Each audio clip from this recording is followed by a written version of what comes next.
Okay, guys, good evening. Happy Friday. TGIF now. Now it's TGIF.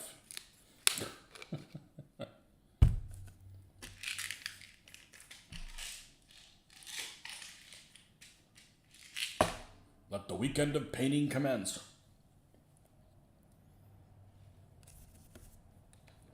Okay, so we did a bunch of odds and ends yesterday, including starting to work on the next project, which is the Panzer III, Panzer III-L. We'll call it for Kursk, even though it's, basically after February 43 when we got the Dunkelgelb thing going on, which is why this looks the way it is.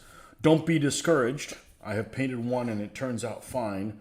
Now, one thing that's interesting about it is I was kind of on the fence about this color, but if you look at it on a white background, this is exactly where it needs to be, and this is the AK Dunkelgelb color. Now, that doesn't mean that, hey, why don't you prime it in white and then it'll look like this? Well, I need it to look dirty, so we're going to work up to this color.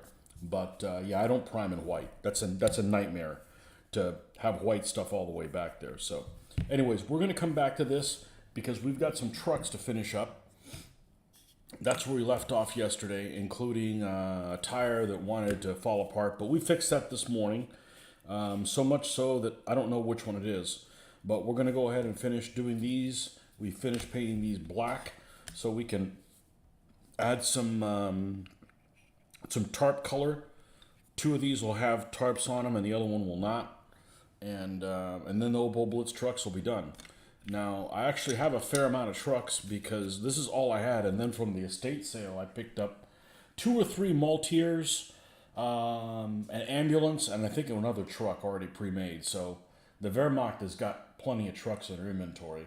All the Malteers will be yellow. I'm doing great, man. How are you? I'm doing great now. All 3 Malteers will be yellow. They came out, I think I read like late 42, but it's just easier just to not even fool with that. We'll stay a while. It's 11 p.m. here. Yeah, there you go. Well, you're retired. You should just wake up at this time and we can just paint along. I think you're retired. Hope you have a long retirement if you are.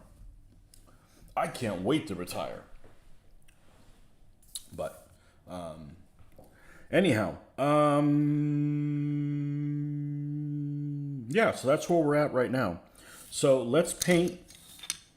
Let's finish up the grassing on these guys and paint these tarps, and then we can start playing with the Panzer III. All right. And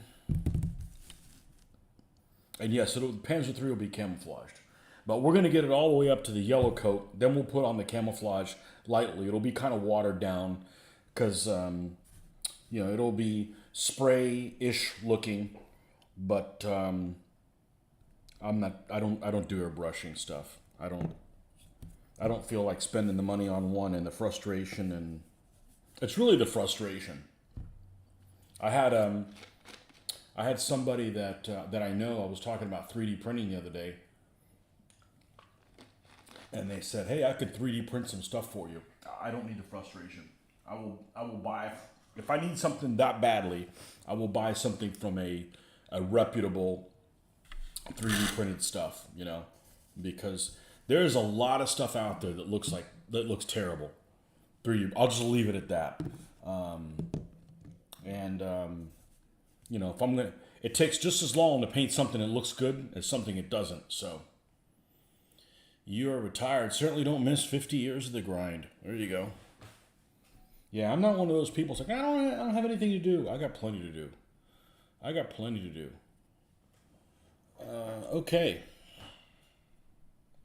You earned it if you were grinding for 50 years.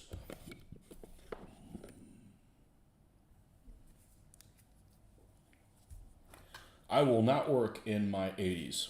No, right? No, I don't plan on working in my 70s, period. That's not too much to ask.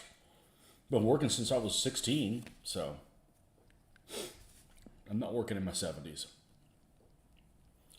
You want to get a 3D printer in the near future? I think it'd be a great tool for the hobby. I don't have the personality type to deal with problems. And then nobody can answer it. And then you look at the instructions and they're written, you know, all the words are there, but in the wrong order. If problem you have, plug and unplug, you know, nah. No. That's why I do this, because there's nothing here I can't handle. Everything always turns out fine.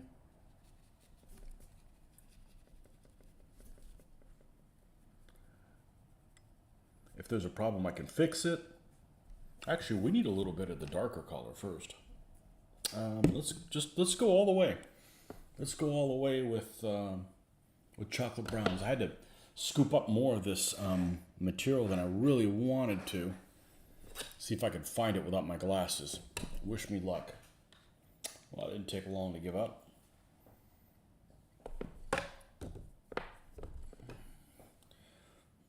See if I end up feeling like I'm sick again with the temperature change. It was one of those days that it was colder. Actually, today was really strange. It started warm, then it rained, then it got really cold, and then it warmed up again. So, all the pollen going crazy, just everywhere, you know.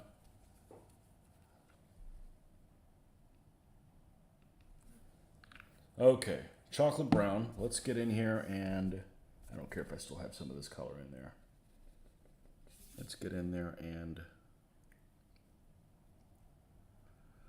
might actually need something smaller than this. I was planning on dry brushing with this. Yeah.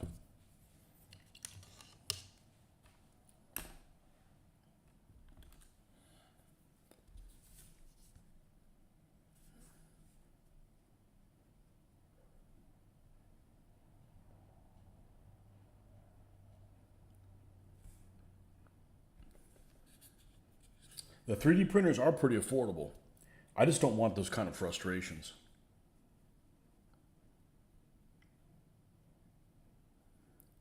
You know, or these false hopes like, oh man, I found the perfect file. Cool. I'll print it, and then when I get home from work, I'll be able to work on that and show everybody.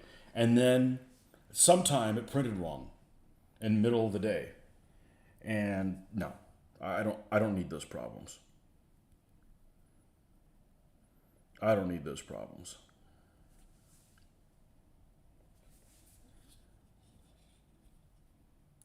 Let the professionals handle that.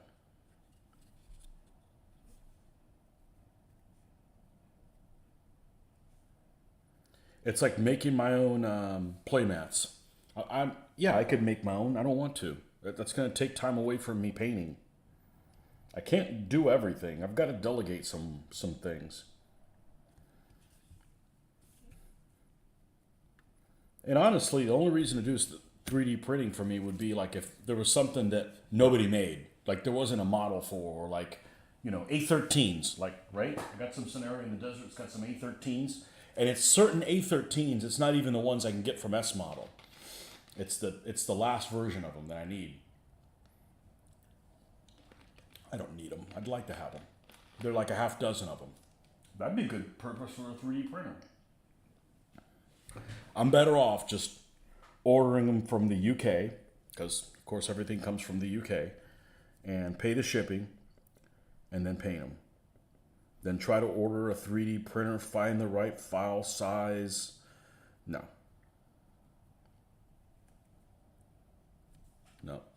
I try to keep problems to a minimum. Like for instance, they've told me, I don't know how many times, hey, your computer's eligible to upgrade Windows to 11. Nope, not going to do it. Not going to do it until you force me, because I had an iPad I was using, and we decided to update it, and I got bent. I got the 64-bit apocalypse happen to me, and there was one game that I had purchased and I never got to play. And because they never made it for the bit thing. And nope.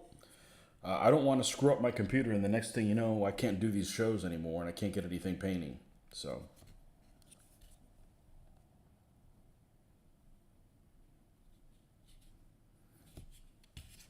Just a little bit of glossiness showing up there where the epoxy is. Studio, welcome. You live in one of the worst places in the country for pollen and allergies. Problem is, still wake up at 5:30, but it's lovely to stick the thumb at the clock, turn over, fart, go back to sleep. Not necessarily in that order. I wake up at 5 a.m. on my day off, unless I oversleep. Damn it, I hate when I oversleep. Ticks me off not be able to work on what I want to in the morning. Especially since I don't do that Monday through Friday. You know, it's only a Saturday, Sunday thing, and that's if we're not traveling. But, you know, if you're going to wake up early for work, why not wake up early for yourself?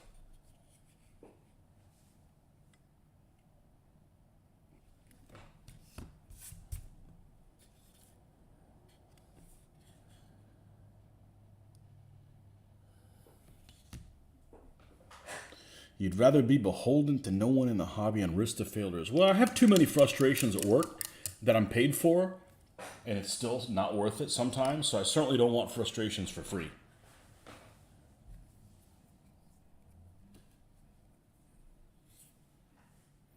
And technology type frustrations are like, you just have nothing. It's not like, well, I got half of it painted and I didn't finish. I can just build upon it. It's like, oh, it didn't turn out at all.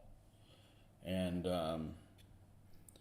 ever since COVID, especially since COVID, I'm very anti getting the rug pulled out from under me. So, like, I'm supposedly going on a big trip at the end of the year. You think I'm excited about it? Nope. I'm not going to even worry about it until probably the night before. Because something could come up at any time. So, it's better not to get too excited about stuff. Does that make me cynical? Well, yep. Where is that color? Is it this one? No. Is it this one? No. Oh, don't tell me I gotta go put my light back up here so I can shine a light where it goes. Alright. I wasn't expecting to need that color. You wake up early for the store. Yep. Well, it's your store. You could decide not to open, right?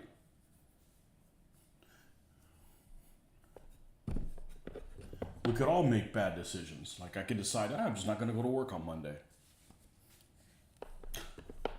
Probably a bad decision. Okay, that's not it.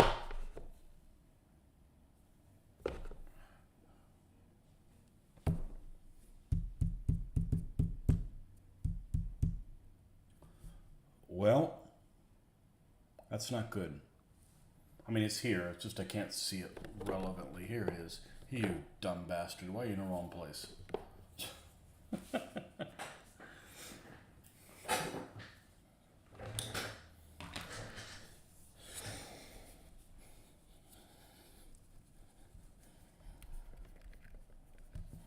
Okay. Oh, man. That's weird that it would have separated like that. There we go. I mean, I use this color all the time. All right.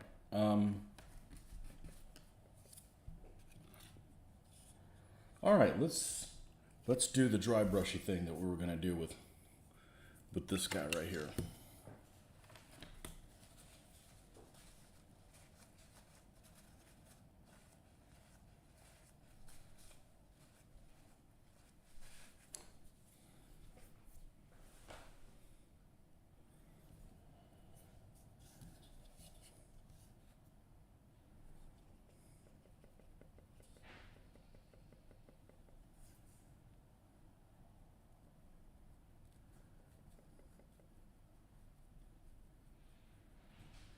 Just put a little bit of this on here.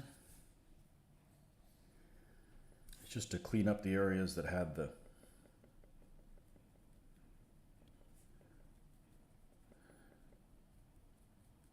epoxy on them.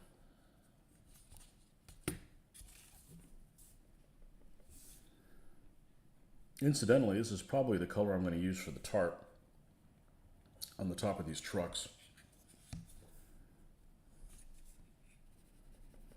Or at least the color I'm going to use as a base for the tarp on the trucks.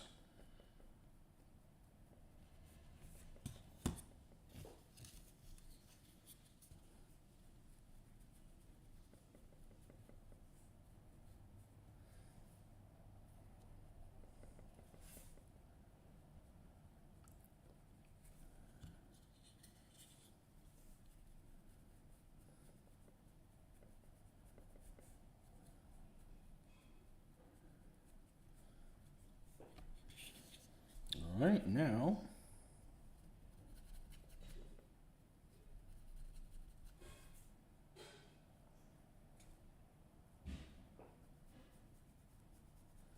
I didn't bother putting ruts in here. They're not deep enough.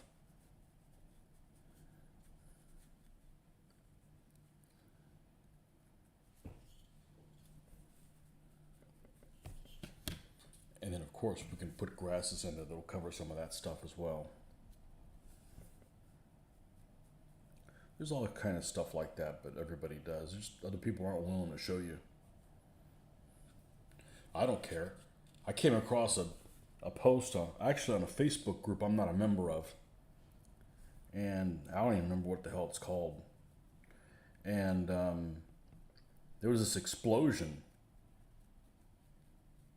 It looked like it was like micro armor or something like that. And there was this explosion they made out of cotton balls, and it's just amazing looking. I need to watch that, see if he gives away his secret. But some people are afraid of giving away their secret. I'm like, that doesn't help anybody.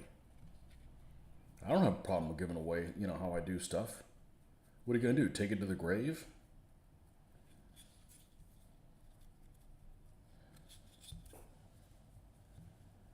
Besides, you got the idea from somebody else. We all learn from each other. Sometimes you learn what not to do from some people. Okay, so these guys are done. Before we go and add the grass and weeds and stuff like that, let's go ahead and get these two painted.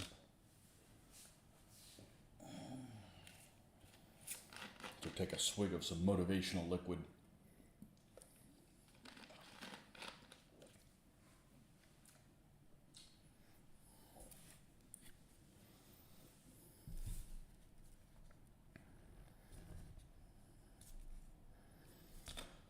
So I'm quite a way into the curse book that I have on Audible. It's called Armor and Blood, or Blood and Armor, or something like that. And first, it's one of those books that's like, oh, it's a book about whatever. And they start bringing it up with, they talk about everything except what the book's about. It's like, I didn't sign up for this. So I'm like, this doesn't look like it's turning out well. But it's finally gotten to the battle itself.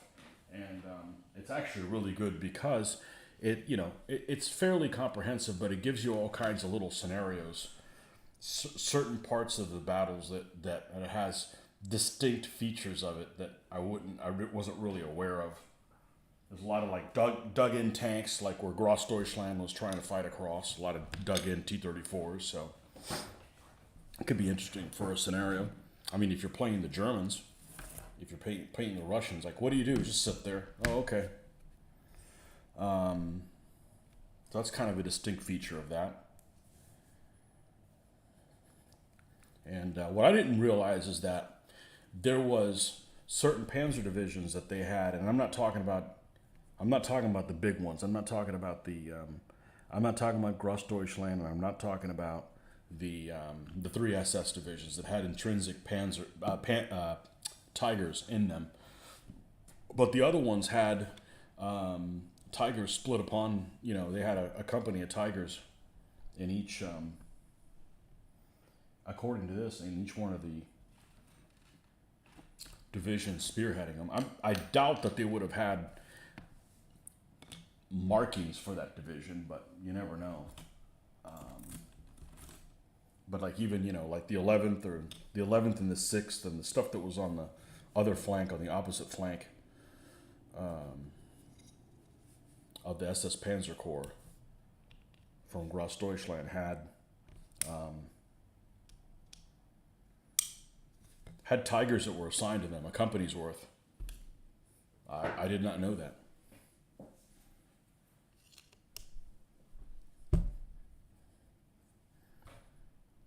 But I'm not a big Tiger fan. Just like I am with the Tiger tank the way a lot of people are with the Battleship Bismarck. I was looking at some posts and some posts. Some guy said yesterday they're getting really tired of the Bismarck, and I'm like, okay, well, I don't know if there's any ship I hate, but or hate to hear about it or whatever, but I'm not a Tiger fan. I'm not a Tiger 1 fan.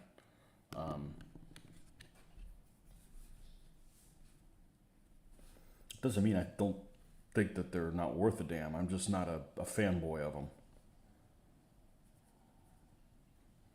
They just didn't make enough of them.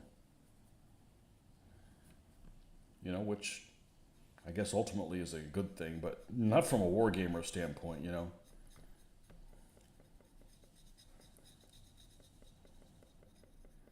I think we're going to need to go thicker than this. We need a bigger brush than that. We're going to have to use a bigger brush.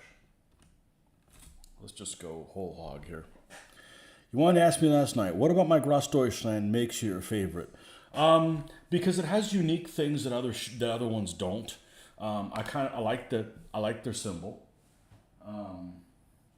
They were in a lot of battles that I thought were particularly interesting.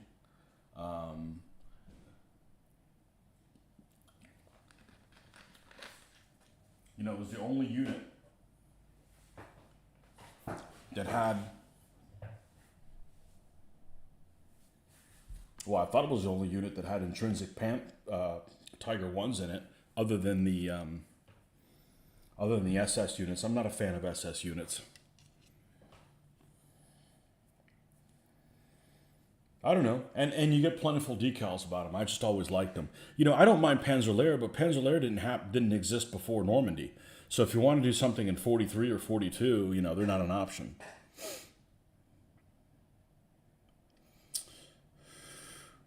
Store does not stock Warhammer. I don't want to, but it is popular, yes. You missed a golden opportunity for a nickname of Tony the Tiger King.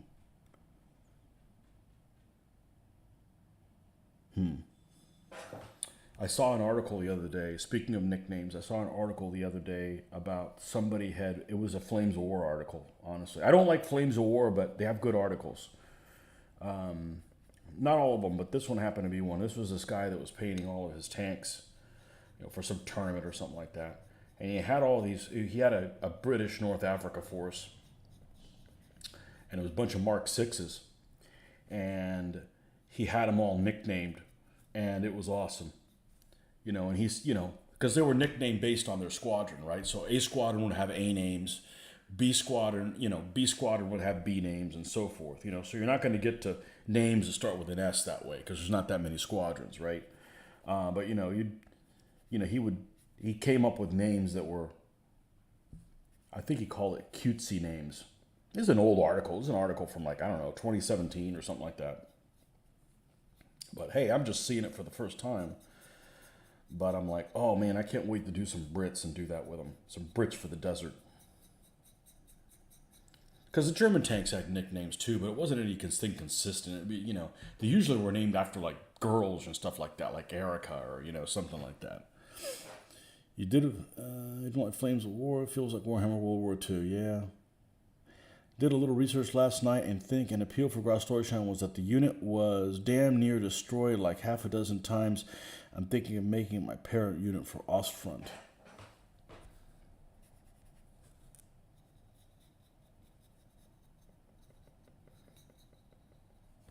I don't know if I have favorite units per se, but if I have to pick them, the units that I find particularly interesting, regular army units, obviously the infantry units, I don't know that anybody has a favorite infantry unit. They all have unit symbols, but, they're not well known.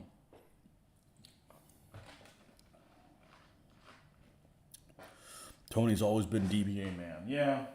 Well, them days are over. I'm not playing it again. Nothing against the game. I'm just tired of fighting a battle I can't win. I'm tired of fighting a battle that seems unsatisfying. Let's put it that way. So I still got my 15s. We're still going to paint 15s. Not this year. I don't see 2023 paint any 15s. I want to do this shit. I haven't done this stuff in 2 decades.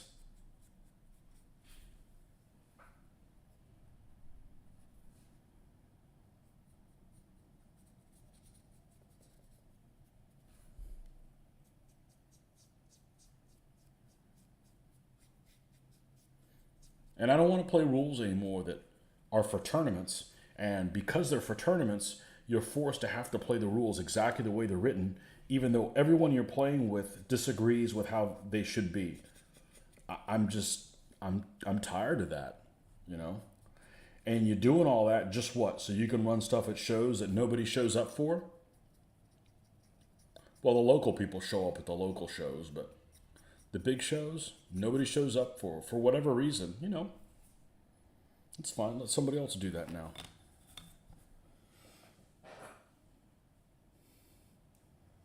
Tony's Tigers.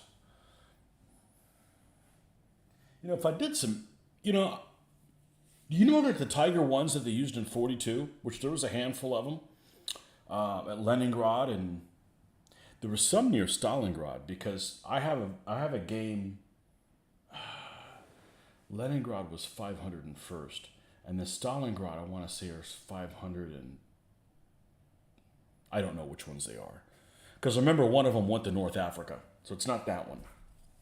Anyhow, another reason I don't like Tigers is I don't like those independent battalions. I think that I'd rather have divisions. But anyways, the back of the turret didn't have that container, so the whole back of the turret is round. Some of them had like a Panzer IV thing on the back of them, like added on. So really kind of unique looking. You know, because the Tiger 1, the back of the turret is just completely round, and they added the storage compartment. But in 42, none of those tanks had it. They actually had like a Panzer IV storage compartment, you know, similar to this, added on it. And it looks strange, but that kind of makes it unique, you know. All right, let's get the base color on the other one so it can be drying.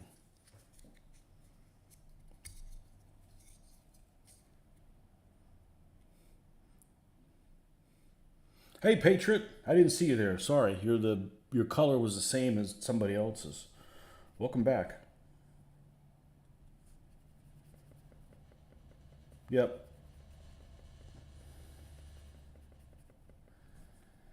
No, this show that's coming up in April, I'm not bringing anything.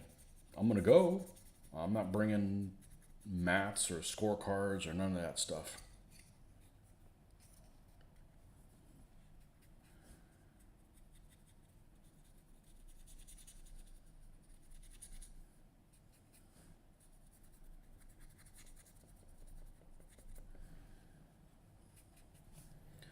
Well, my one concern of doing this was I didn't know that I was going to be happy with how they turned out. That's not a problem anymore. I mean, you guys may not like how they turn out, and that's fine. I'm not necessarily saying that's the case, but you know, you have to please the artist. And sometimes the artist is the hardest person to please.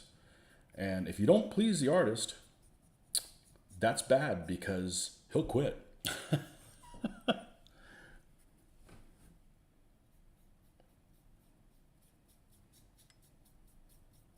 Honestly, don't remember. Maybe the 501st was the one that went to Africa, and 507. The Mammut one was the one that was up near Leningrad. I don't know my numbers. I don't know those things anymore. I did know that the 505th was at the north part of Kursk. That's the one that had like the charging knight. I looked that up yesterday. I'm like, oh, which unit is that?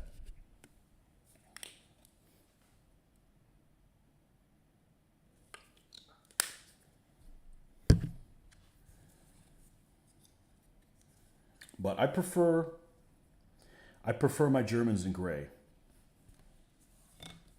I just do. They look more Germany. Germish. They look more sinister.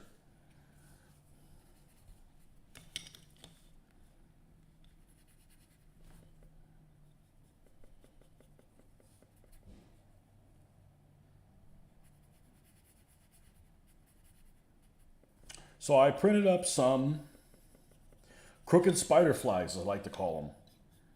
And they didn't print up in the same dimensions. Like when I printed them, see, this is one of these technology things that I hate. You know, you get them all right, you make just like I did my medieval flags, except this one I did, you know, obviously a 20th century flag, swastika flags. And I printed them out, and when they printed out, they didn't come out like this, they were elongated a little bit. I'm like, well, I'm going to drape them over stuff, so we'll see what they look like, but I don't know that I need to be showing them on video because I could get banned, you know. And it's not. I don't think it's necessarily banned by someone in particular, but there's, you know, there's stuff that's automatically in the software that you can get into trouble with. So I'm just gonna forego putting them on video. You guys know what they look like. We obviously don't support those Nazi bastards, but you know their tanks had stuff like that, and honestly, it's kind of nice. It looks good from a contrast standpoint, you know. But I don't think I don't think you get into trouble just because, you know, somebody complains about it. I think it's just there's automatic things that are in the programming that search stuff like that out.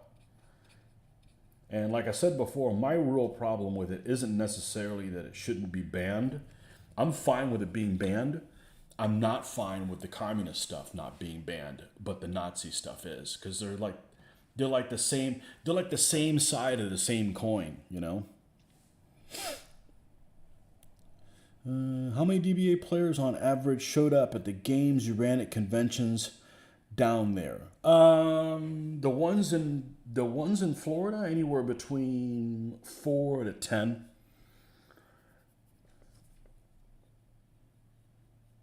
But the big one at Historicon, we had like 3 players. You know, and I built my entire schedule. I basically kept myself from doing other stuff just because I had committed to doing it. I just don't want to commit to doing it, you know. Somebody else can do that. I did it for a long time. I did it for 15 years. So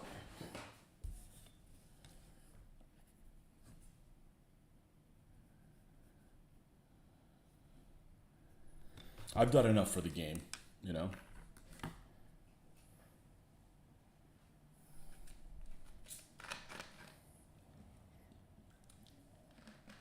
I'll play Ancients and Medieval. I'm just not going to play that. We're kind of working on my own thing on the side, but I'm not in a hurry. It's not like I'm working on it while I'm not there. My heart's not in it that much, you know. So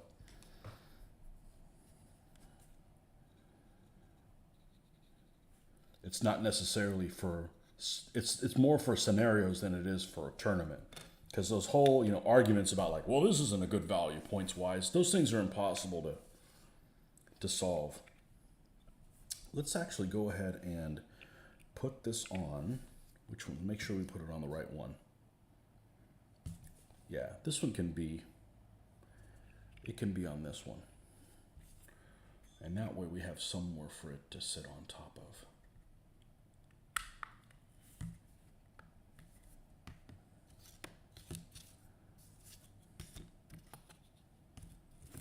Tanked out from GHQ Micro Armor. The problem with GHQ Micro Armor, and I got rid of all mine, is the infantry suck. The infantry rules suck. They don't look satisfyingly good. They don't play, they play like a sideshow. And it's not a good combined arms experience, you know, for me. So yeah. And now they're, good Lord, they're super expensive. They're super expensive.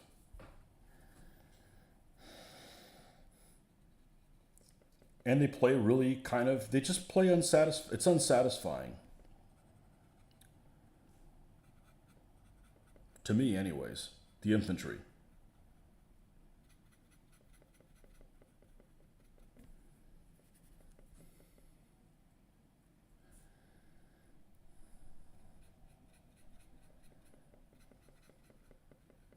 I got tired of World War II because there wasn't stuff. 20 years ago, I was running out of stuff to read that I was really interested in. Because I'm not interested in like really grand strategic type books. I want to read about well, there was a thing on the way home that I read about. Some guy was, according to one of the things, there was a guy that was a second lieutenant that took over whatever it is that he took over. I don't remember what it was. Probably a platoon or something like that. Took command of a platoon because the CO got injured. It was a German second lieutenant, and he kept rallying folks and all kinds of stuff. And at one point, he ended up taking he took a bullet in a, according to this account, he took a bullet in a smoke grenade that he had, and he had to bail out of his pants. So he fought the rest of the battle basically stripped from his shirt down to his boots. You know, now that was just one part of the battle, but I read World War II stuff with the idea that, oh, that would be a cool scenario. That's how I look at it. I want to look at those zoomed in situations. Would have been accompanied because a second lieutenant commands a platoon. Okay. Well, unless the book was wrong, which it could be. But those are those little excerpts that's the kind of stuff I want to read about. Like one book I really liked was, or at least at the time when I read it 20 years ago, was the guy who wrote Band of Brothers. Can't remember what his name is. He has a book called Citizen Soldiers. Stephen Ambrose. And Citizen Soldiers is a good book from that standpoint of little scenarios and vignettes of things that happen. Not necessarily somebody picking it up that doesn't know anything about World War II, because it's not, if I remember, it's not very linear, but it talks about different situations and examples of in different places, and from the standpoint of like scenarios and stuff like that, I thought it was really, really interesting. I feel like I'm going nowhere really fast with this, so let's kick this up a notch. This is actually not what I had in mind to do today, but it kind of happened. Not to do today, meaning the tarps. But I remembered, crap, I gotta get these done. So,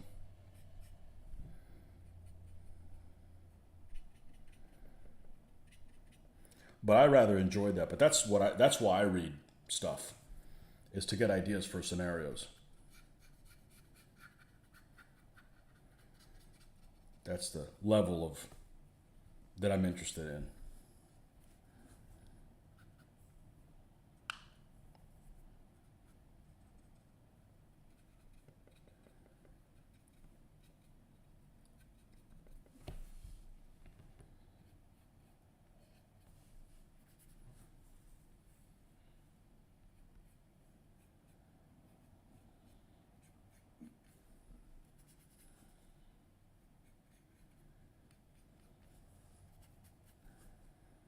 But that's also the kind of level I want to game at.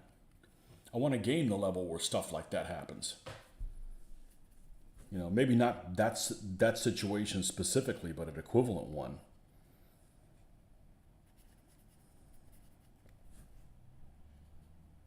Hold on, I gotta check on one thing and I'll be right back. I put my glasses on so I can find my way out of the room.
Okay.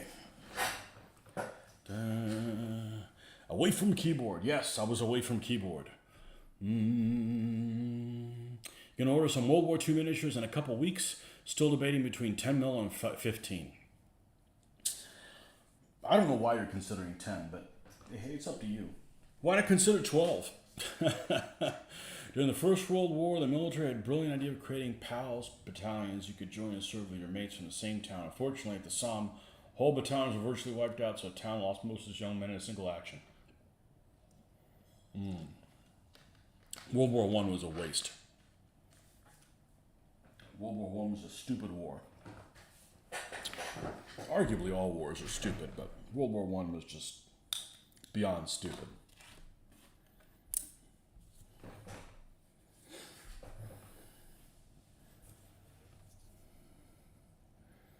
Everybody complains about spell check, but you can just turn it off. I did, but I type things in multiple languages, so it would just drive me crazy. So I don't have spell check on any of my stuff.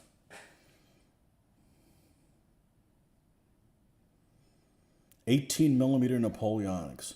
See, I don't consider. I know they're 18. I consider those 15. They're heroic 15. I mean, there's lots of 15s out there that are bigger than 15s. Like Old Glory's bigger than 15. You know. But I like that. I like that size because they're robust enough that their ankles aren't going to snap. You know. Like I probably have some 20s that are probably 22s. Which is funny, if you look at Plastic Soldier Company, if you look at their 1/72nd scale stuff, you'll flip the box. Do I have one of their boxes here? Gotta find something that actually comes in a box from them. It might even be on here. Here it is. Here's the instructions for the Czech 38, right? If you look at the bottom here, and it tells you all the vehicles you can build from here. You can build regular Czech 38s, or the Martyr 3, or the 3H. Okay? Look at all the way in the bottom here. And this is the 1/72nd scale. It actually says 23mm. It says 1/72nd scale, actually 23 mil. I don't know. The figures are kind of on the big side for 20s. So,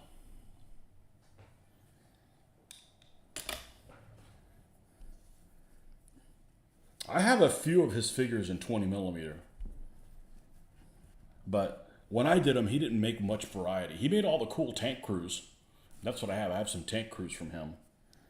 But I don't have any of the infantry figures because at the time they didn't make very many. And well, in the last 20 years, they've added a bunch of stuff to it.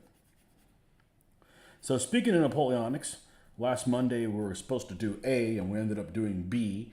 And B ended up doing Command and Colors Napoleonics with troops on it, which, if I was a big Napoleonics guy, I wouldn't. It's a fun game. I don't think that it represents anything. You know, it's like trying to get your World War. It's like trying to get play Axis and Allies and getting your World War II itch scratched. You know, it's a fun game, but.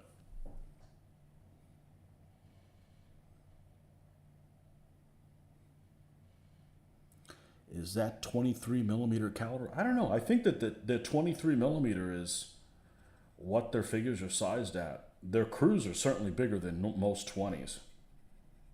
So, I don't know. No, there's nothing in that box. That's 23. The only thing I know that's 23mm is what? A ZSU? ZSU is a 23mm. Remember that 4-barreled thing from the 80s? You wish Battlefront still had their old blisters for sale. They had an extensive line, and now it's virtually all gone. We'll watch the rest tomorrow. Okay.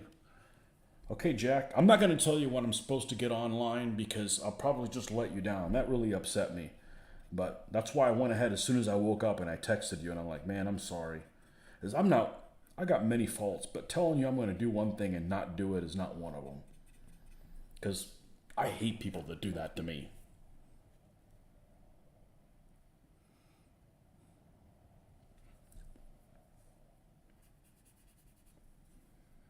Is Volley and Bayonet a Frank Chadwick thing? One of my least favorite games of all times. Like the first miniature game that I ever played was Frank Chadwick's Command Decision. But one of the worst games I've ever played is Frank Chadwick's game, Soldier King. I would rather not play war games again than play that a single time more. That is just painful. Absolutely painful. And, you know, nothing against him. He just happens to make it, you know.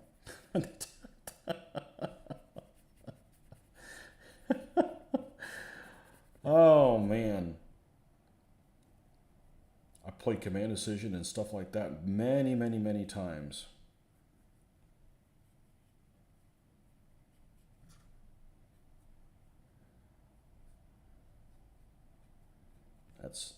I gave it a 1 on literally probably the worst game I've ever played in my whole life.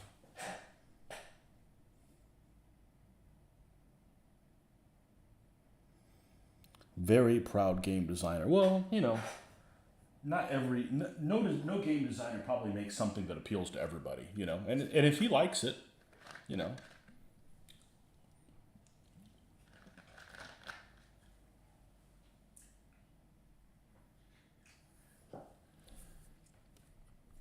Maybe the person that taught me the game played it wrong. I don't know. I think rule number 1 of a historical game is when you're done playing the game, if you're playing something that's a period that you don't know about, it makes you want to read the history of it.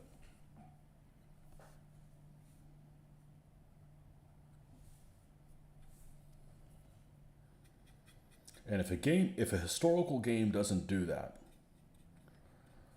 then it's not very good. In my opinion. I mean, that's what I want to do. It's like my version of reenactment. You know, I don't want to wear a wool thing and sit out in the freaking heat or whatever. I mean, I live in Florida, for God's sakes. I don't want to do any kind of reenactment. Not brush your teeth because they didn't brush your teeth back then, or whatever it is that you want to do to. Now, I want to, like, you know, make the decisions that at least approximate the decisions that they had to do historically.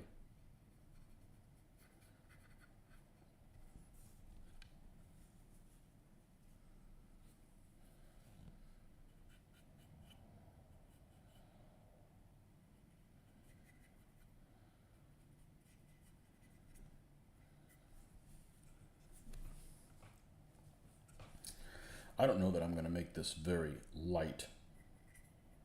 I'm perfectly happy just leaving this. I'm going to leave it like that, and we're going to add a little bit of white to it for some fadiness, and then we're going to move on to the other tarp as soon as I find wherever the hell the white went to.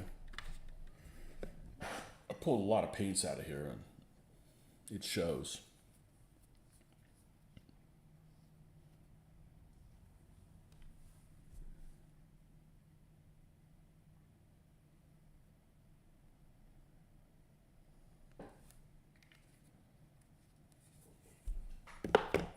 And I've only played the original and the second version of Command Decision. And the second version of Command Decision is infinitely better. It's got more detail and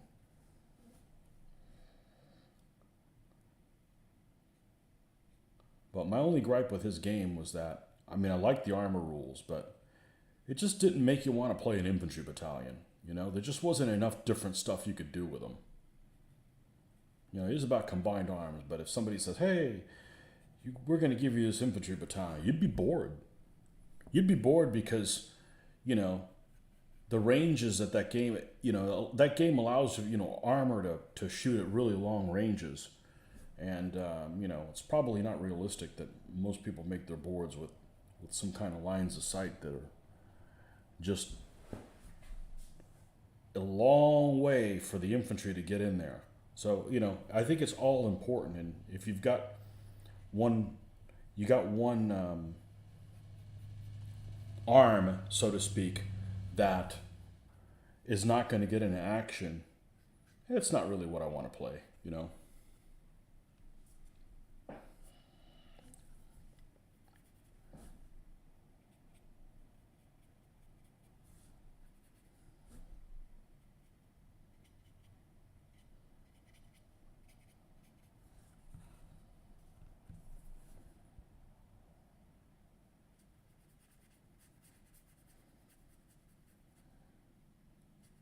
I can count how many times I've played in Napoleonic games and never got into the period, mainly because the people that were playing it at the time when I was in my youth just didn't look like they were having any fun playing it.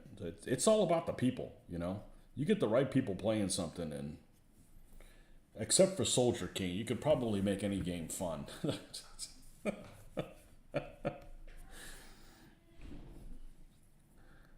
Oh.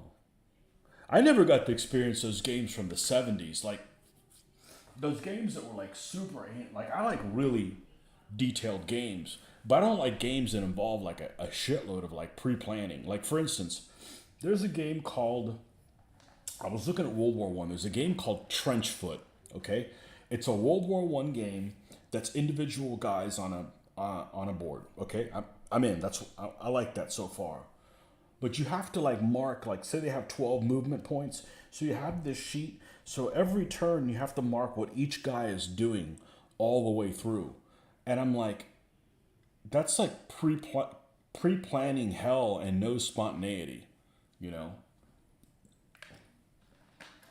And a lot of games during that period. What was that game? Sniper. Sniper had all that. Because I actually picked up a copy of that at one point because when I was working on my own rules, I'm like, oh, this is man to man. There's certainly there'd be some good ideas in here. Not that one, you know. Command decision tested battle has more streamlined rules. See, I don't think his rules aren't streamlined enough. You need to have a clear line of sight to shoot the maximum range. Most boards are not going to allow that. If they do, shame on the person who set them up. Okay, well, that might be what it is. We're all always fighting on the steps.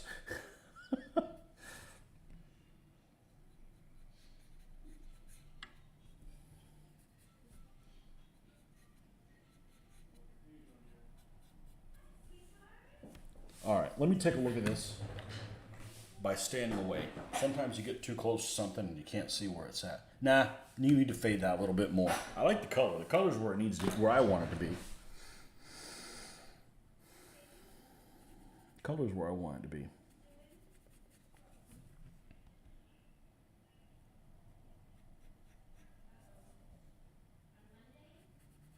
So getting back to units, I'm gonna say something that's probably gonna upset somebody. You know, as somebody who's a modeler and a war gamer, am I more of a war gamer than a modeler? Probably both. The creativity part is definitely important for me. I don't like U.S. Armored Divisions. I think that whoever came up with a logo for them was just lacking. They're just boring as hell. Now, the British Armored Divisions, they're good. The U.S. Infantry Divisions, they're good. The U.S. Armored Divisions are like, here's this damn triangle again, and the only difference is this one has a 3 in it. It's just they're not, they don't excite me to to paint those units, those symbols on a unit. Now, with that said, I'm not painting the German ones either because I don't want to commit to them being for a certain unit. I'm just kind of talking out loud here. I don't know why they went with that because it's, you know, the U.S. infantry divisions, they have some cool symbols. It's some variety. Especially, I really like the 45th, the Thunderbird one. That one's really, really cool, which I didn't know at one point actually had a swastika on it. Yeah, I can see that's probably not a good idea to have that on there. You like the British Guards Armor Division with the eye. Okay, well, there you go. There's a little bit of everything, you know. Um, there's a little bit for everybody.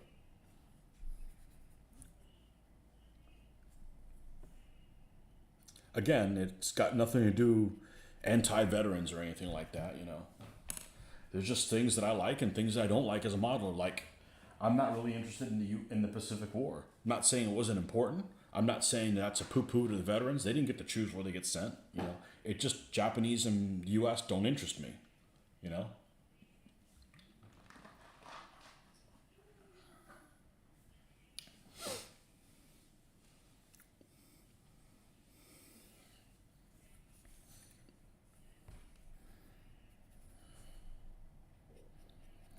how's that saying? I can't be into everything. Best U.S. infantry is Screaming Eagle, 101st, big red one. What a symbol. I just put a big one on it. I like the Thunderbird. I like the Thunderbird a lot. Okay, I'm going to leave that one alone, and then we're going to go to this one, kind of making them equivalent. Definitely glad that I went ahead and mounted them on here. I'm probably not going to glue these down.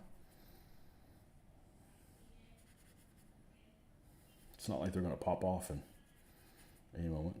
The Russian units suck because, you know, what the hell even are they?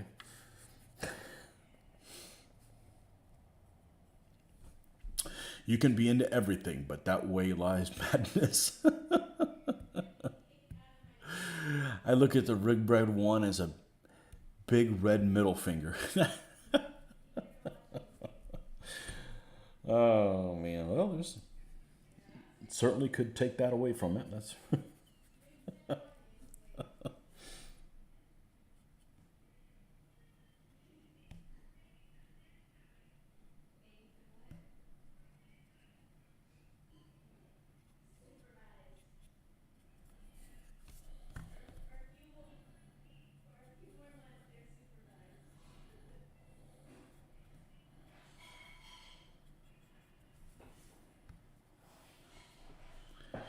you served in the 1st Armored Division, 1st Infantry, 24th Mech, and 4th Infantry Division.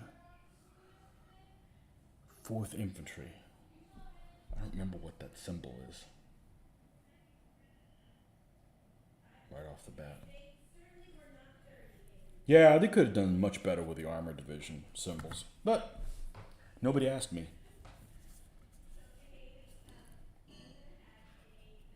Now, one thing I do think is pretty cool is, and it's kind of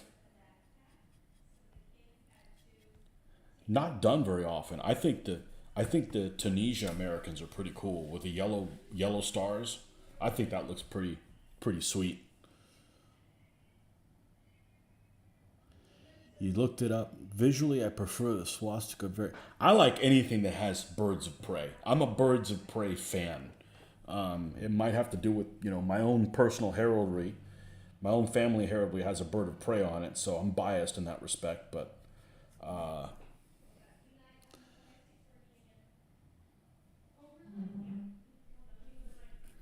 yeah, I probably don't want to have a swastika on it. Just saying, you know.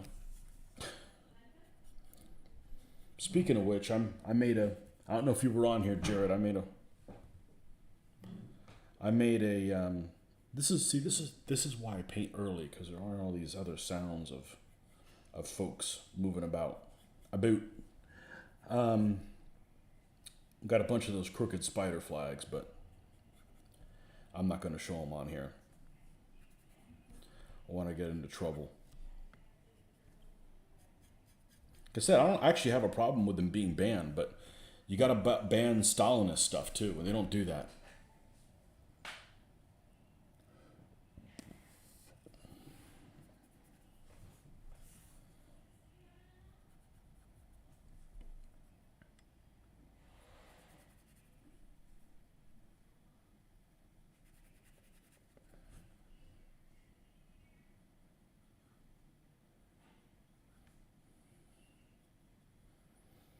Are you saying you like the guards? I like the Rhino.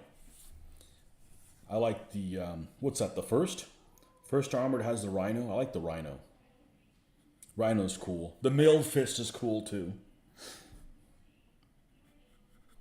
which is 6th. So I was reading something that apparently in the desert it wasn't really common for them to use it. Probably because they, I don't know, probably got worn out or whatever. I'm surprised. I don't know. I paint desert vehicles. They're going to have it because it's a little bit of color you can add to them, you know?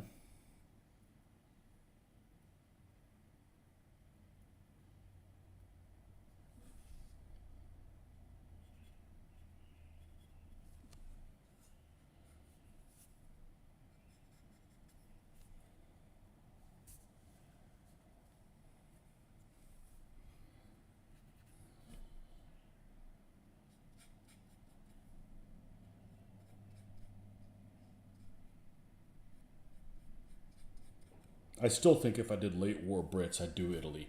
Because nobody does Italy, you know?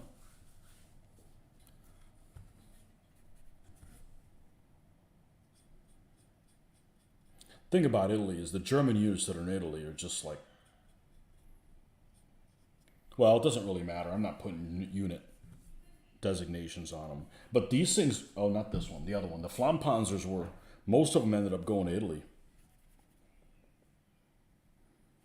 Because the broken terrain made it easier for them to actually get in action, not getting taken out by, long range. It's a Panzer III, so pretty much, a Panzer III with a flamethrower, any Sherman is just going to have a feast with that,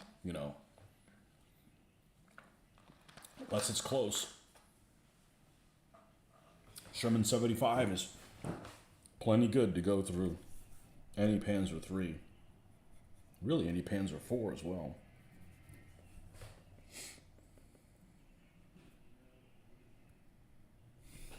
The Aussies' 2nd Cavalry Regiment's got a great wedge-tailed eagle symbol. You'd like them. Cool.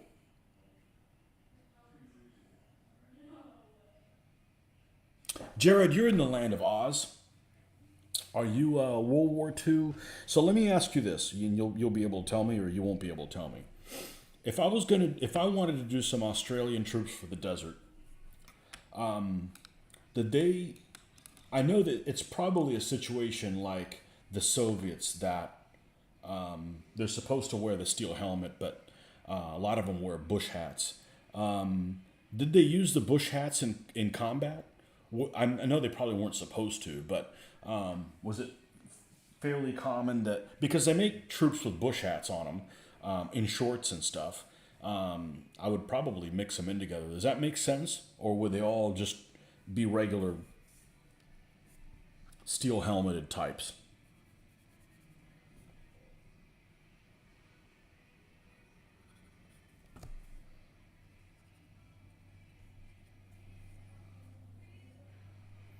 If you know. If not, I could look it up. I'm just brainstorming because I have no desert infantry, and eventually I'm going to do that. Especially if I've got, oh, I like this color. Especially if I like, if I have some scenarios to start off with, which I do now.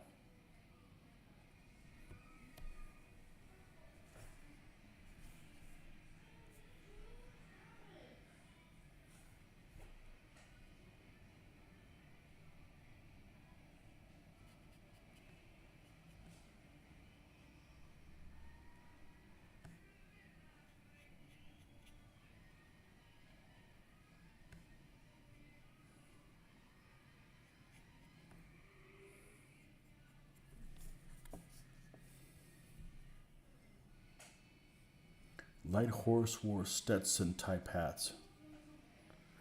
I'm talking about in World War II. Was like the guys that were like defending Tobruk.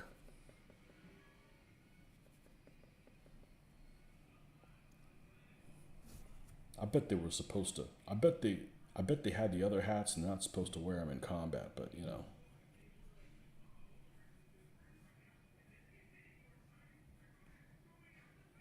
probably a lot more comfortable wearing a bush type hat because they make troops with them. And then New Zealanders had another hat too. So it's like, man, it'd be nice just to do Commonwealth troops, just make them all in steel helmets and just move on. But then what's the incentive in calling them actually New Zealanders or Australians if they end up looking the same as the Brits?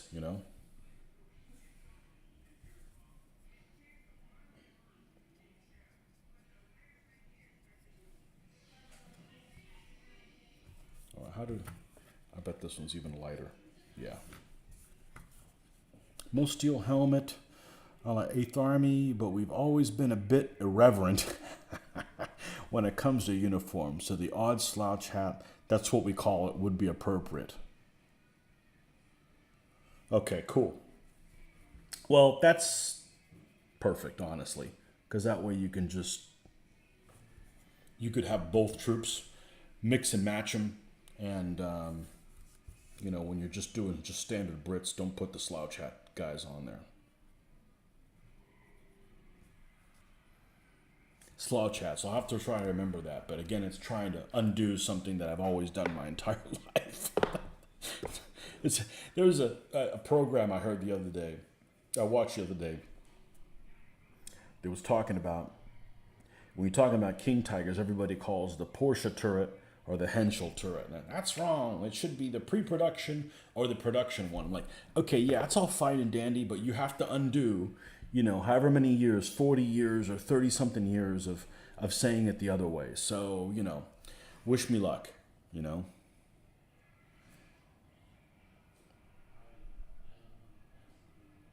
Wish me luck, because we've called it the other thing for so long. It's like, well, the one guy was telling me, it's like, no, it's not called Saloy. It's called something or another. And I think he said Sealy. I'm like, I can't call them that. No one knows what I'm talking about. It's okay to understand, hey, you're wrong, but we're going to call them this anyways.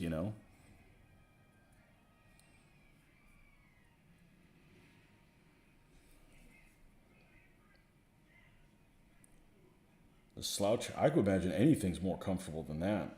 Steel pot. I gotta wear a hard hat at work sometimes, and I'd rather wear just about anything other than that. And it's not even heavy. It's like a freaking oven.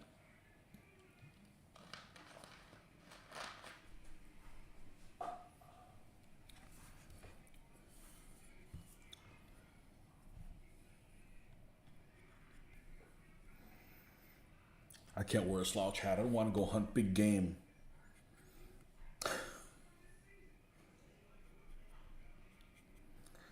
And I don't hunt animals. No reason to. I'm not that hungry. They have ham in the grocery store.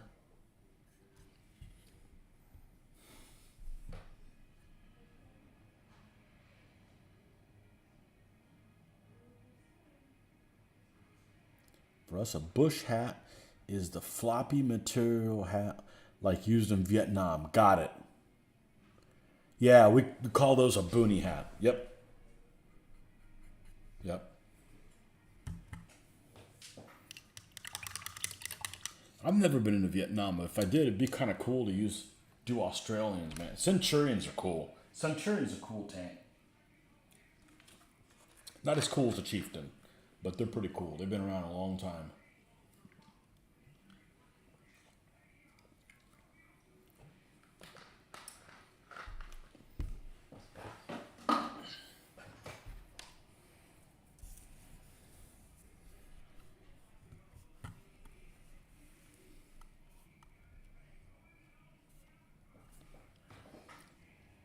You hunt at Bush's Groceries.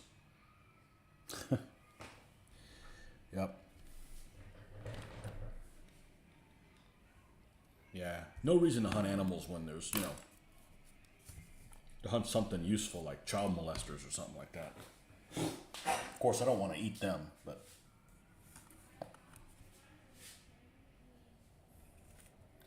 All right. I may have to paint this from far away because.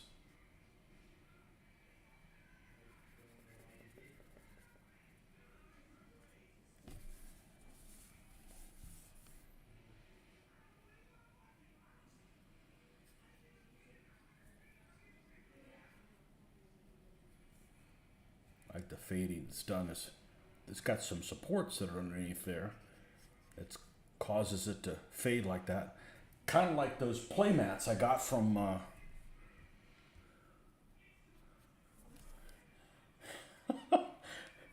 those play mats that I ordered in the mail. That looked like they had been folded and faded.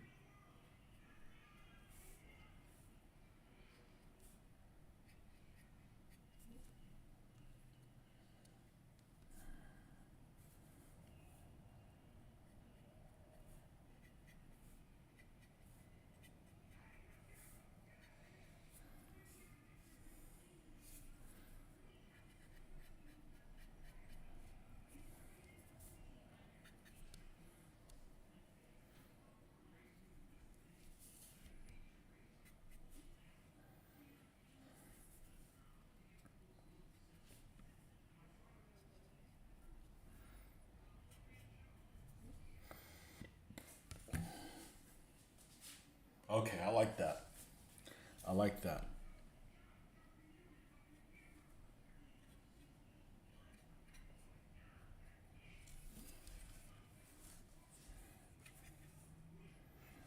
And again, I'm seeing something you guys aren't. Your colors get screwed up for whatever reason. I don't understand why they do, but they do. Because I did want it brown. I like how that turns out.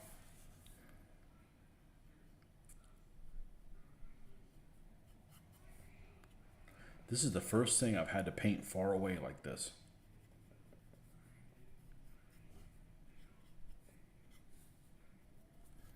Kind of cool.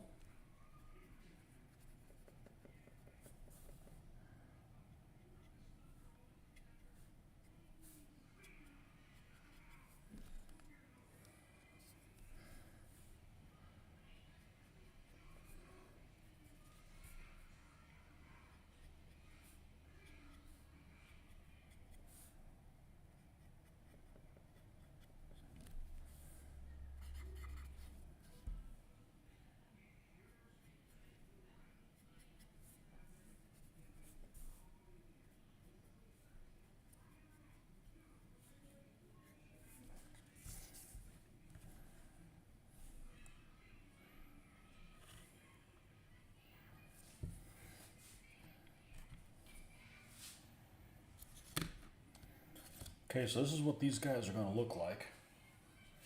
I'm going to go get myself a refill. Be right back, and then we'll continue with going ahead and doing the basing for these guys and bringing them up, and then we'll go mess with the Panzer III. Be right back, folks.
All right. The Butler's printed models. He has improved his 3D printers, very detailed. Butler's printed models. Is there a good site you can go that lists like all the 3D printers? I like the ones that are online for Battlefield 3D, but just a lot for freight. You can't just like order one. Let me just order two, you know? Yeah. The freight costs you more than the actual things.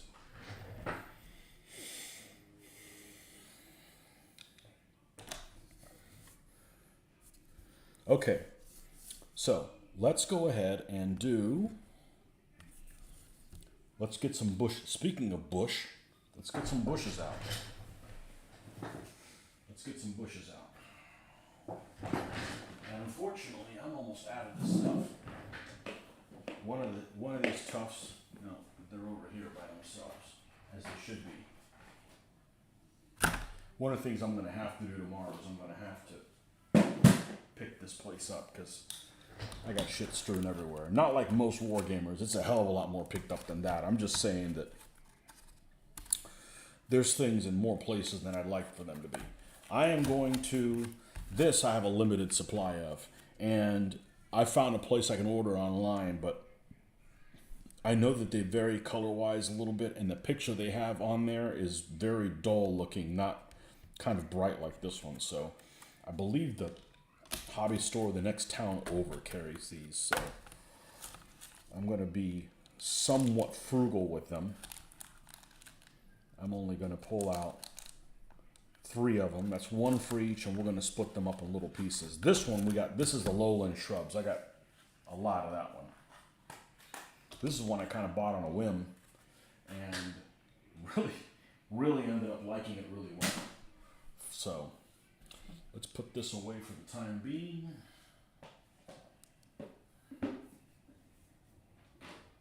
Man, it's early. That's good.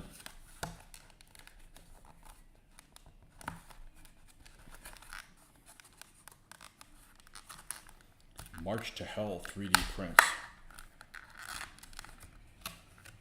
This is a guy that sells stuff. Well, I'm assuming it's a guy. Did I assume someone's gender? Yep. I'm from the 1980s. Actually, I'm from the 1970s. But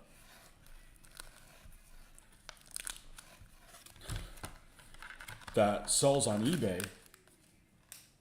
I don't know what the name of his company is. Oh, Badger 3D or something like that. And his figures look kind of chunky, but it could be a situation like Museum Miniatures that they just look chunky. When they come out, they actually look more. They look less like Games Workshop orcs, maybe in real life.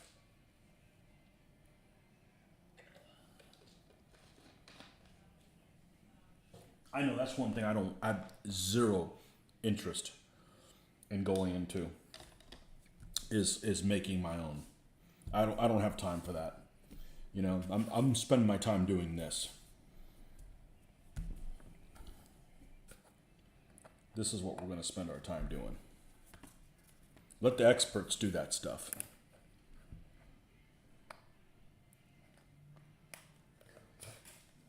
All right, Old Elmer's glue, or as in the rest of the world like to call it, PVA.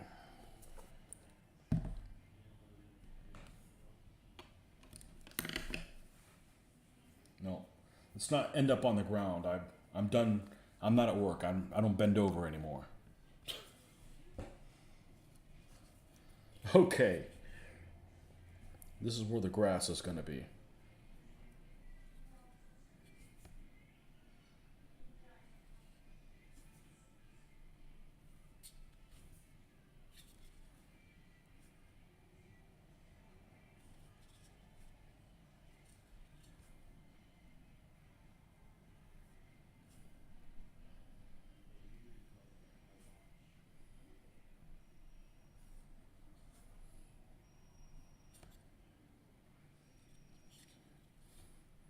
I'm not too worried about making ruts for these guys. They need to look like they're part of the environment. That's not that important to me. All right, let's see what this looks like. We can always add more if we're not happy.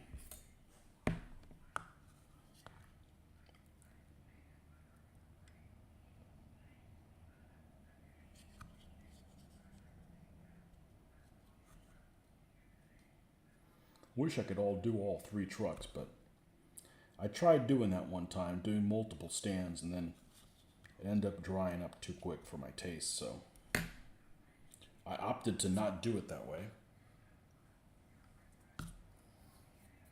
I normally shake this over the box. Oh well. Hey, I haven't had any coffee. I'm allowed to be incompetent. A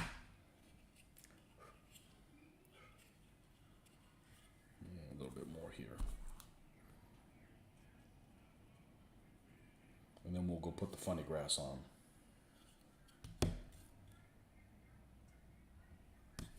Okay.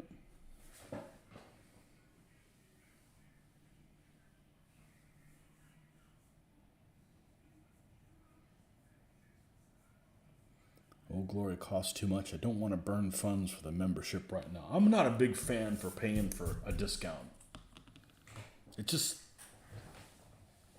not my thing. I'm not opposed to it. Just seems weird. It's like paying for parking. Like you have a store and you don't have anywhere for people to park. Well, how are they supposed to come to you, you know?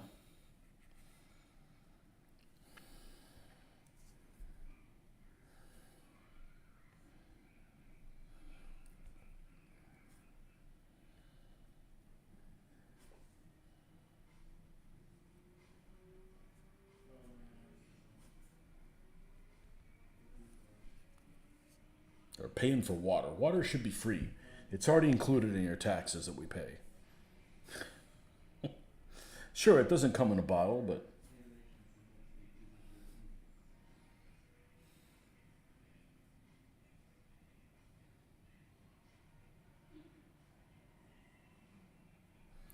what was the name of that guy? Patriot Butler. Let me write that down for my homework assignment. I love looking at stuff. I love surfing around and let me scroll up.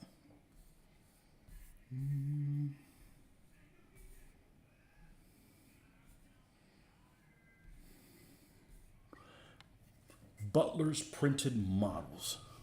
Okay. Butler's printed model. Some shipping is all over the place. Like on Etsy, I've got a couple people watch. I'm watching one guy and like his shipping is reasonable. Another guy is like freaking $20. And you know, I get it. It's expensive, but hide it in the price. I work in freight, okay? So I know for a fact customers don't want to see this costing me how much to get it here? No, I don't want to pay for that.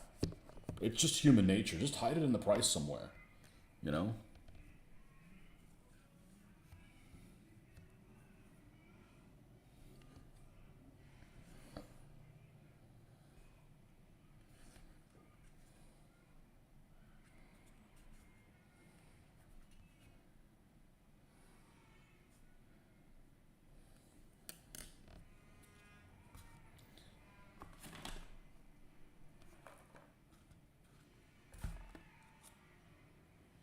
All right. Let's do it the right way, the way we've done it every time, except this last time.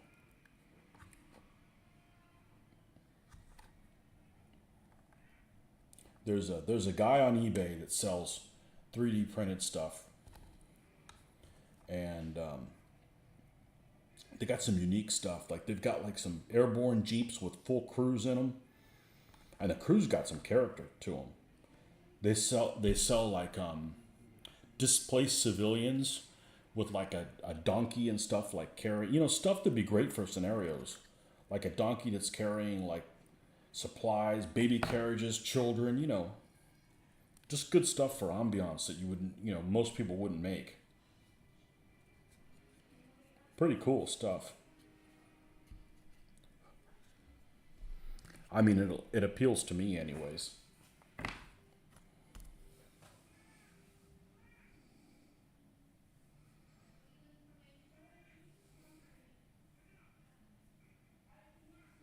UK is the hub. I know, it's the land of toys. Well, that's where wargaming started, so it kind of makes sense.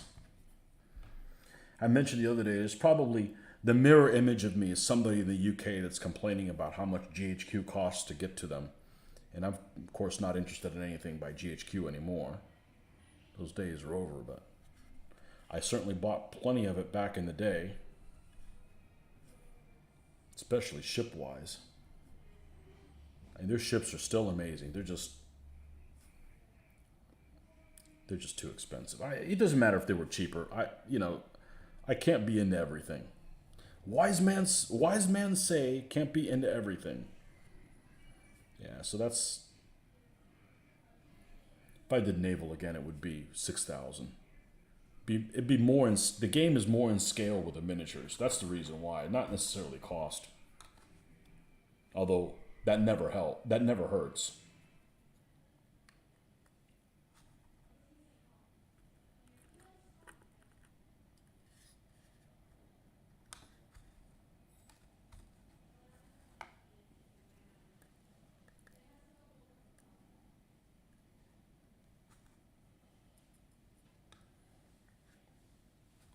I never like how this looks until I put the other little bushes on it. And then it's like, oh, okay. There's a happy little bush growing there. All right, I like it now.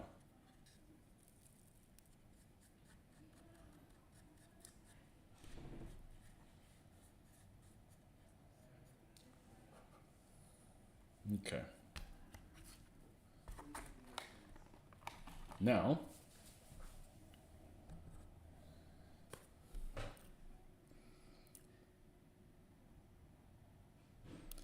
can't get everything here, though.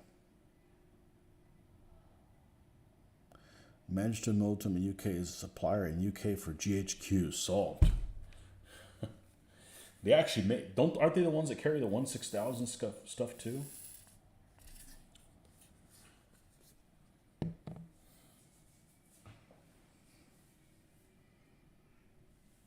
You can't get everything here, though. Yep, you can't get firearms.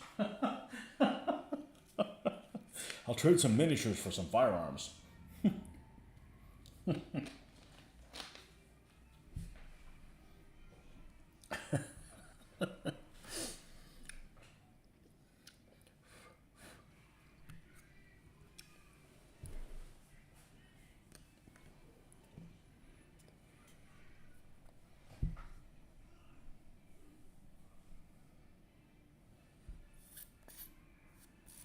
Magister Militaris. I used to call them chariot miniatures, right? Because that's who they used to be.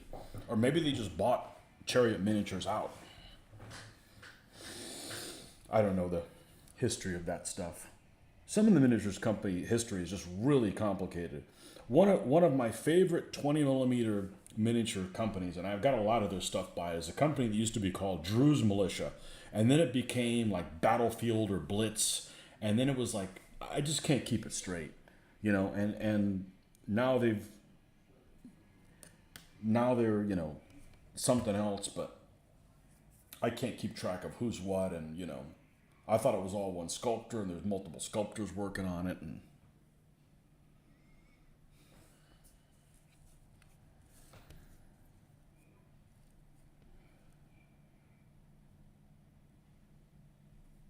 okay, just putting some weeds right there, just made it look so much better. I don't have to be very frugal with the weeds. I got plenty of weeds. We'll put one right here in the middle, like it didn't get run over.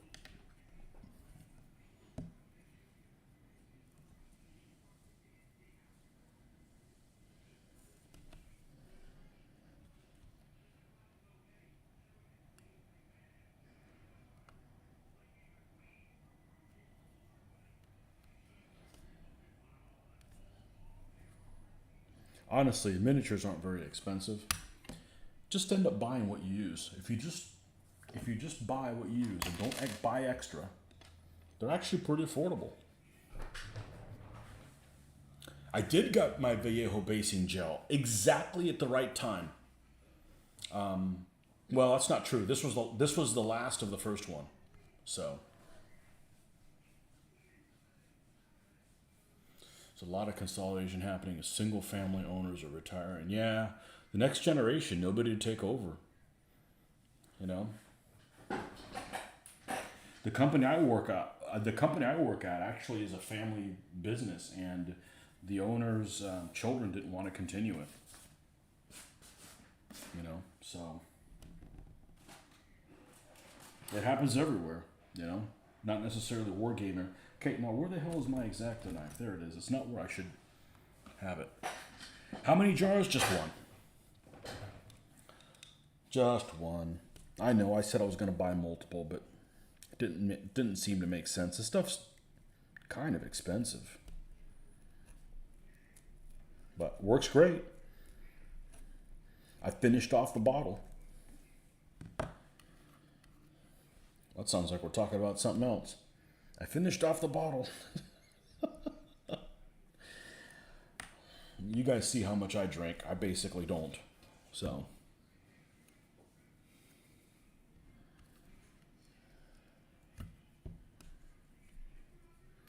Yeah, lots of miniatures aren't available anymore. In 20 mil, some of my favorite manufacturers are no longer available. Cromwell Models, I think they went under just a couple of years ago, or closed up shop. Some beautiful stuff. I only have one of their things. I have a Tiger 1 with steel wheels. It's with Zimmer. It's absolutely freaking gorgeous. It's going to be like the last thing I do because I want to do it justice. The only thing I don't like about it is 1/76 scale. I prefer 1/72. Just looks like more, More oomph to it.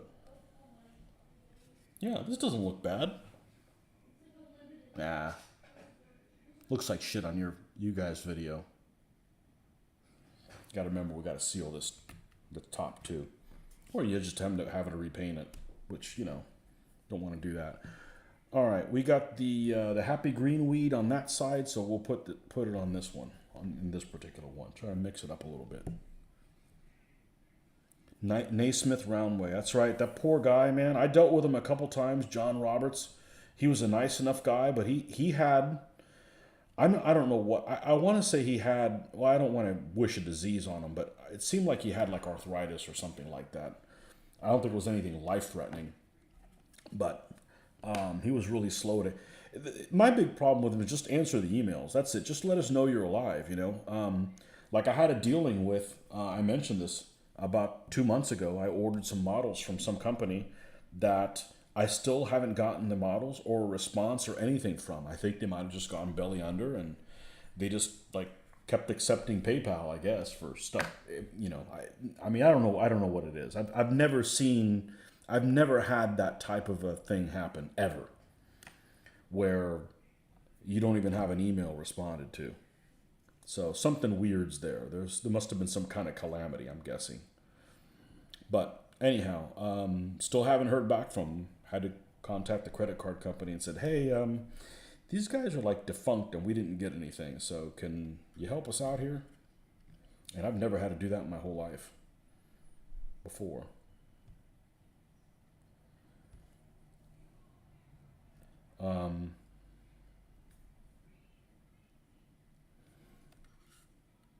But yeah, that was even before COVID. So, and I feel like he was kind of an elderly person, or a retiree. What do you call those? A pensioner. So, hopefully he's doing okay. I mean, I love those roundwood figures. I really, really do.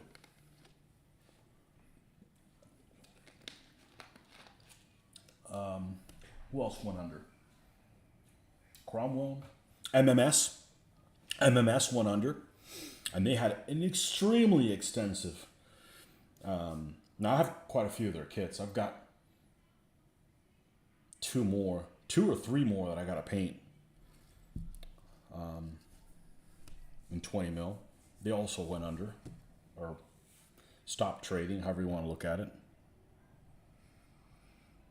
Did the credit card company give you a phone? According to the wife, yes. That's her area. She actually, she's my agent for stuff like that. There's things that I do, and then there's things that she does. So I can do it. It's just she's the one that handles that part of the operation. And yeah, that's never happened to me before.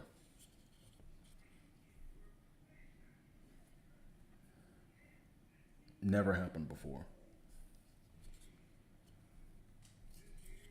But it's got to be something like that, because how would you not even respond to?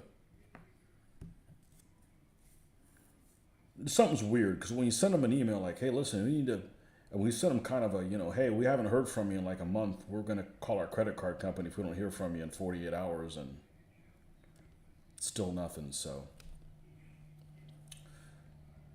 seems like something severe might have happened to the folks there.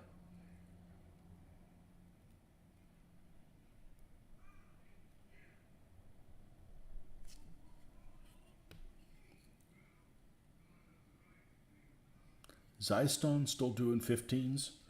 No, theirs are definitely 18s or 20s. Theirs are huge. Yeah, I don't think they stopped trading. Did they have some kind of a problem?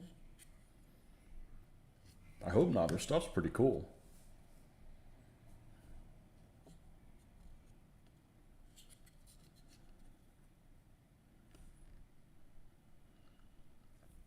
I like Zystone quite a bit. For the longest time, they didn't expand their lines. But only thing I don't like about Zystone is their biggest figures are Romans. Their Romans are gargantuan.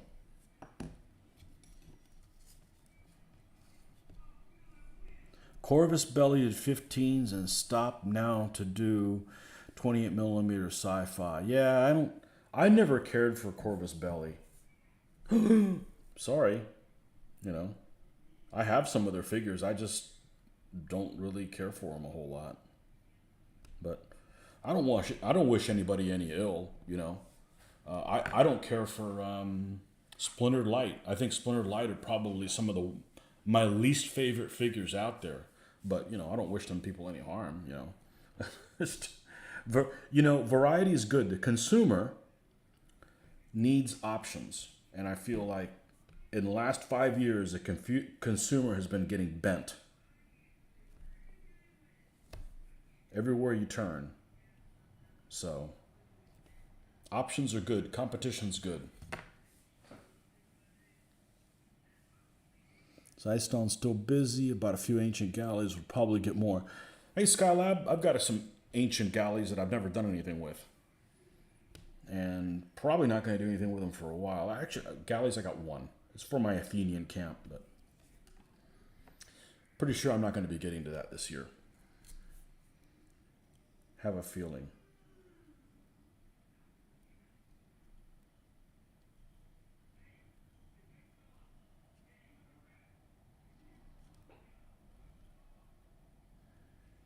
Not really my priority.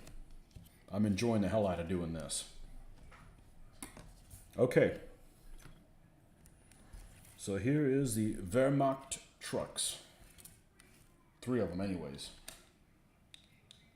See what they look like on your screen. They look close. Corvus Belly and Syston did not. Oh yeah, definitely not. Definitely not. Not bad for ancient models, so to speak. If I go back to 15 millimeter, I'm still going to build DBA-ish. I'm still going to build armies based on DBA, but it won't be for DBA. Does that make sense? I'm not playing DBA anymore, but what we do will still use DBA size armies. And it's that size of a game we'll be doing. So, I don't think that's going to be anytime soon. You're putting in a Splinter Light order in through the U.S. supplier, but he closed down the range till April. Yeah, some people like them. I don't care for them, but that's okay. I mean, even in 20 millimeter, I really dislike FAA, and FAA is still in business. I never cared for them. I have some of their, actually quite a few of their figures, because at the time I ordered them, I didn't know what they looked like. But they'll probably get used at some point. All right, now I gotta find a place to put 3 German trucks. No? Maybe I'll remember to spray the hood, the tops on these things. It's not a big priority right now. Let's just put these guys. Let's put these behind the Russian tanks. Let's start working on the Panzer III.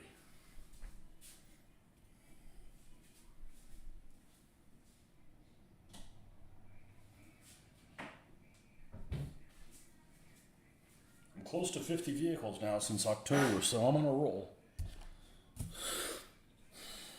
And I've built quite a few of them in sets of 3. I prefer to do them by the each, but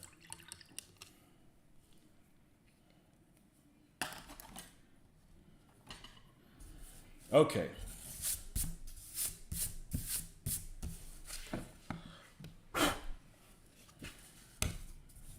All right, let's get.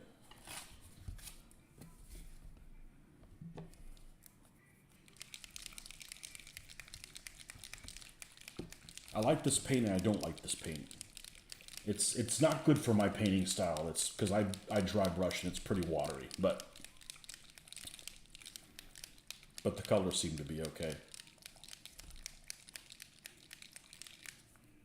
What color are these? They're MiG. And this is another one I can't figure out. Is it, there's AK Interactive, there's Ammo MiG, they're all the same company, but they're not. Was it one? I don't know what the history is between them, but I know it's the other Spanish paint, because these guys are also from Spain, aren't they? These are from Navarra. And Vallejo is from Barcelona. So nothing for southern Spain, huh? So I'll either northeast or north.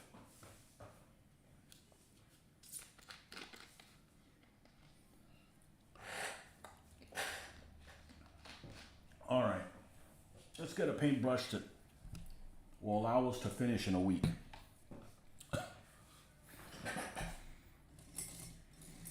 I would not have liked how this turned out had I not painted one of these successfully, and know that I am on a track that eventually will take me where I need to go.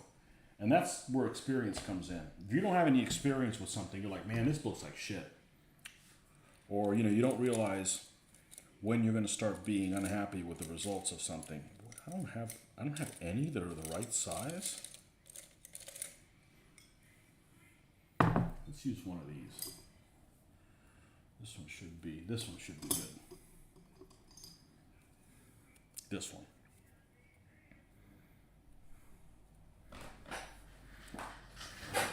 You're gonna get something to eat, huh?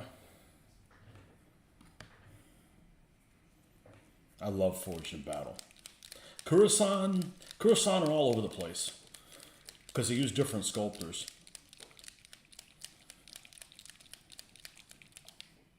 I like some of their stuff. They showed up at the scene too late for me to benefit from them. It's okay. I got most of my figures because, well, the way I got all these vehicles, nobody wanted them. I don't want these, so I'm giving you as a good price. I'm like, sure, I'll buy them up. That's how I ended up with this stuff.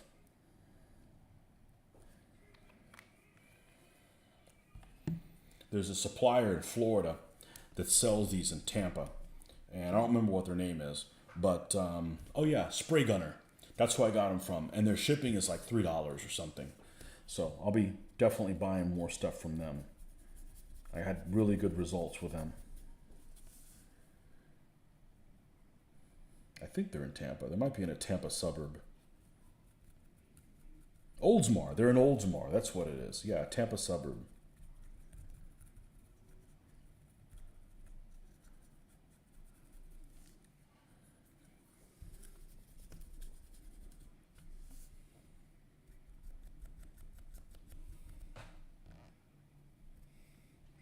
You can't make a track or truck combat system look like crap. Just keep making it dirty and messy. Well, it just depends what you like. I don't want to do all the chipping because that's one of those things that when you do it, it doesn't look right. You see somebody else do it and it just, at some point, I've got to cut some kind of corners. And that didn't exist when I was 20 years ago. Nobody was doing chipping and shit like that. And I don't mind the chipping, how it looks. I don't like dust effects. In other words, I don't like light colors going into crevices. And I know that it's realistic, but you need to be able to see these from 3 and 4 feet away. And if they just turn into a blob where it's all blends together, it's just not a look that I care for. So, light colors that go in there. That's why I really want to do an Africa Corps vehicle or British in the desert to see what my take on them is going to look like. And I think it's going to turn out stellar, but it's not what everybody else is doing. But I want these guys to look like my painting style and everything else. So, like I said, you're the one that's got to be happy with it. Or it's going to piss you off and you're going to move off to do something else.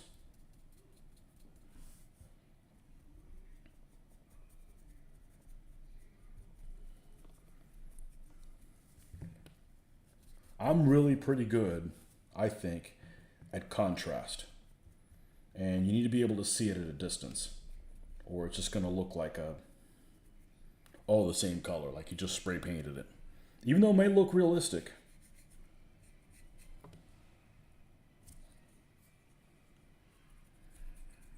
That's why this color would probably be great on white, but I'm not gonna spray this on white. I don't use a whole. Well, I do use a lot of paint. It's all wasted here. I don't use a lot of paint on the model because it's a slow buildup.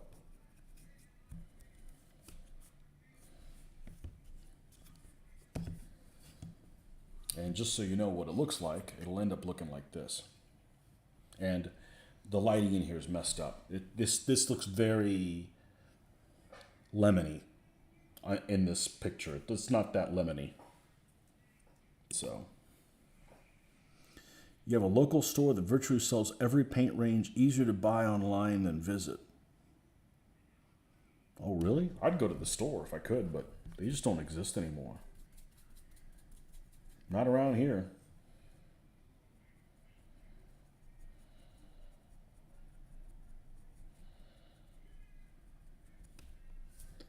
Unless, they find out you don't like who they are. Of course, it could be like that store I went last weekend. There were some strange cats at that store. I don't understand why some gamers are so damn weird. I mean, it's okay that you're nerdy. We're all nerdy to some degree or the other, But there's some strange cats at that store.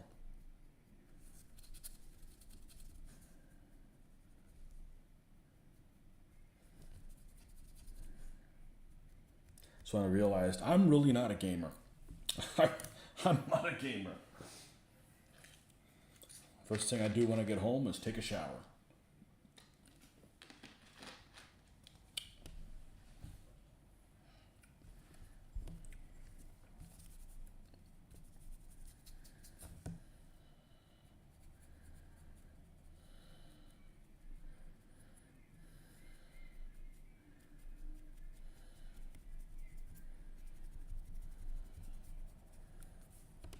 So what happens is the first one of these that I painted, the first vehicle that I painted a couple months ago, I realized I was spending a hell of a lot of time trying to paint the vehicle to get paint everywhere for the base coat, just to give it a wash.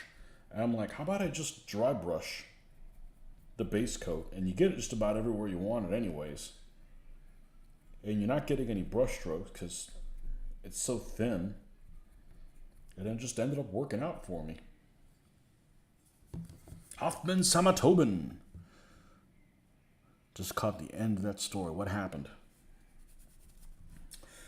Gamers are a strange bunch of strange cats at the game store. I don't know. And I think they're getting stranger. And that's fine, but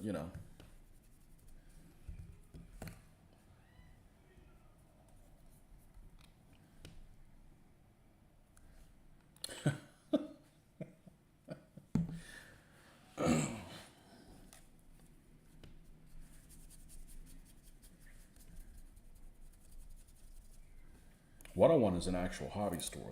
Those just don't exist anymore. They don't exist in Florida anyways. I saw one when I went on my travels for the holiday. I saw one in Connecticut. It was a legit hobby store.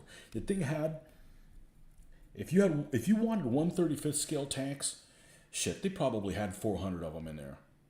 They had a lot, and it was a cramped space. Now, I didn't spend more time in there because it smelled like they actually smoked cigarettes in there all the time, which is really weird, to think that was even a thing at one point. So I was traveling with a family. I didn't want to come back to the car smelling like I picked up a habit. But they didn't have much 1/72nd scale stuff. But it was a legitimate hobby store, and I hadn't seen one of those in probably 15 years. You know, it wasn't a you know game store slash Magic the Gathering type of place. Because I'm actually okay if the place carries like Games Workshop stuff, because I actually like Games Workshop paint. I think it's pretty decent. It is now. It was way back when, and it is again now. So I'll buy that stuff, but I don't have much of a. It's just not. It's just not a place that I go to if it doesn't have, the stuff that I'm looking to get. So, but this place had like actual kits and everything. But I think they had like 6 or 7 1/72nd scale stuff, and it was nothing that I was looking for. There's some 1/72 scale models that are, like $40 each. I'm like, nah, I'm good,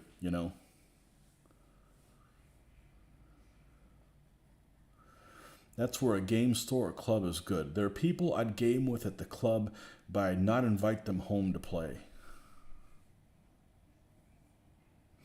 No, legit hobby store, like a mom and pop type place that, actually has like model kits. We had a Hobby Town USA and it wasn't worth a damn here.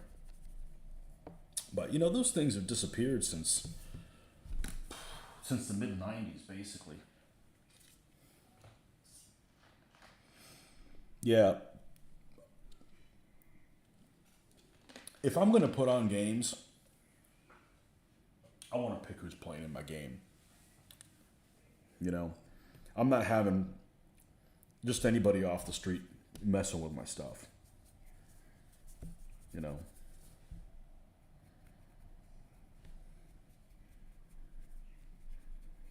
and now I've just gotten to the point. If I'm putting on a game of this, it takes quite a bit of setup time.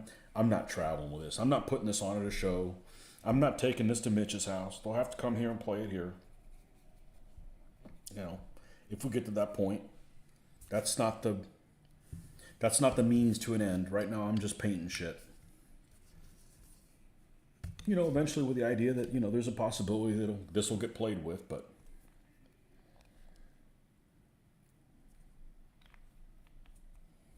I don't like most gamers. I've said it before. A lot of people just have a bad attitude. They got to like win, win, win, win, win. I'm like, it's about the narrative. And I've been pretty fortunate. Most of the people that I play with don't have that attitude. But you go out on this, go out in the real world, and yeah, you're going to encounter people that they've got to. They're even unhappy when they win. I'm like, I don't want to be around people like that. Okay, time.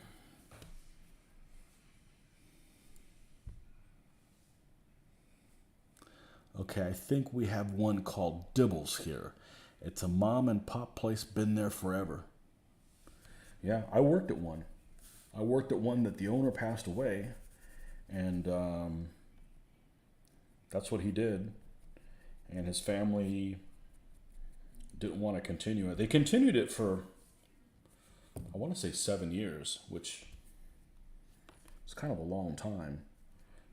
But, eventually you needed to do other stuff that could pay the bills, kind of thing.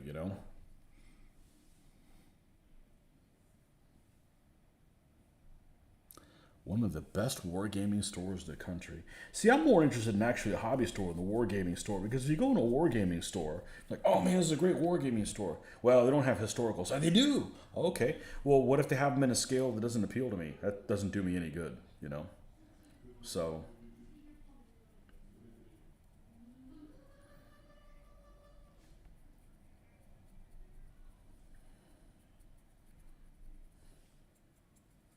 I'm fine just ordering stuff online, unfortunately. I'd rather go to a store and pick it up. But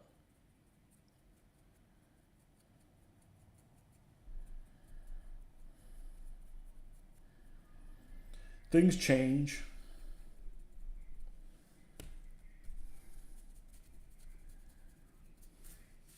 I remember when I worked in a hobby store in the early 90s. The early 90s, mail order wasn't.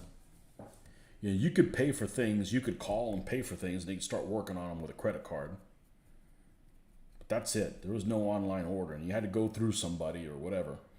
And these people would mail order from a place called, God, I want to say it was called Tower Hobbies, just to save 10% or something like that. But then you have to wait who knows how long. I'm like, fuck it, I'll spend an extra 10%. I want to walk out with it. But that was in the early 90s. And that's kind of when, that was the first time that it seemed like hobby stores kind of just took a hit. And then with the internet, nobody can stock the stuff that they need. Forget prices. Some people are driven by prices. I think most people, unless you're talking about something really expensive, they'd rather go to a store and buy it and walk home with it and start working on it immediately. I think most people, I'm sure there's exceptions, but I think most people are that way. But if it's just you just don't have the thing in stock, or you don't know when you're going to get it, or something like that, yeah, then they're like, well, might as well just order it online, you know. Which I didn't realize one of the things about ordering online is there's some fake online stuff out there. There's stores that purport to be in business, but they're really not. Like what happened to me when I ordered those kits from Military Model Depot.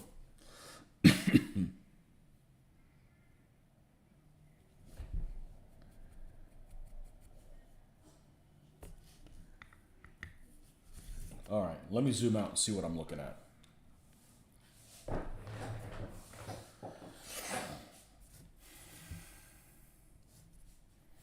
Well, the contrast looks great from this distance, and that's the whole thing. You got to put the dark things in there so you can see it at a distance. Okay, that's cool. I'm gonna go to the mid shade, and then we'll add the camouflage, or at least kind of pattern out where the camouflage is gonna be. And no, I haven't decided what I'm gonna do, but it's probably gonna be 3-color.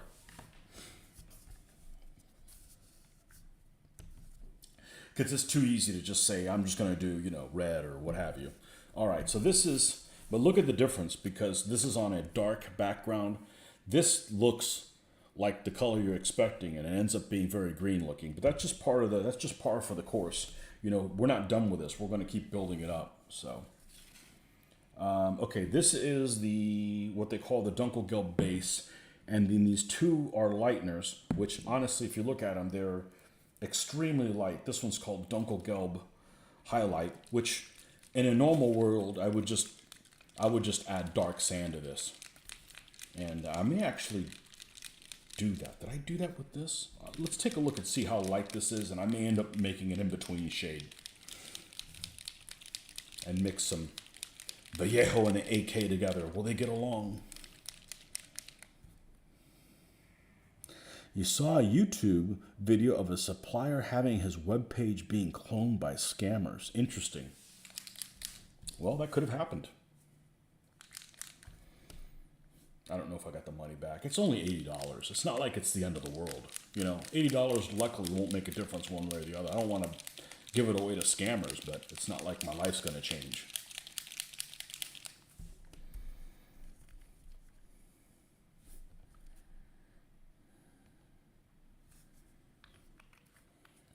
Fortunately.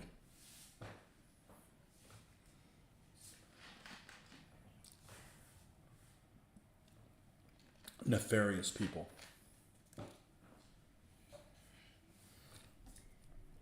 All this stuff happens because you're not allowed to spank kids anymore.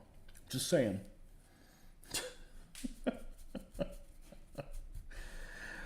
All right, this is pretty light. Now let's see where this takes us. Let's see where this takes us.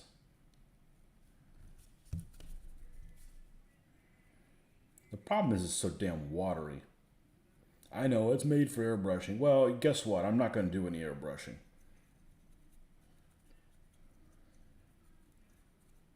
I can't film out there. It's noisy. It's hot. Back in the early 90s, I had an airbrush I had access to. Got pretty decent at it, actually, but it didn't even have a tank or anything. I don't know if this is too light. I'm actually okay with it. This is a slow build-up. And remember, we're still going to have the colors from the dirt coming up in this, so.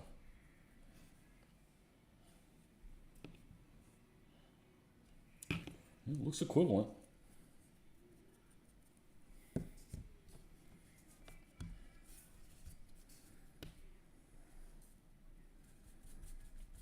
I don't like when people do bad things to people that didn't do anything to deserve it. I don't even like it in movie form. What was that movie that came out? I couldn't even watch it. I was so damn angry. Identity Thief. Guy didn't do anything to deserve it. He's just, woman's getting away with it. At the end of the movie, it's not like somebody's going to put a bullet in her head, or beat her to a pulp or something like that for doing something rude. It's like, no, they're going to get away with it. Not cool.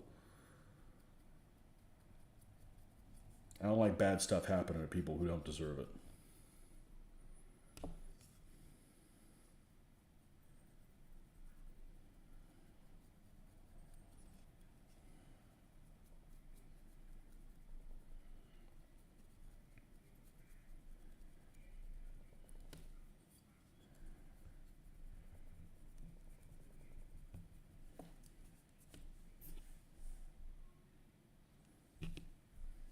May end up being too light.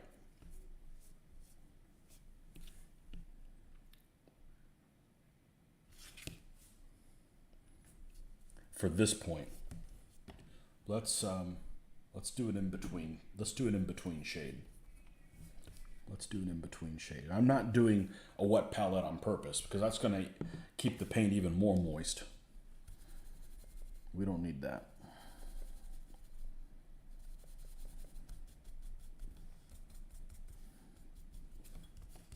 All right, always start with a running gear.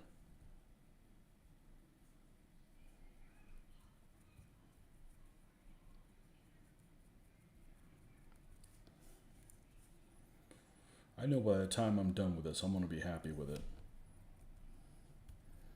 I've just only done one vehicle in this style.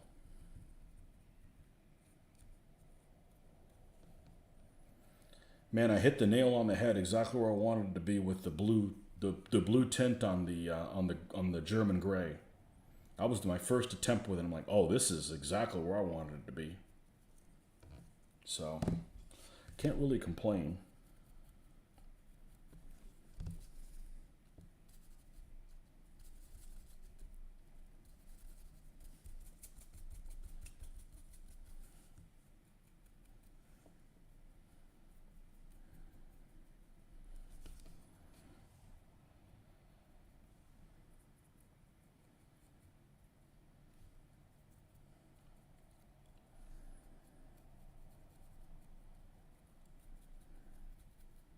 And there was actually another Dunkelgelb that happened like a really late 44, early 45 that's almost looks like a buff color.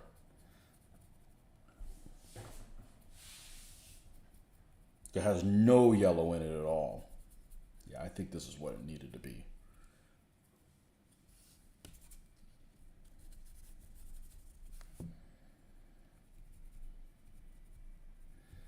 And I actually like this method that I'm doing because no two vehicles look the same. And that's kind of what I wanted. That's what I was looking for. Now we're going to forego doing any color that's lighter than this until we're done with the camouflage.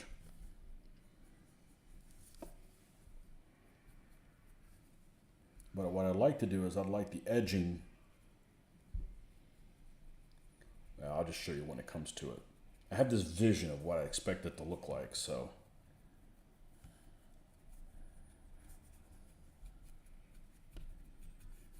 But this is really pretty mindless. We're just kind of scrubbing away at stuff.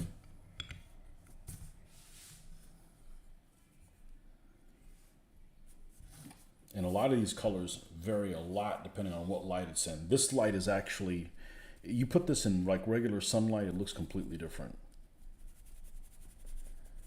And sometimes it looks better different, sometimes it doesn't.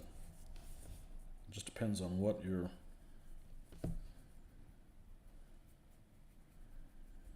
looking for in that situation.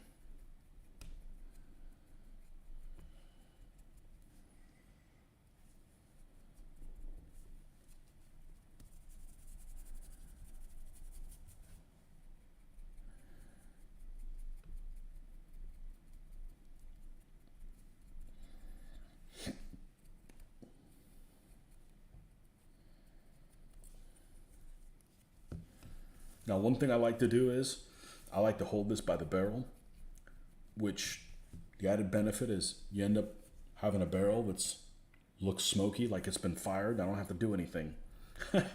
it's like freebie. All right. Now let's take a look at this.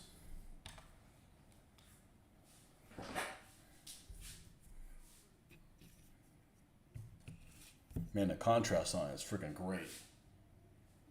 Really, really pops. You know, at 3 feet away.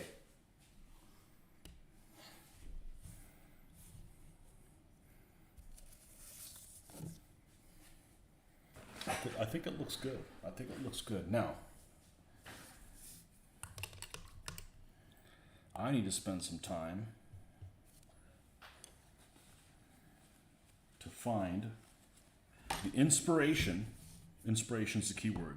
Inspiration for what I want this camouflage to look at by looking at other things that I have. So let's pull out everything I have, which is, I don't have to follow it exactly, but just some inspiration. Curse 1943, Panzer Colors 3. What do we got here? You could just as easily look online, but got all these. I didn't even know I had this book. Osprey, British Tanks in North Africa, 40 to 41. Awesome. Oh, these are all wrong colors.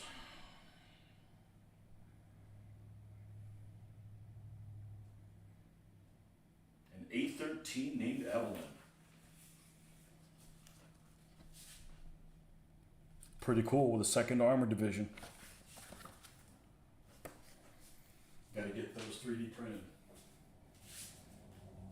Here's my Panzer Colors 1. Probably won't find anything there useful. And my second one. Third one is what? SS units, Tiger stuff, Tiger shit.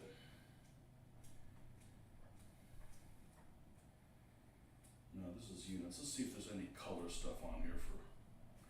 Wow, that's an extremely high numbered Panzer II, 10th Company, 1042 on there.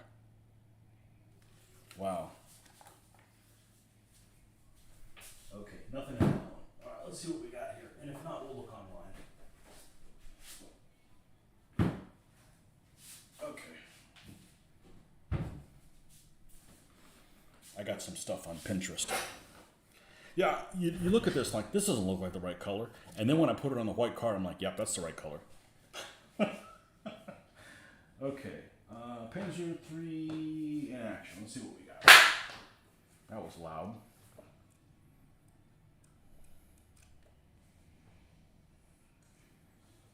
Oh, here's the classic. Here's the classic one. Down here. But that's an M. This is an L. And like I said, they only made 250 M's. Every time you think of, oh, a Panzer III at Kursk, it's an M. Well, there weren't enough M's to go around for everybody. If you add up all the Panzer IIIs that they had, they weren't all M's. The other ones just don't get any justice. Okay, nothing in there.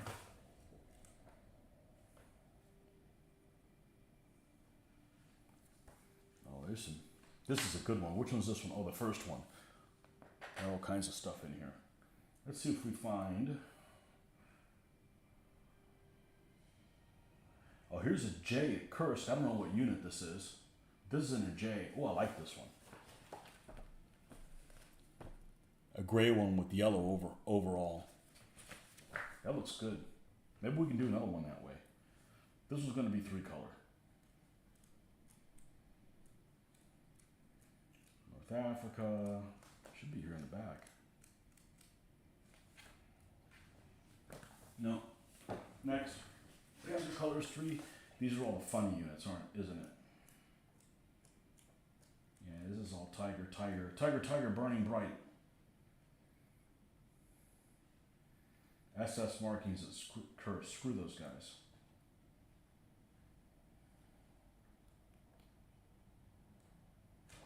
I just wanted some inspiration. I want to say there's one in here. That's a Panzer IV.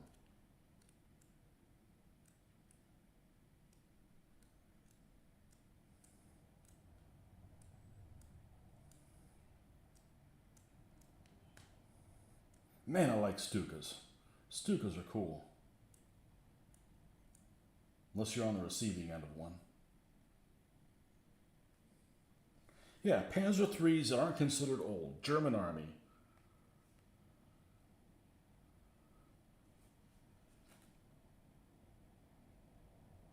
Yeah, this is well more than 250 of them. And you know some of them, M's, no, none of them went to North Africa. L's went to North. I don't think any M's made it to North Africa. All right, there's nothing here. Okay, screw that then. Then let's go and load up my Pinterest, which I'm not smart enough to show you, be able to show you guys how to do that. I mean, I'm smart enough to use Pinterest, not smart enough to put it on the screen.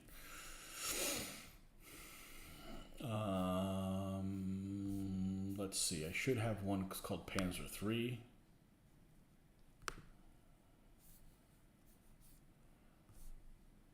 All pins. Panzer IIIL, here we go. Almost all gray. What is this one? 20th Panzer Division, October 43.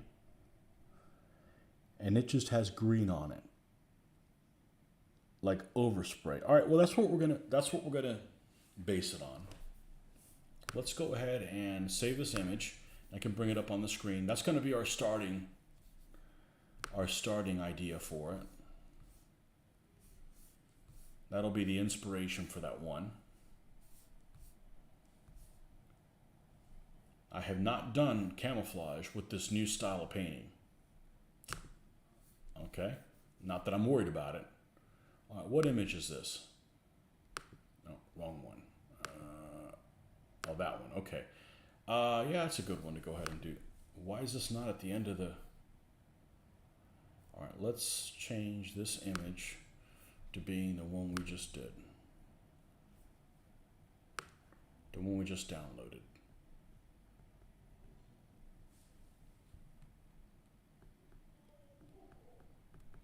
That way I have it right there on the screen.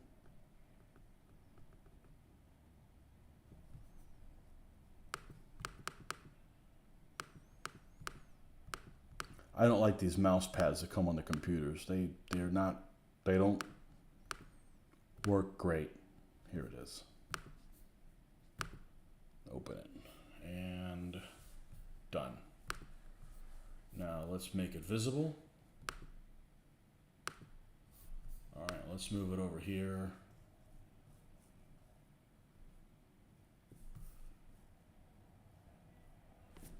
I think that yellow looks about right. So it fades significantly. Doesn't need to be huge. All right, that's going to be our inspiration. All right. I'm going to continue using the paints from this set. Here's the chocolate brown and olive grün. Okay.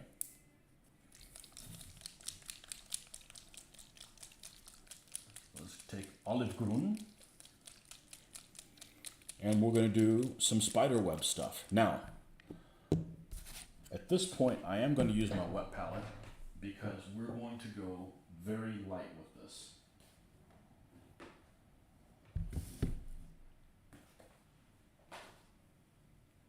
This is how I get all this mess of where it's like, these books I just pulled out, I just leave them there. That's why I can't even find myself later. Okay, olive grün. Oh, we're going to need one of these to open this up, aren't we? These are a tight fit. Now, I suspect that the Liquitex is starting to smell a little moldy. Maybe. Maybe not. Stuff is definitely a lot more resistant to that than the previous paints. All right. Let's find us a little corner. Let's get rid of that Elmer's glue wall.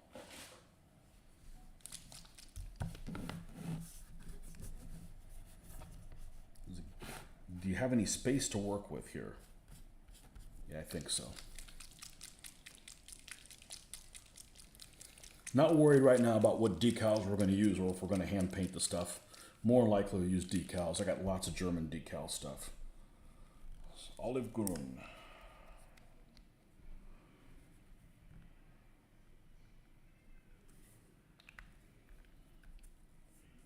Right, it is this one, not the other green, right? Damn it! Why did I say that? Now I've got doubts. Better find out now later. Rosetta green, yeah, it's definitely the olive. Yeah, that's a good green color. I'm not even going to darken it.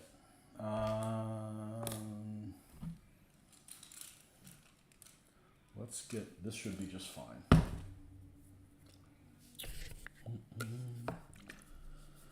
Tired. Tried getting a red grass version 2 today, out of stock everywhere. Well, I'd tell you where I got mine, but I didn't get it for myself. My brother ended up getting me this, which was really, really strange that he would have hit the jackpot. He didn't even know I had a red grass as the first one. Let's take a look and see what this thin down looks like. Because we just want to place kind of where the pattern is. This kind of has like a spider web type thing. So let's start with the turret. Let's start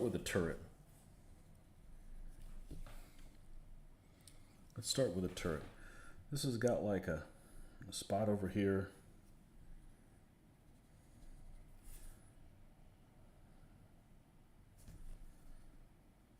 Do I want to go darker than that? I think so. I may want to add some black to that. See if we add some black to it, what we're getting into.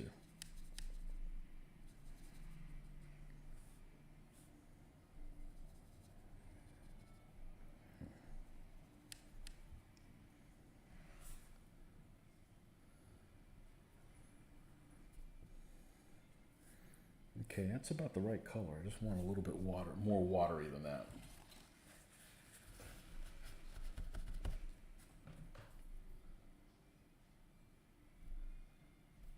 Okay.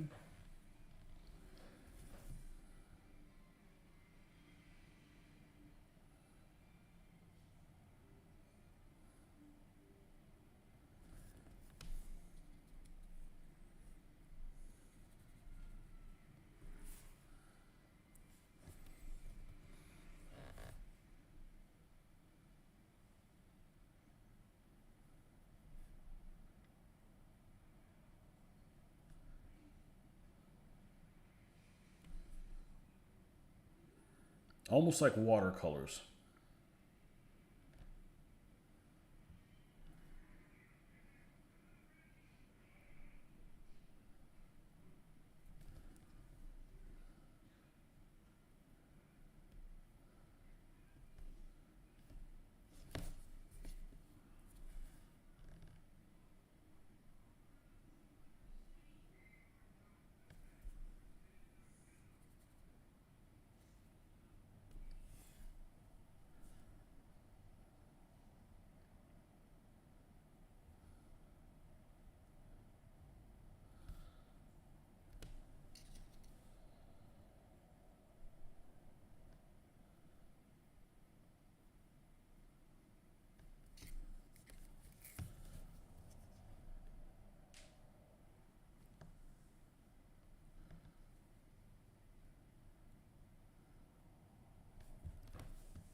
All right. Now, I don't know where the hell my brother got it at. I really don't know. Oh, I do. He kickstarted it. I think he said it was the first thing he's ever kickstarted. I've actually never done a Kickstarter or anything. Just seems high risk. But see, does it go into the running gear? Very little. All right.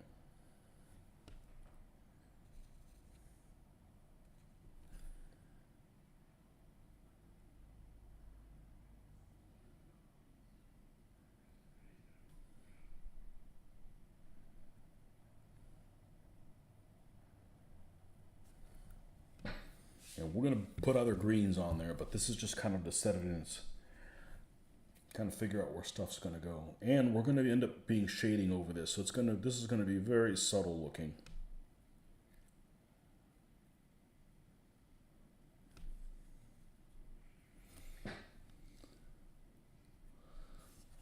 goes across the front too.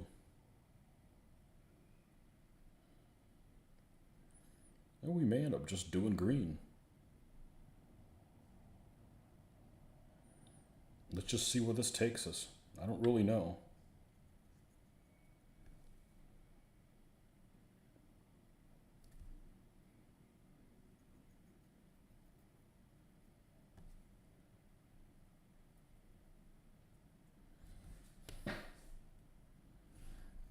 I'm on this adventure too.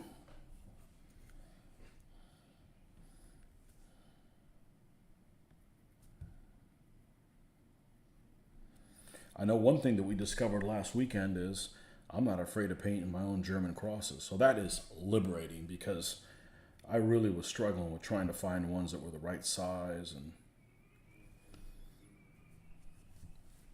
didn't want to get ones that the decal paper was too thick and had trouble hiding it. There's all kinds of issues that could come up with that.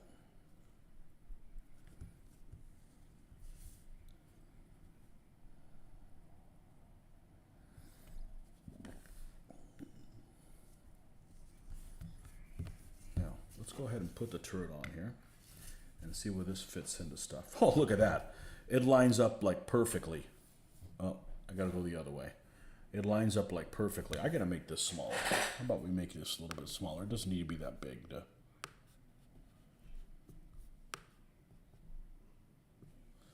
Yeah, look at that. It lined up exactly where it went. Okay, so, well, let's do the same thing here.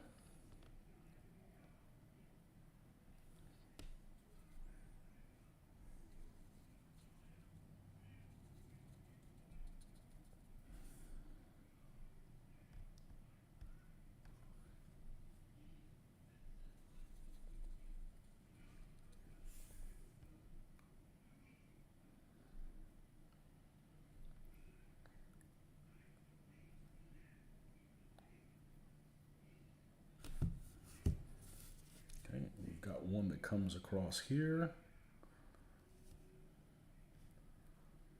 This is not a perfect science or anything, but just some method to the madness.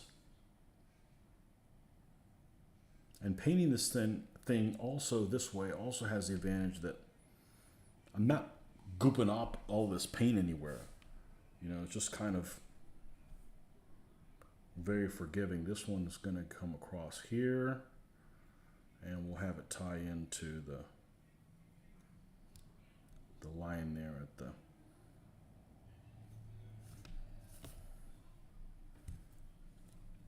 the stowage compartment. That thing that makes German tanks look really weird if it doesn't have them. I don't like Panzers without that. It looks very, very strange. Okay, this one goes across here.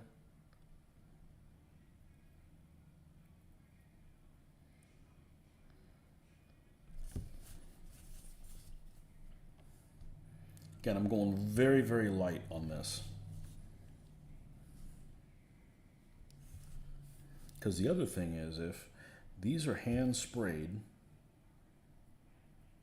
and this is what's going to fade faster than anything else. So we don't want any hard camouflage. We want kind of like a faded.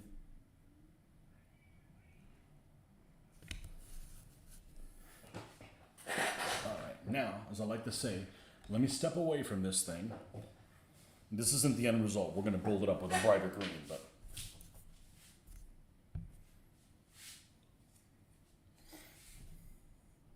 you know, we're still going to do the edging and everything.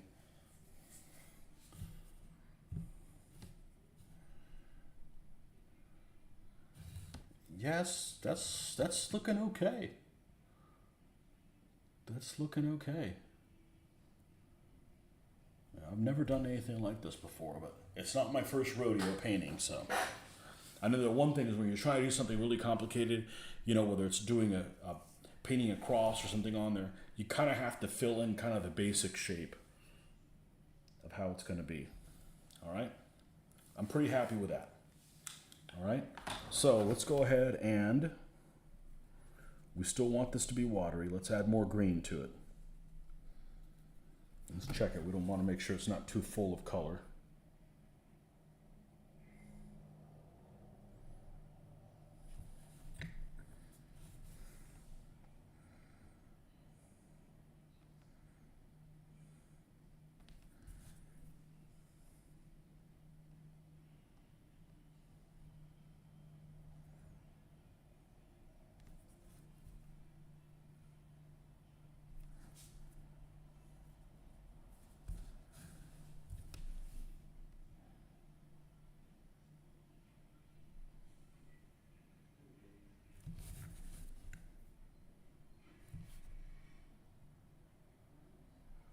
You're not going to be able to get a good idea what this is actually going to finish looking like until we do all the dusting. Because remember, we do some of the dusting at the top too. It ties all of that together. You're still following a topic, even though my primary focus is big base DBA. It is the only game I can blackmail my nearest and dearest into. No interest in historical miniatures in my area. Well, that stinks. I did spend from about 1997 to 2010 with nobody local to historical game with. So I know what you're getting at. I could probably be okay now and live somewhere there's no historical gaming because I got you guys. I mean, I'd still be creating stuff. I mean, gaming is one part of it. The other part is, actually being creative. And if you don't have anybody to be creative with, whether it's face-to-face or something, I'm not going to just sit there and do this while I'm watching television because I can't do both.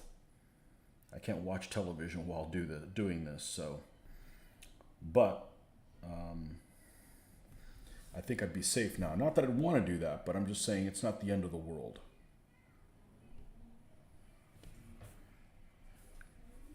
And that 97 to 2010, it's just boring. I'm not going to do this by myself. I got better things to do. Joe, hopefully you can make it on Monday. I was real bummed you couldn't. I was ready to play some Ironclads. I'd even brought drinks to make Blanco Encoladas for everybody. No, I found that it's actually named after a person. I'm like, who the hell is that named after?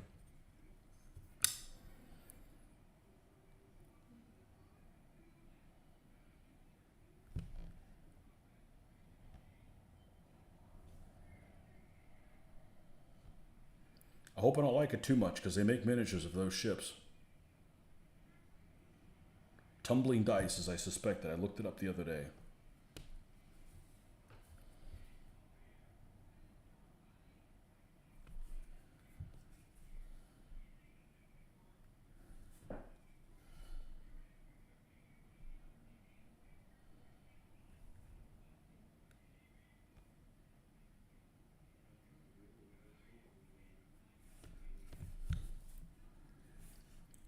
Now, there's a chance, well, there's always a chance of this, that I may not like how this looks.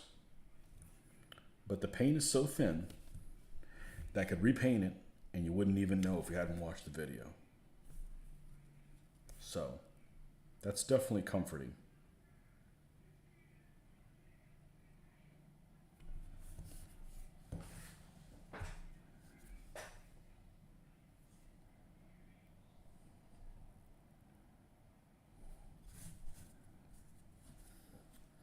And the front of the turret.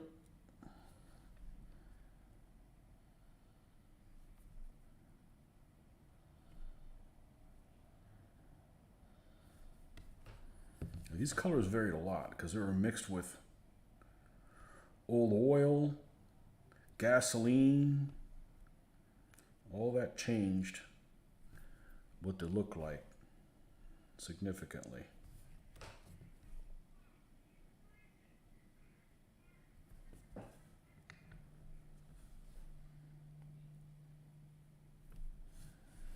Let me step away from it.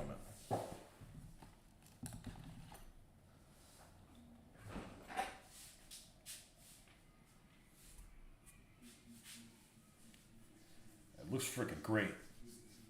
Looks freaking great from here. It looks like what I wanted it to look like.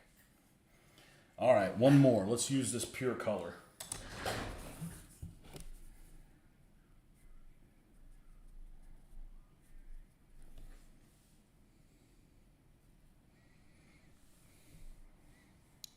I return with homemade pizza.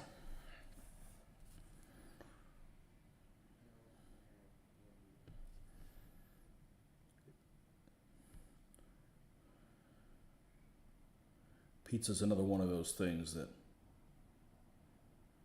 people have really strong opinions of what they like on it.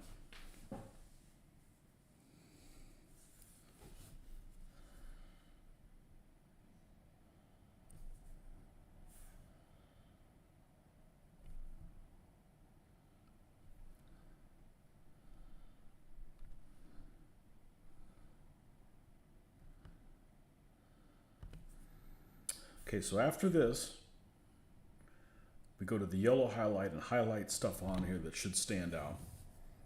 And then we can do dusting.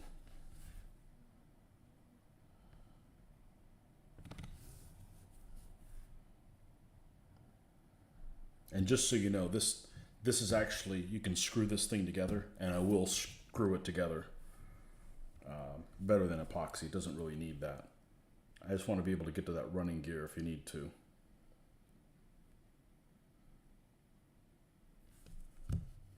Oh, that's not true. We need to put the numbering and stuff on it.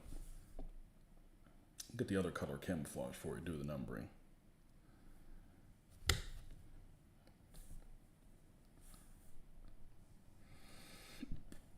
No fish. I didn't know that was an option. I think I saw a poll one time that it said favorite toppings or whatever by state. You know how those things are. Minnesota was like tuna fish. Like, who the hell puts tuna fish on a pizza? I mean, it may work, but what would occur you to try that, you know? Pepperoni. I think it's not pizza unless it has pepperoni.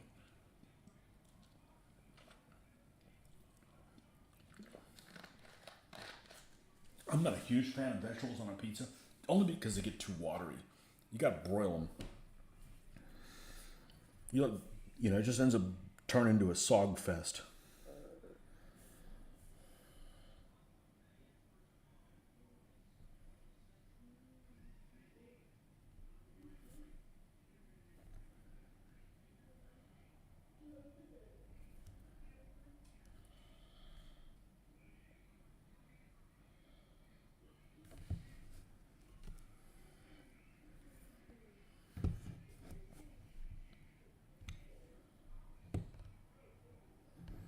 Again, this lighter color, I won't even bother doing it in the wheel wells or it on in the running gear. You won't even be able to see it.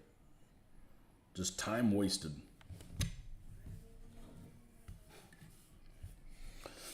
It's great to communicate with fellow runners, fellow gamers, total obsessives, and I'm lost in your own little world, but they know me there. Well, the thing is all day long we spend not being able to talk to anybody about this stuff. No one. I would like for just to have somebody to talk to about history. Nope, don't have those people either. So,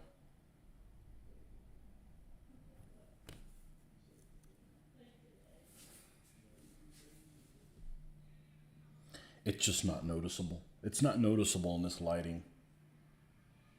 That, and I don't know if you can tell the difference. Let's see if I can get a good picture. This big picture isn't as good a quality as this one. I wonder if I could flip them. Let's see. See if I can get away with doing this. This is called, is this the webcam? This is the webcam. Okay, this is the one they call the webcam. All right.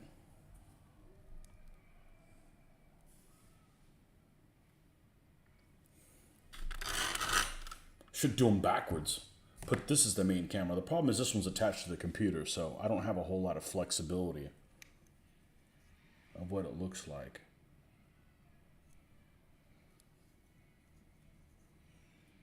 It's not even close to being done. But I'm pretty sure I'm on the right track. If not, I know how to get back on the right track. I've had to do it so many times. That's where experience comes in. Let's get this fixed back in here. All right. What, you don't count? Well, I don't get to talk to you every day. I don't work with you, which is probably why you're still my friend. You don't want to work with me. I'm a pain in the ass. Oh, okay. So where to now? We need to make some things pop. So we're going to put this away. Not far, but we're going to put it away.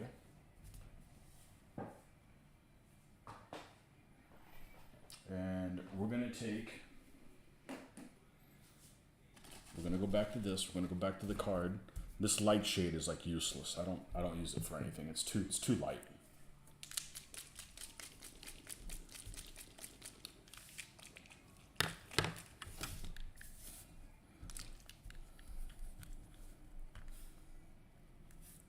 God, this stuff is so freaking watery.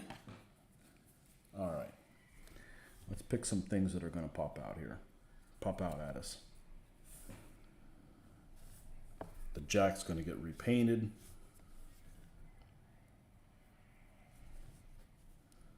Oh, shit, we need to do that. We need to get some Nuln oil. Where's the Nuln oil? There it is.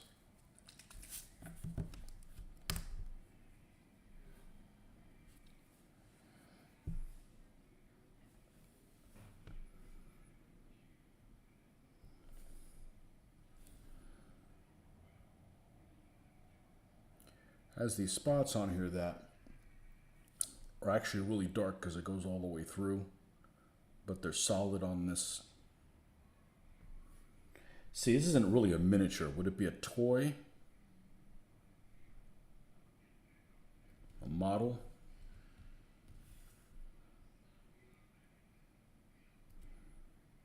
So I want to make sure those stay nice and dark, like so. Okay? Then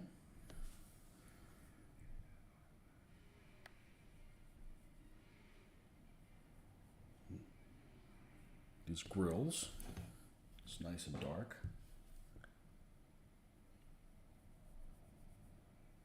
I mean, these things actually has a fair amount of detail on it. I'm really pretty surprised how much detail it does have. I can go ahead and remove this. All right. Let's get. I'm not gonna get the whatchamacallit out here just for that. What do you call it? Wet palette, just for that. Let's get some black out here.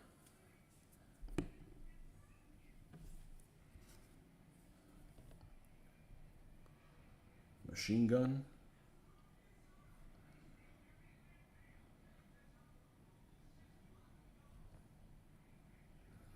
I was reading about the Mark VI British light tank the other day, and the B version has a 50 caliber machine gun and like a 30 caliber machine gun or something like that, or a Beza or something like that. Anyways, it's two different caliber machine guns in the turret, and you cannot fire them both at once. So you fire one or the other. I thought that was really strange, but hey, that's what this book said. I'm just learning. Cute little go-kart things. Had to be hell riding in one of those things, bouncing all over the place. All right, let's get this wire.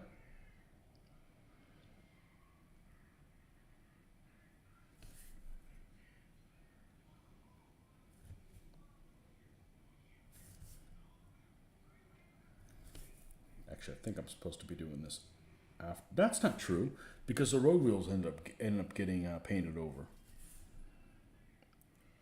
Well, if I end up dusting this thing and don't like how it looks, I can come back and repaint it. Not that big of a deal. Just trying to remember what order I do things in, because that way you don't have to redo stuff. No point in doing things again when you can be working on new stuff. And I like doing the ends of these also in metal. The metal where it's crimped, we'll leave that in the Panzer dark yellow, as Polly S used to call it.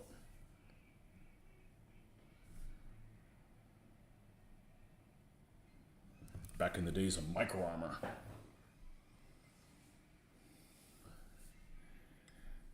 Okay, now we got road wheel hell. Now, one thing that's part of road wheel hell is some of these road wheels are rough as hell.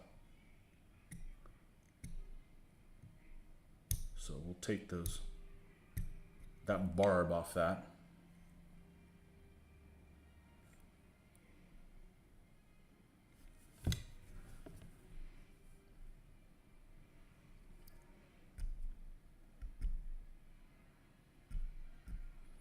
Same thing there.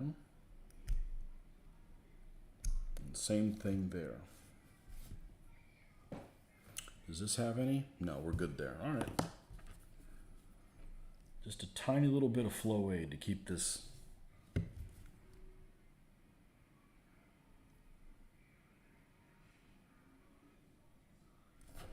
black paint running smooth across this.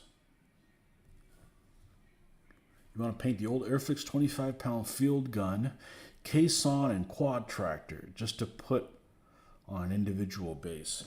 I'm going to get the Plastic Soldier Company one because it comes with a crew that are bare-chested for the desert. And I like those quad tractors. They're cute. And yes, cute's important.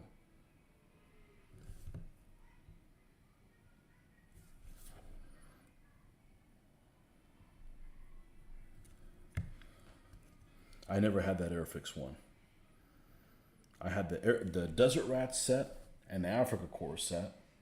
And those infantry are really good, both of those sets.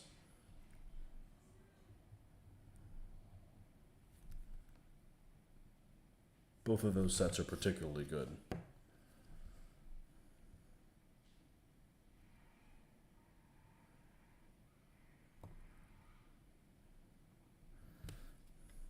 Except for some of the weapons they have. You know, none of the Africa Corps have an MP40. They have an MP41, which was kind of like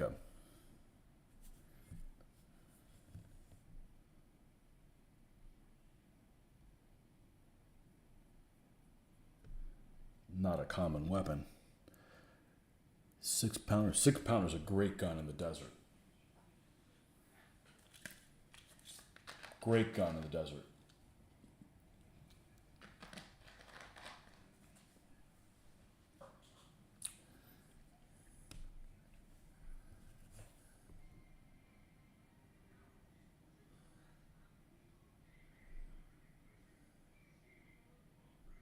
Speaking of 6-pounder, Crusader 3 had the 6-pounder. Crusader 3 only had a 2-man turret because the gun took up more space, so they could only have 2 men in the turret instead of 3. Didn't know that.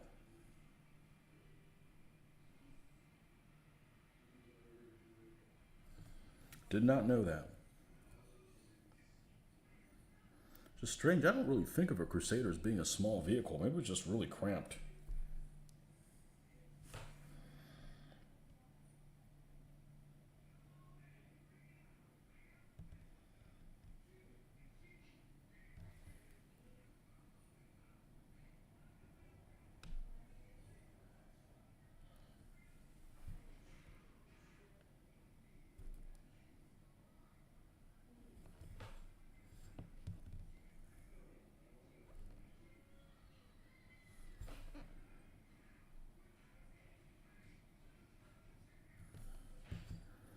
All right, and then we've got the jack to paint black. Got some kind of metal thing here.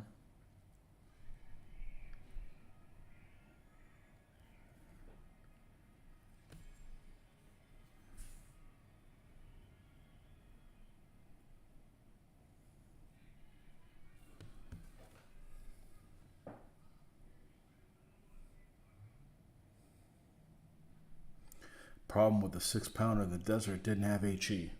Well, the 2-pounder didn't have HE either, so not a problem. That's what the 25-pounders are for.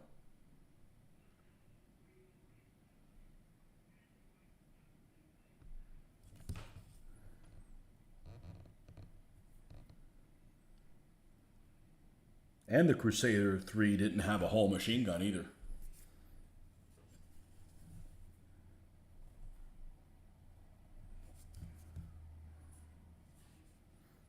You find out a lot of vehicles when you find out a lot about vehicles when you start looking into like, well, I wonder what that's armed with. I actually didn't have any Crusader 3s for the micro armor. Mine were all ones and twos, and like one squadron or something like that had Crusader 3s at Gazala. Other than that, they're all later than that. It wasn't in service for very long because I don't think by the time they landed in Sicily, they were using them at all. So they only used them from Gazala's June. So you're talking about what, June 42 through early 43? That's it. The next time the Crusader shows up, they show up as an AA vehicle.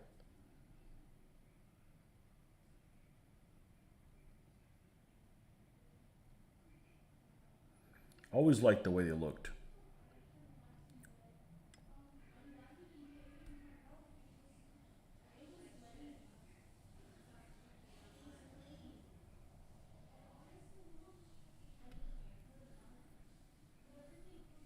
There's shovel hiding down here? There is.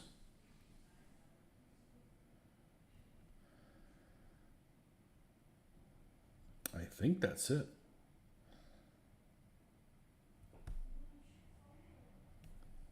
I think that's everything.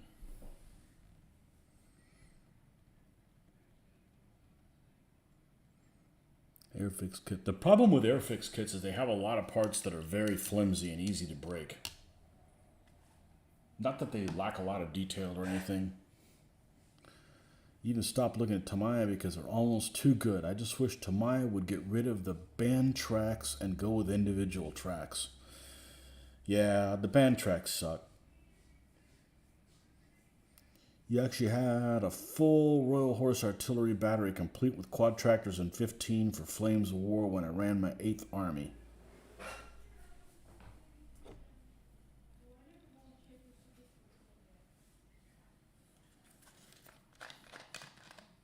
Now we got to do the running gear.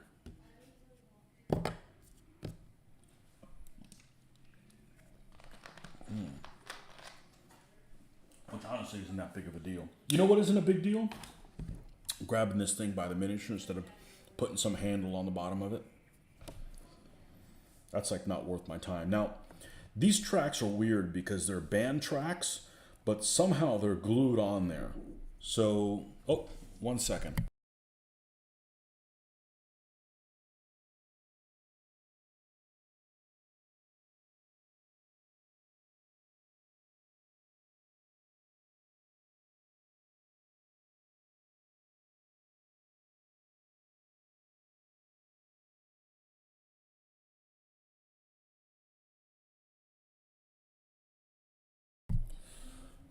I don't know what the hell I was saying. But yeah, go ahead. Putting handles. Oh, so this stuff it's like glued down somehow, so it fits pretty well. So I really don't want to pull it off of here. I think I did that once, and I don't know which one. It was a pain in the butt to get it on here. So we're just gonna leave the tracks on as is. That's what I got to do. I got to paint the tracks too. All right, so we got a few things to do. But we won't be cutting out anytime soon, so maybe that's good news for you. I want to see what this thing looks like.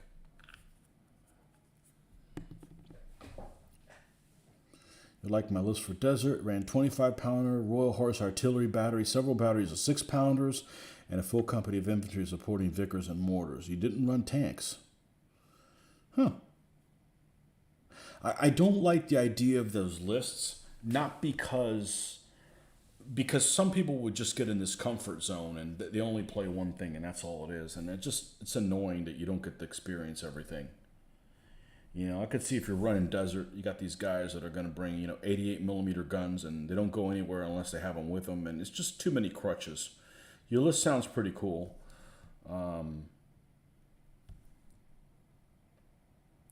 But I could totally see that. I don't ever play those things. Those guys are on a good value for 50 points or what.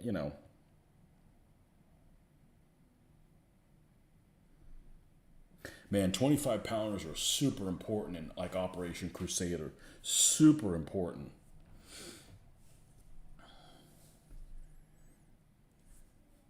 They used them for long range, open sights, all kinds of stuff.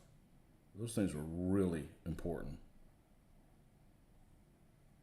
I just said Operation Crusader because I've been watching that video on it. I actually didn't finish it. I've got like, I don't know, 30 minutes left or something like that.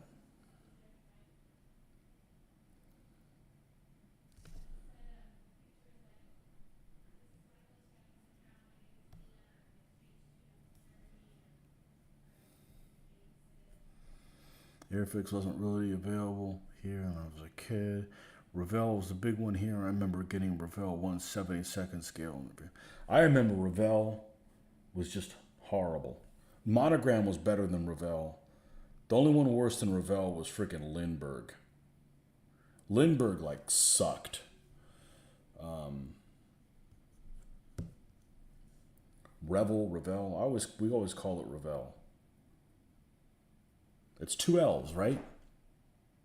Maybe it's Revel. I don't know.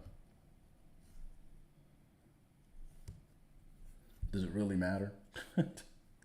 Not really. Everybody knows what you're talking about. I'm gonna paint this black even though I know, cue the music. Most of this will be covered up anyway, so.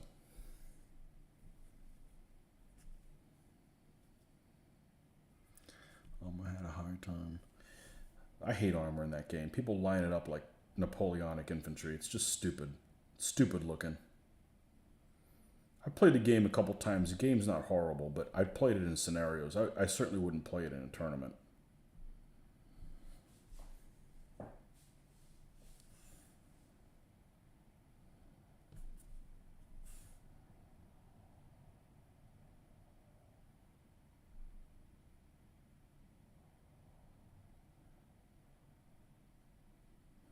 It's just weird. I just don't think of 15 millimeter being a World War II scale.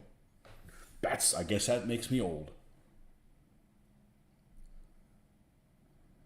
You know, World War II scale for me was either micro armor or 20 mil.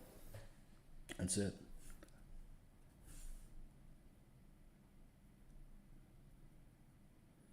But I guess it's just the same way that some people used to wargame in 25 millimeter, and I'm like, well, I was just shitting in a diaper when you were doing that. That's kind of a dead scale to me too.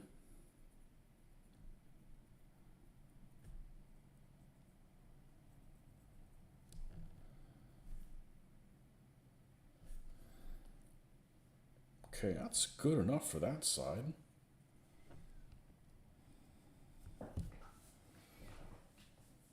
Yeah, that was my tournament list. I hated play like that. The best times I had was playing scenarios like the Mannerheim line and Stalingrad with people who were here to have fun and not win a tournament. I want a narrative, you know? Yeah, I want to have fun and a narrative. Have to make hard decisions. Shit doesn't go your way sometimes.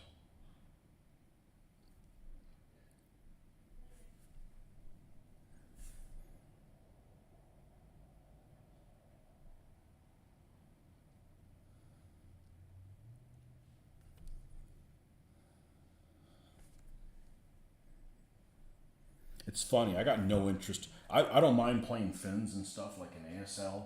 I got no interest in building like Finn army for this. It's just like German troops by another name, you know. German troops with none of the cool tanks.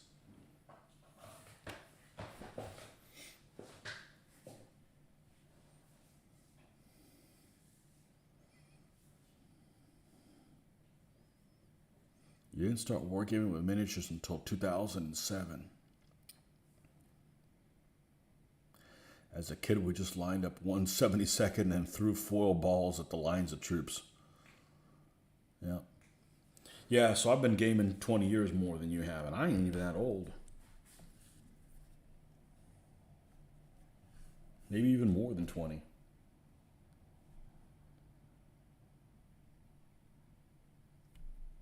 First war game proper, I'd say I probably played around 1986, 85, 86.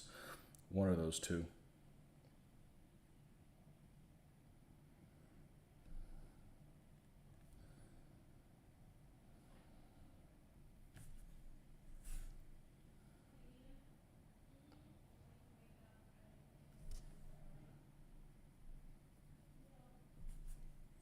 One of the things that surprised me about the game store that I went the other day is I wouldn't be able to play in that environment that they were in. It was just people lined up like shoulder to shoulder at tables, and there was like so much like noise. It was like a cafeteria, like a school cafeteria. I'm like, man, I don't like all that kind of like background noise. That I don't really want to be in a room that small with 35 to 40 other people that aren't playing the game I'm playing, you know?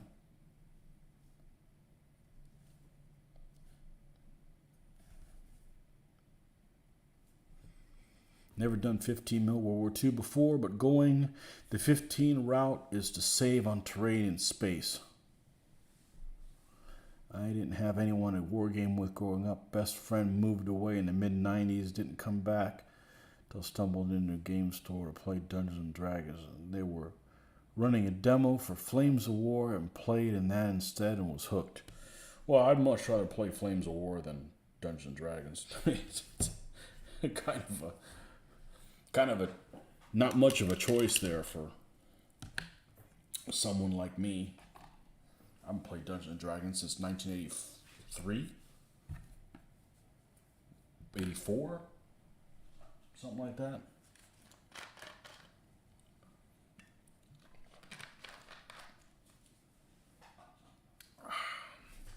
All right, track time.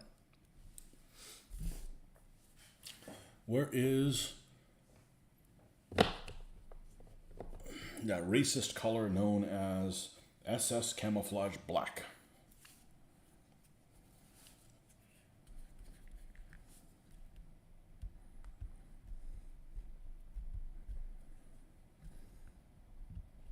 No point in using the wet palette.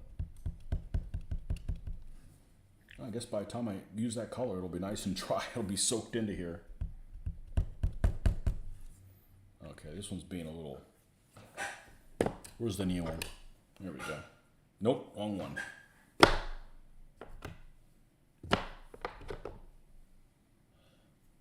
It's so dark back here, I can't see. It's gotta be this one. Yep.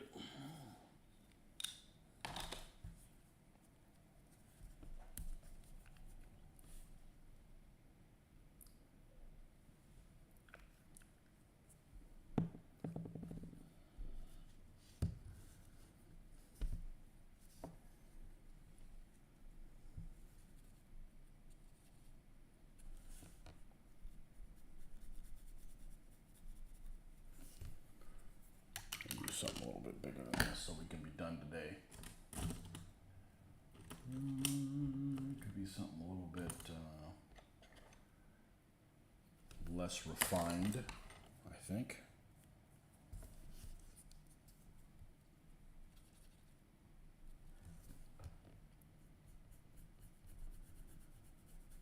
And since these are dark, I don't feel like I have to get every single thing of it painted all the way in the dark recesses.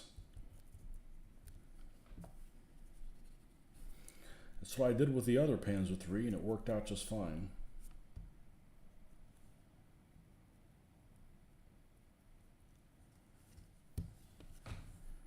No point in doing extra work if it has no value.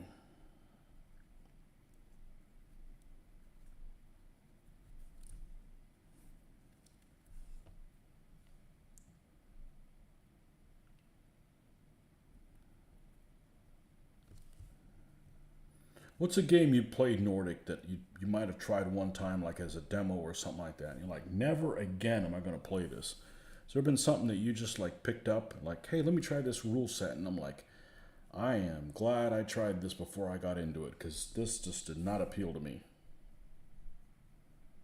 Had anything like that happen? or the rest of you guys.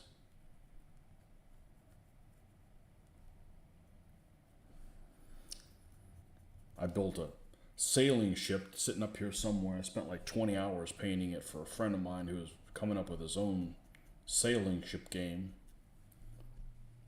Ship of a line type sailing ship game. I spent all night rigging it and painting it. Played the game one time, absolutely hated it. Couldn't stand it. Never played it again. Never played with that ship again, ever. Never even cared to play a sailing ship game still. Just not my period. And really the thing is a lot of those ships, they all look the same to me, for the most part. Like the gun ports on, one ship is a different color, but short of that, I can't look at one and go, oh man, that's the such and such, A windy boat game once lasted 10 minutes. Hail Caesar, Warhammer 40K, Age of Sigmar, the list goes on. What's bad about Hail Caesar? Is it basically just Warhammer for historicals? I know it's got to be a codex game where you don't get everything in the rules. Maybe you're interested in like Parthians or something and they don't have Parthians. Maybe Parthians are included in it, but you know what I'm talking about. You want to play Sassanids or something like that and they don't have them in the list. That's got to be annoying. That's how I felt about Saga. Remember the original four or five factions for Saga? I'm like, I don't give a shit about any of these guys. They're not my people. I have no interest in that, so. I always wanted to try it, though. I think there's things about it I would like, but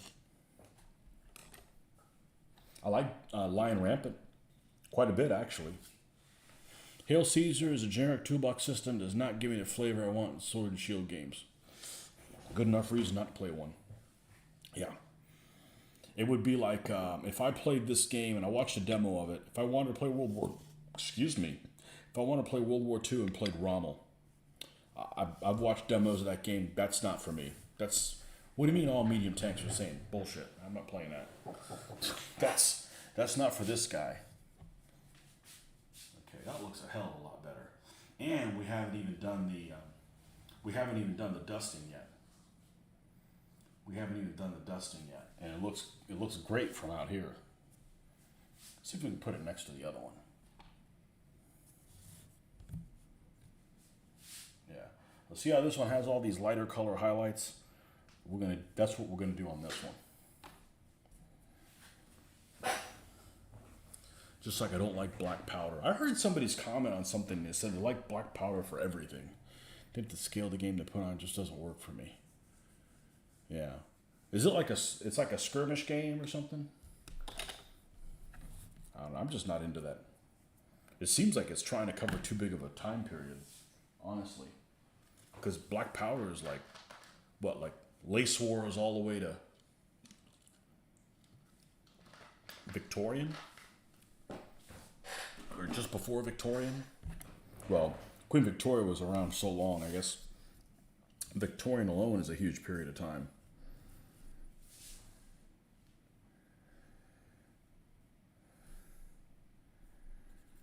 All right, let's be careful with this so we don't overshoot this and have to fix it. So we're going to make this edge stand out. Going to make this edge stand out.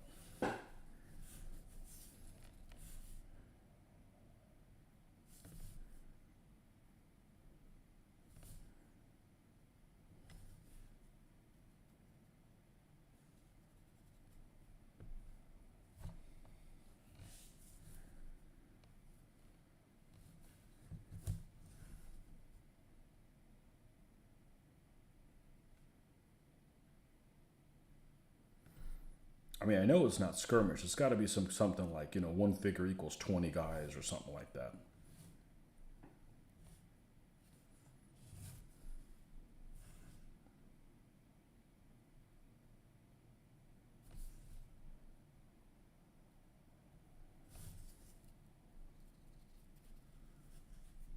Black Power is supposed to be 1700, 1890-ish. Okay.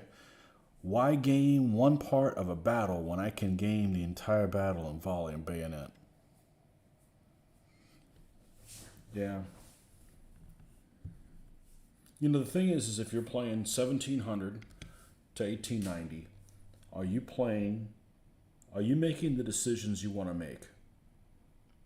Are the decisions you're making in the game the ones that you want to make? Because I suspect that's a pretty tactical game. So how much tactical stuff do you have to do in that type of warfare? It seems like there wouldn't have very many options. Reload, close with the enemy, whatever, just seems like it'd be very limited. Just seems that way. It might be fine, WRG, migraine headaches after 3 hours, getting involved in Art de la Guerre, pretty much big base DBA. Well, you got to play what the people around you play, If I wanted to play Art de la Guerre, I'd have to start it up, and I just don't want to play a game where I have to do that funky conforming. It makes the game seem really abstract.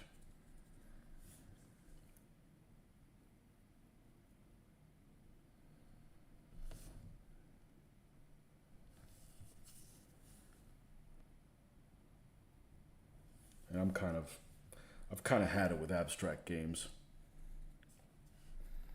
At Historicon last year, that was the game everybody was playing. If you were playing Ancients, you were playing Art de la Guerre. There was a handful of people playing other stuff. There's 8 to 12 people playing Triumph. Nobody showed up to play DBA except us 4 cats. What's whatchamacallit's game? Mortem et Gloriam. I wouldn't mind playing a demo of that. I think one person showed up to play that. So, but hey, that's their backyard.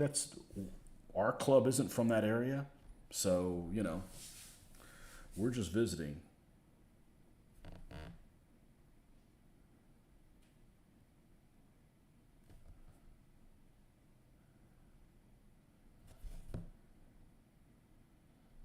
But there's a lot of things I would have liked to do, and I couldn't do them because I'd signed up to run DBA stuff. Like, I wanted to play that Sergeant's game. I've been wanting to play that game for a long time. Didn't get a chance to do that.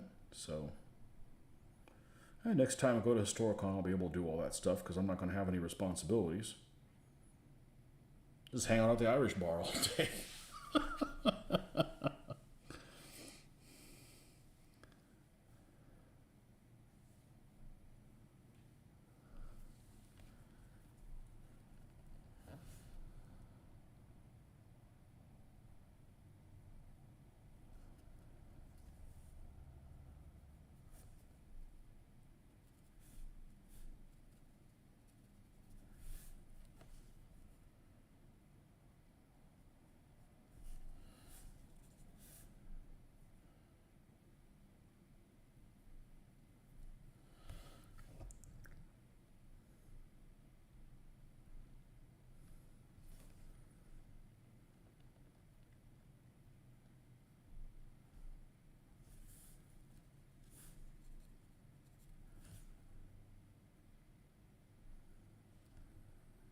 Oh shit, we gotta put decals before we do.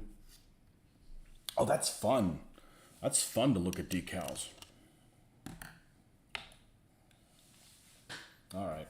I gotta stop because then I gotta put the little gloss coat. Although we know where they're gonna go. But that's a no-brainer. Where's my German decals? My horde of German decals.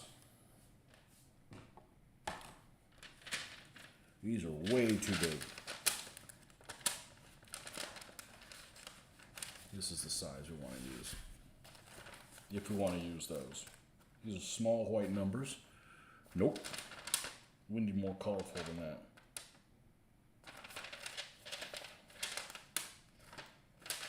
These are too big. Get some of these odds and ends down here.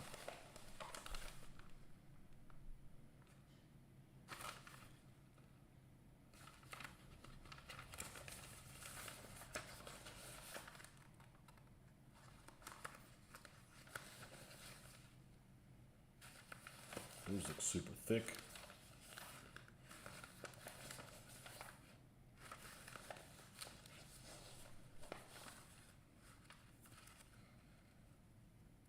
Oh, these are for the Jagdpanzer 4.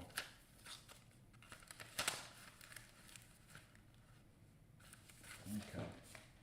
Well, I think these will do.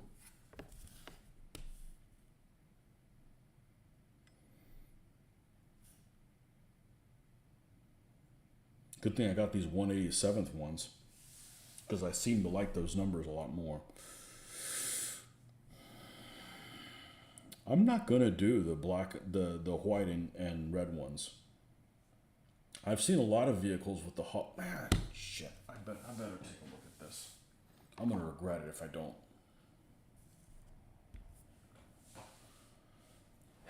DB8 gone, a pity. Yeah, I could still run it here in Florida, but I just don't have a big interest in, like, I've put up with, the imperfections that it has for so long. Like, we're working on something else that, that'll never be published. It'll end up being free if we ever get somewhere, but that's not really worth.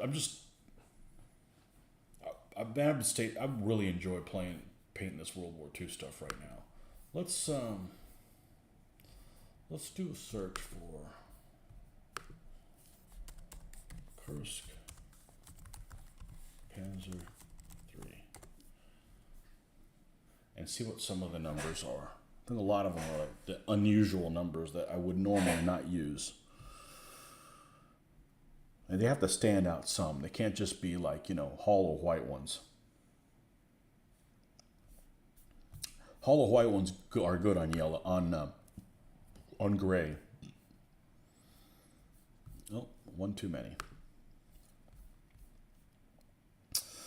No numbers there. That one has hollow white ones on that. That doesn't look right. I want them to pop a little bit more than that.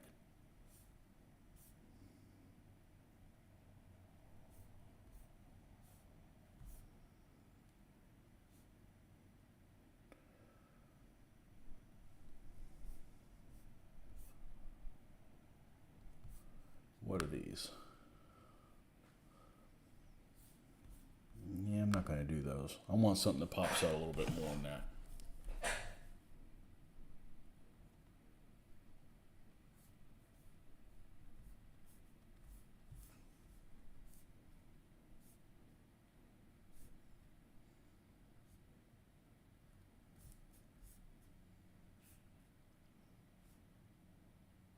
Oh, that looks nice. Do you have any of those? White with a black outline?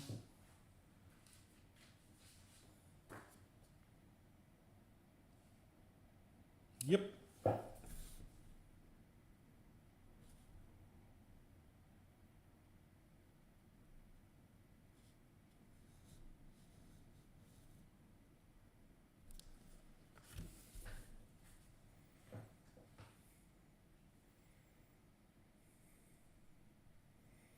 That one's 615. I'm going to do 615. F it. I'm going to do 615. All right, we're getting ahead of ourselves. And do we have 3 to put it on the back? I think it'll fit on there. I think 615 will fit on there nicely. All right. Let's do this in order. We're going to use the Pledge Floor Care, which seems to be working just fine until I spill this. That would be bad. Smells nice. I mean, it smells really nice. All right. Back of the turret. Okay. And then we're going to put some here. And we're going to put some here. And not worry about the crosses. We'll hand paint the crosses. This area is too small to really. What kind of cross does this thing have? Hollow or black? Okay, perfect. All right, let's put this thing away before we have a disaster on our hands. All right. Okay, cool. We have a plan. Let's bring this back up. Okay. So while that's drying, which doesn't take too long, we got to paint that little thing of wood. We can do that towards the end. We can dry brush that at the end. You don't want to dust it and then dry brush it, and it wasted our time doing it. Shouldn't take long. I'm gonna take a little pee break. I'll be right back.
Looks good to me. Gotta go. Speedy Gonzalez. Hey Rick, see ya.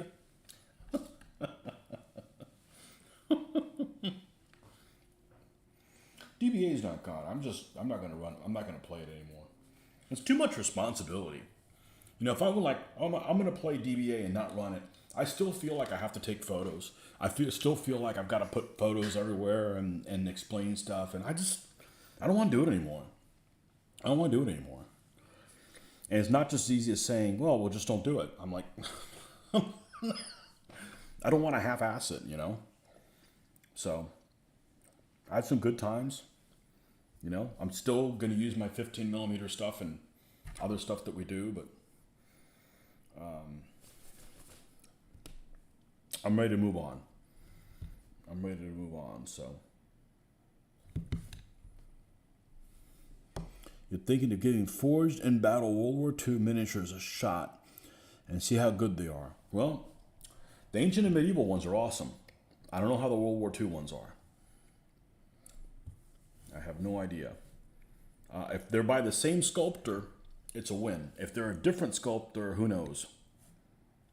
Well, order one pack. You know?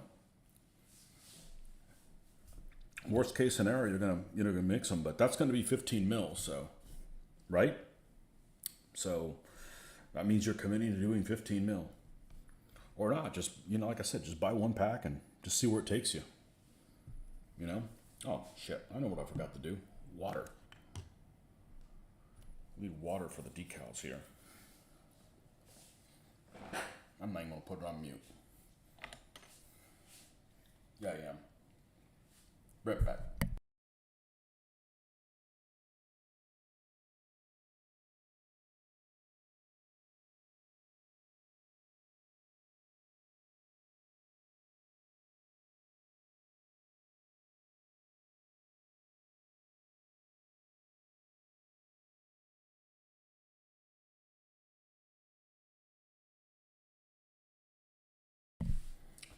Changed my mind. I'm not going to do 615 because there's definitely a tank that's 615 in that decal. I'm going to do another one of the platoon, so 614 or something.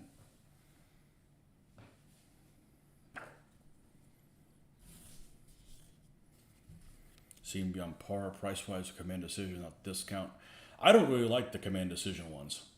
I've seen the 15mm Command Decision stuff, and they were they were uninspiring. They didn't speak to me, you know. We're going to do the turrets, the side of the turrets, and the back of the turret. So we're going to need 3 of each one. And is this the sharpest one, or is this one sharper? I think this one's sharper. I was going to buy some X-Acto blades on Amazon, but I don't want Chinese knockoffs that are going to snap and put my own eye out. I also don't want to wear safety glasses while I'm freaking doing X-Acto knife stuff. I've never had to do that in my life, and there's no reason to start it. All right, 6.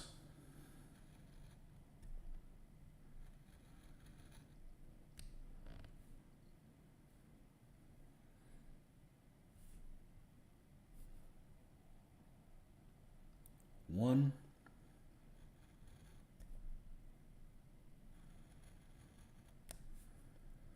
And we'll do the 4.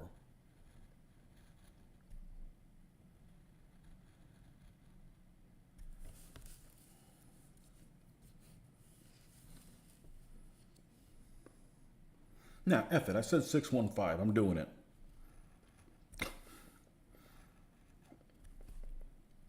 I'm not doing that 2nd Panzer Division anyways.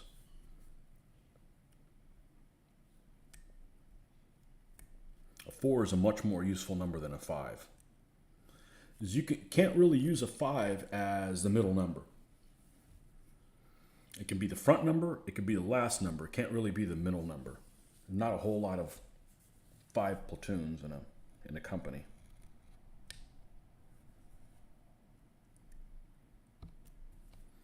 Of course, it could be just one of those that they just came up with fake numbers to fool the Soviets, but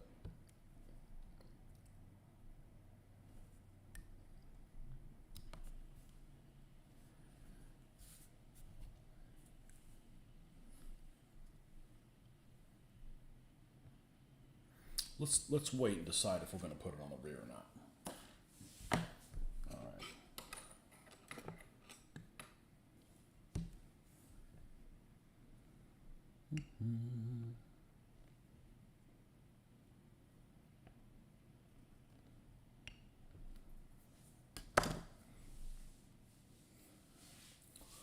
And is this stuff dry enough?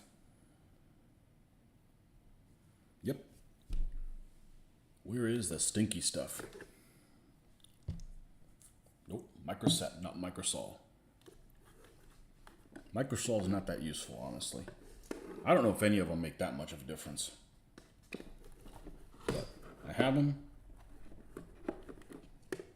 Let's use it.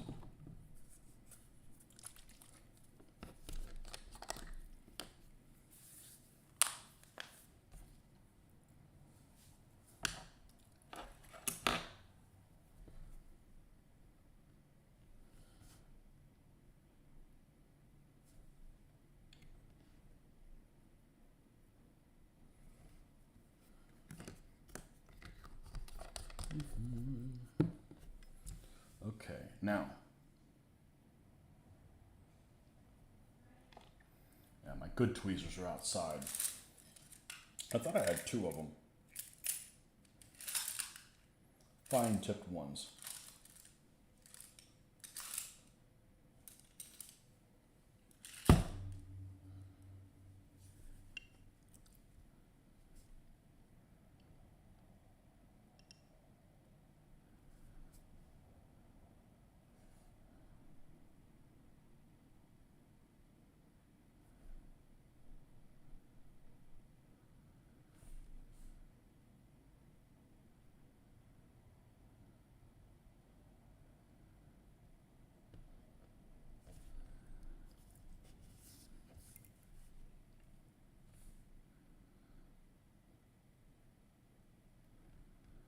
These microscale decals are some of the best.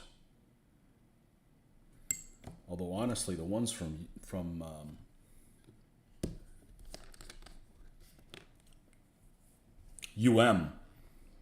UM ones are really good too.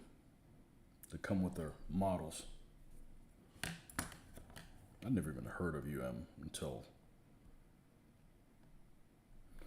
I started doing this stuff.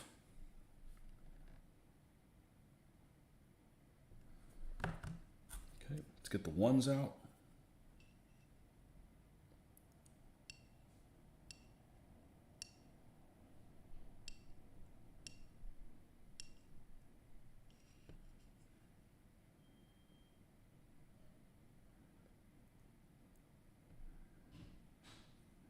It's free floated.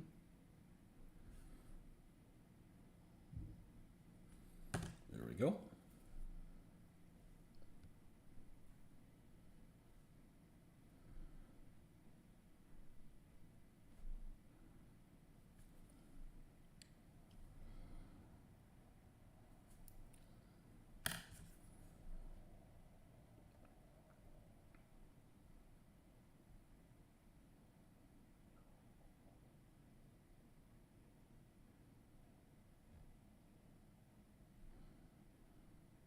Looks like they're touching.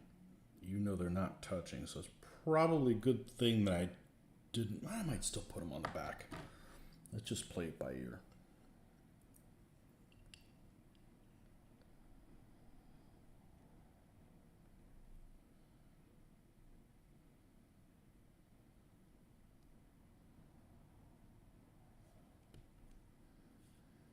Oh, don't go upside down on me, you mother fudger.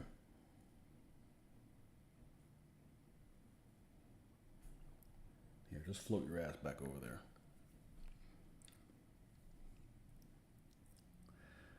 Want some cold weather? I do. What is it out there right now? 47. I'll even take 27. I'll even take 17.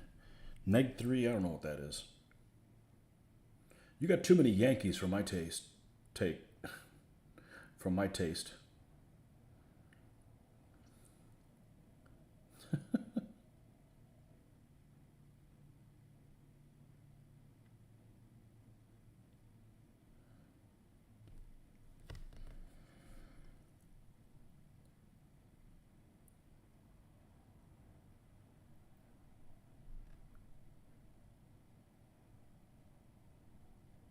Actually, don't think I can finish this tonight because what I've been doing for this is just letting it dry.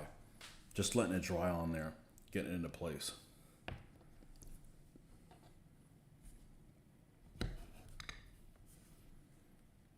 See what that looks like.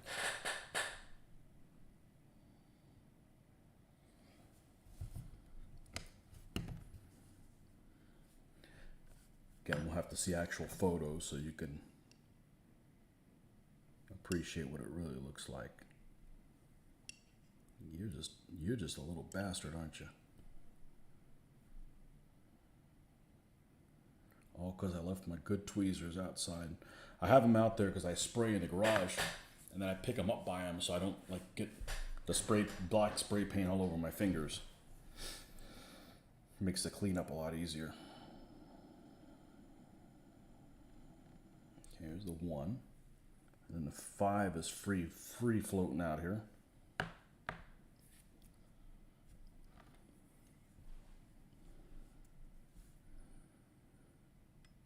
Today it started warm, and then it rained, and the front came through, and then it was frigid. You know, frigid for not having a jacket on or anything.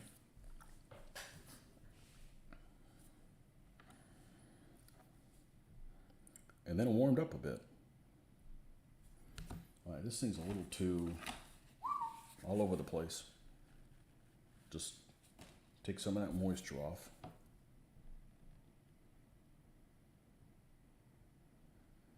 And I can move them a little bit more reasonably.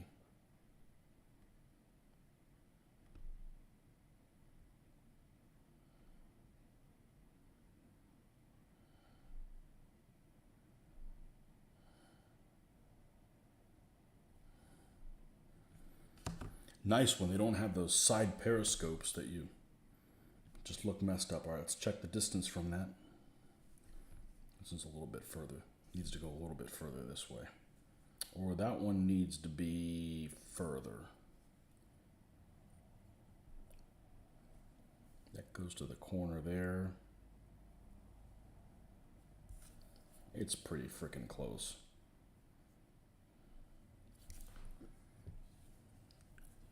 Now, that's about that wide. It would fit on there.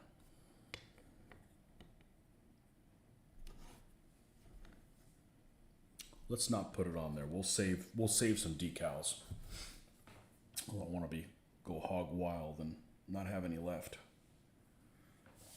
Yeah, I think adding the red just makes it too. We need those for Africa anyways. Do I have solid red numbers? I bet I do. All right. The Iron Cross. All right. We're definitely gonna need the wet palette for this. Absolutely.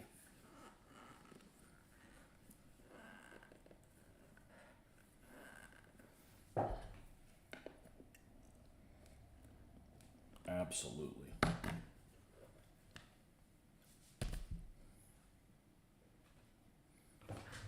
After this tank, I think we're gonna have to change this thing out. It's starting to smell a little moldy-ish, which it's never smelled before. All right, let's get some white out here.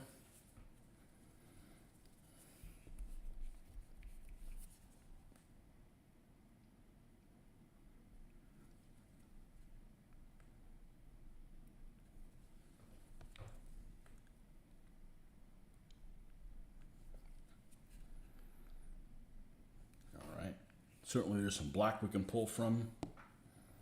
All right, let's get the paintbrush we trust. And this can go away. That can go away. That can go away. I need to remember to buy more of that Tamiya cement. Fill it up. And then I'll have one that's hopefully almost empty.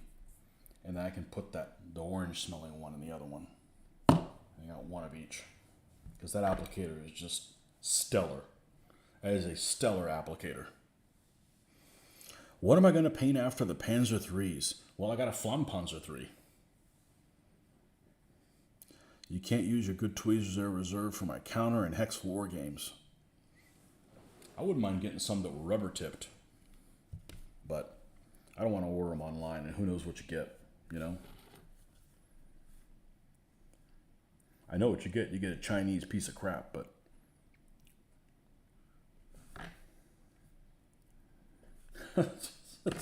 that's a given. That's a given.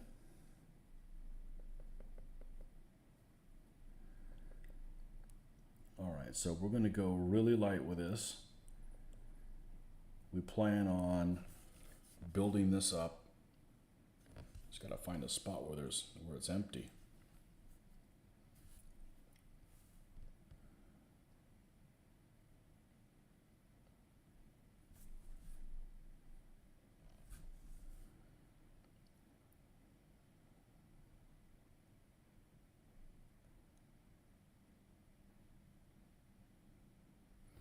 And I'm painting it dark gray, even though I want to paint it white.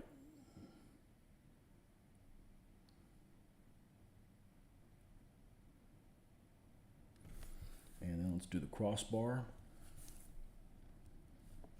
Ooh, let's just get that out of my life.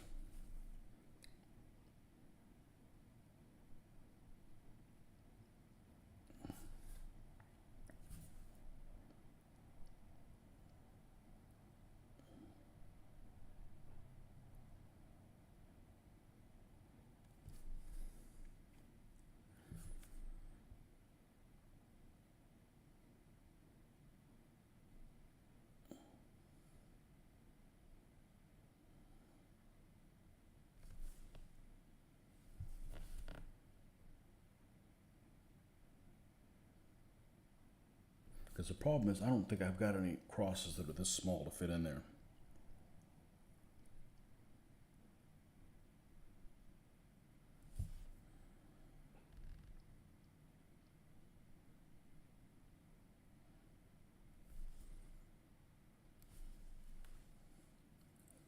Right, and then one on the other side.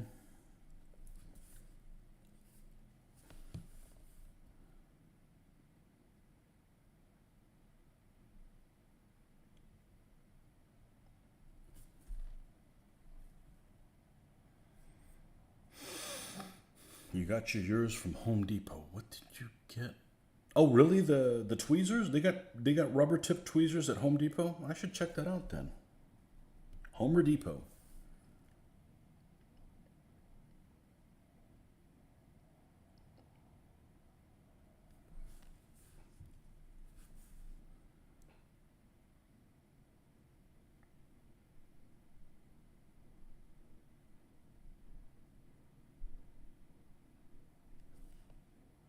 I rarely go in there. Unless you got a project. Then you're in there every freaking day.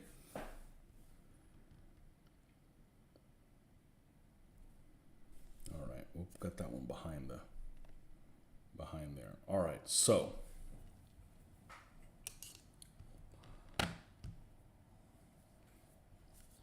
this normally would be the part where I would do the. Why is this so wet here? This is the part. Let me get you out of here. This is the part where I would do the white.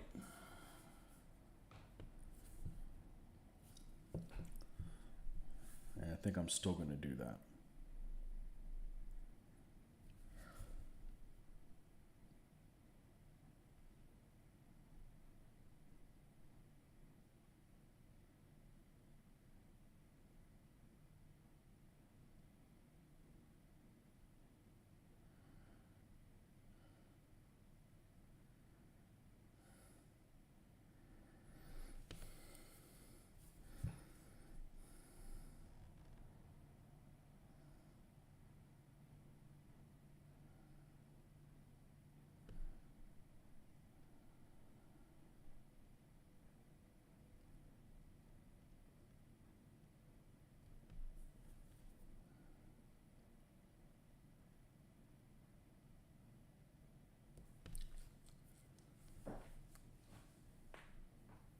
Not rubber tip tweezers, but those are good ones.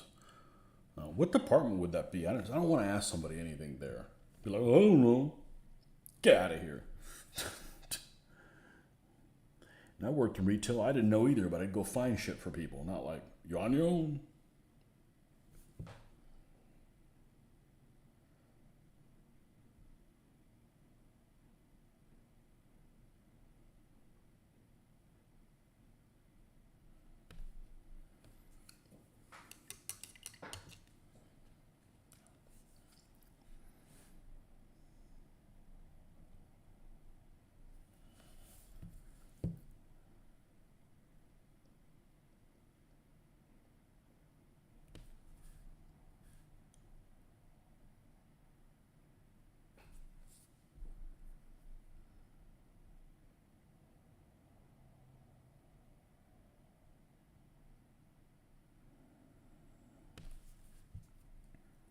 For some reason, this one's catching.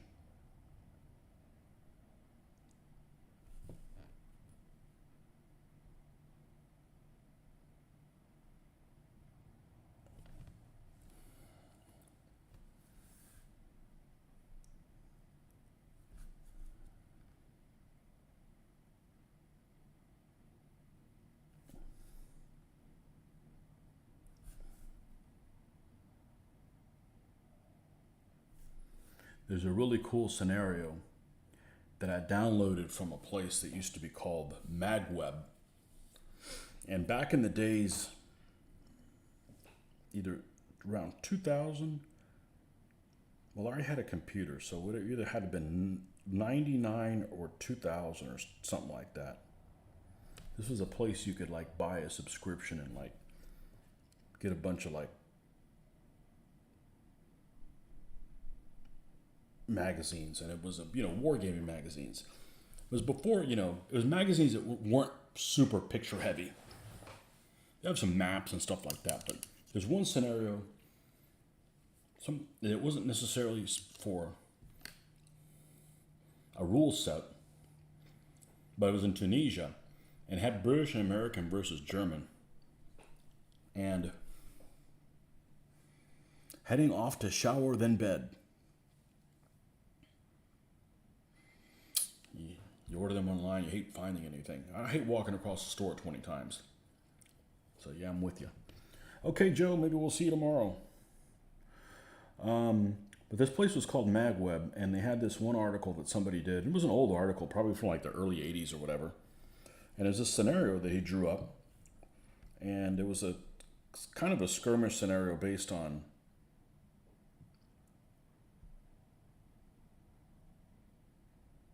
the number of forces that were on there. But it was in Tunisia, and it was 2 German forces, and it was an American and a British force. And I kept it because I thought, this might be good someday for a scenario.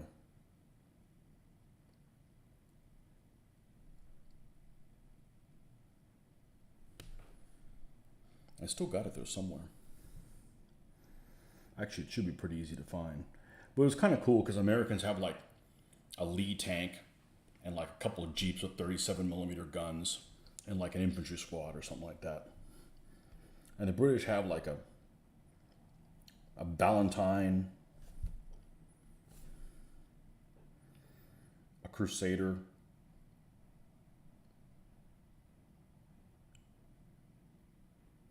like a 25-pounder with a... I don't think anybody has more like that than 2 squad. No force has more than like a squad or something like that.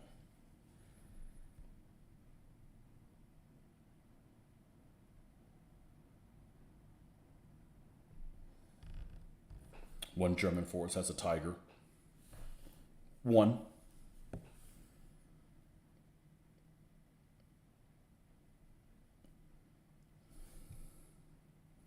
Just thought it was amusing.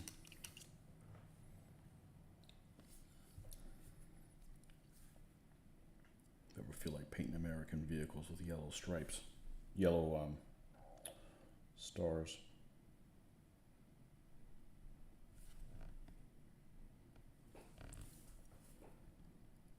Okay, I think that's good enough for government work.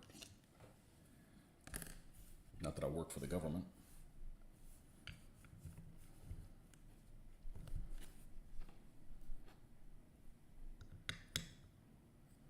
Let me take a look at this thing. I haven't looked at this thing. Like really looked at it.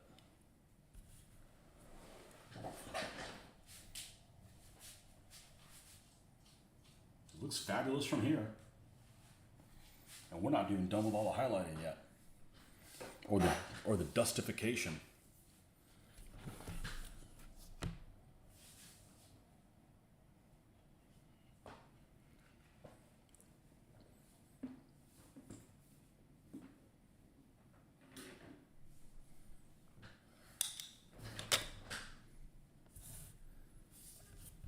All right, let's get more of this.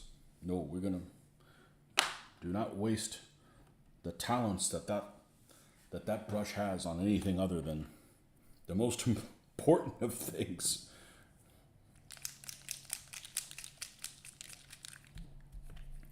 Okay, that's dried out too much now at this point. There we go. All right, let's see what we can get to pop here. Nothing on the lower. Well, maybe.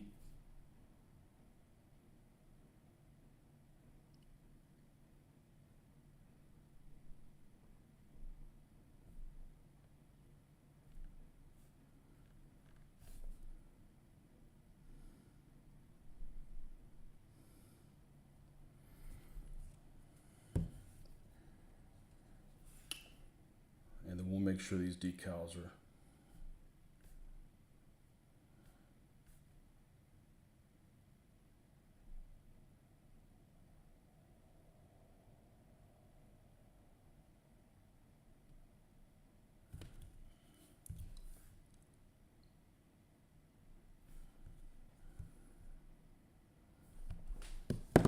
Okay. Anything here?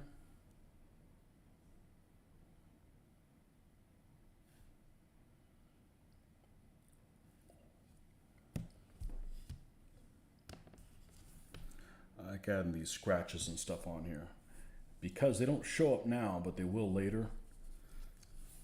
It just adds the gives the surface kind of an imperfect look to it.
Am I planning to do any DAC stuff?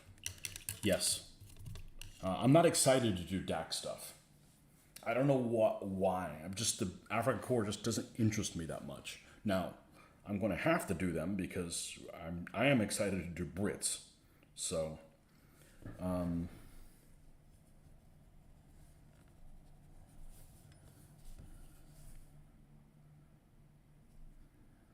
got a scenario that has 6 Panzer IIIs and a couple Panzer IIs versus like 6 A13s. I just don't have a source for the A13s other than 3D printing, and they're really expensive. And the shipping is really expensive. I just don't need to do them right now. I got plenty of stuff to paint.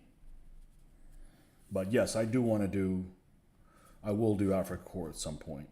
I'm pretty certain.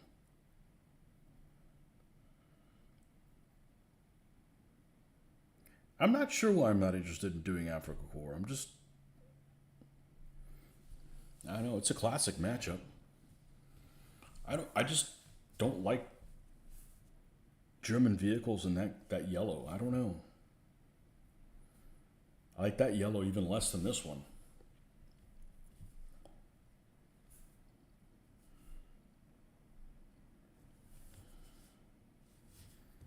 I don't know why. I can't put my finger on why it is.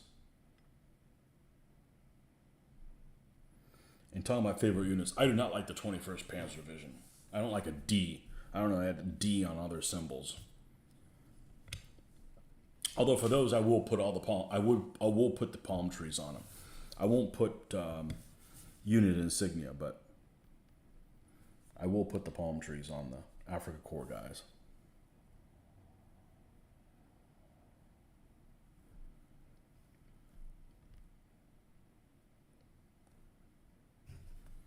Now, I don't know why I'm not interested in them.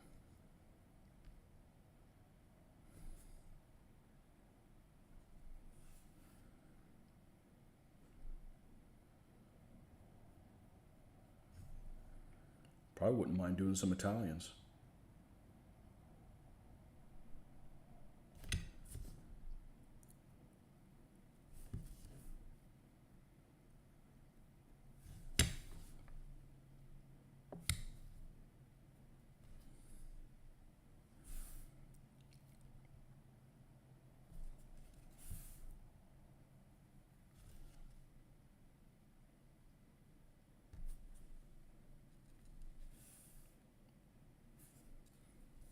You have to put the palm trees on the deck stuff. It's that iconic look. It is.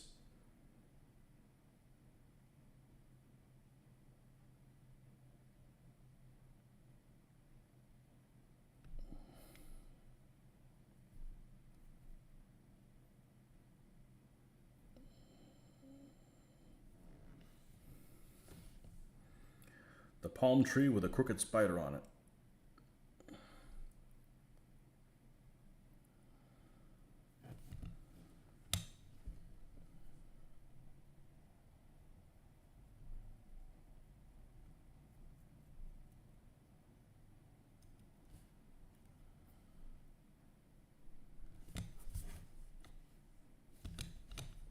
I don't know that I need to do much more than what I've done here.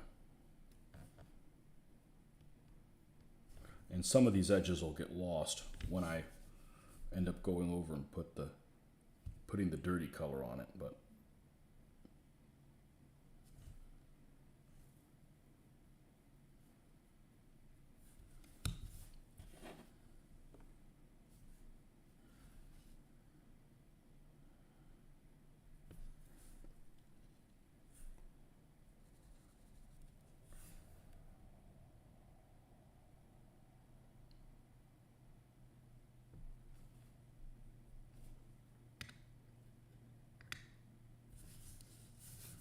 okay, I think this is the point where we can probably dust this thing, assuming those decals are dry,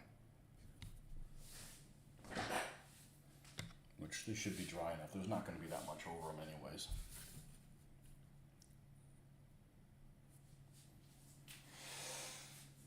It looks a hell of a lot better than how it started.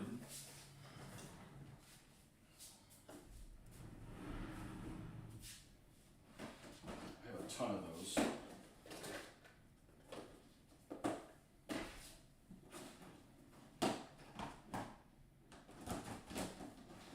Just wait till I do some Panthers. Everybody likes those.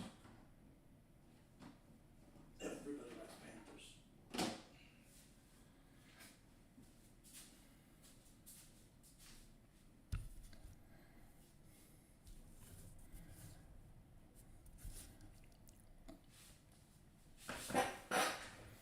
Hell of an improvement.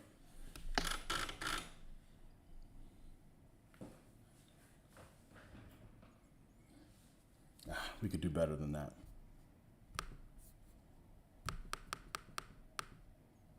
There you go. See what I'm talking about?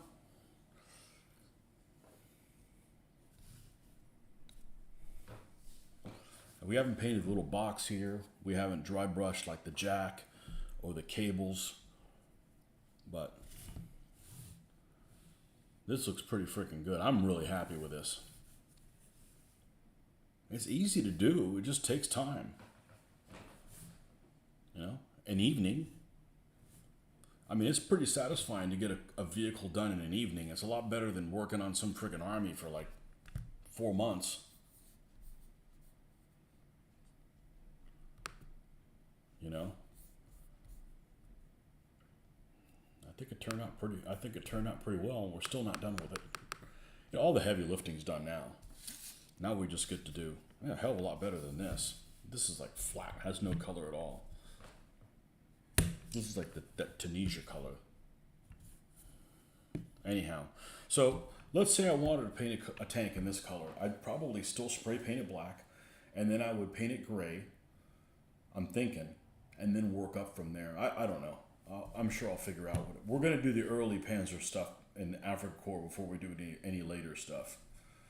I don't really like the Tunisia color that the vehicles have. Ooh, can this cable come off? Oh, that's good. So we can have some variety. You don't have to have them all with a damn cable on them in the same place.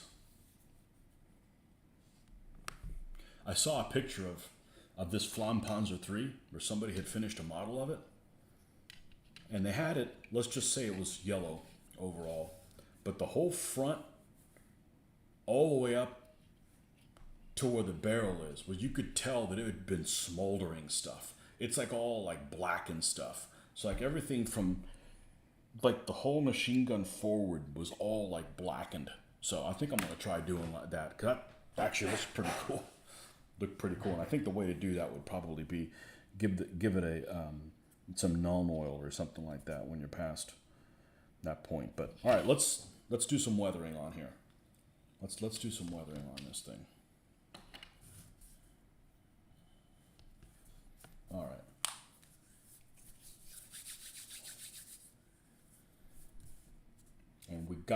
we have to do one more thing. We got to get a base ready for this thing because I want this thing based tomorrow. See, this is why I've got to hop around and do shit like that I normally would rather not do. Let's make sure it's on the same base as the other Panzer III.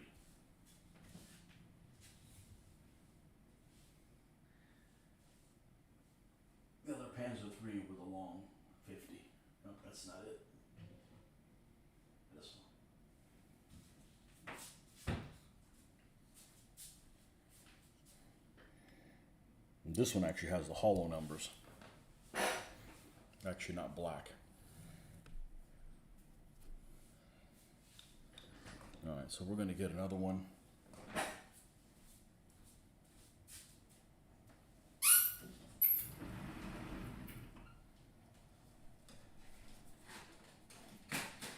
I'm running out of this stuff fast. I hope this is the same thickness. Well, that would piss me off. Don't forget to rust the muffler cover. We can do that later. It's way underneath there. I don't know that I did it on this one. Yeah, it's not an M. An M is like definitely an Audi.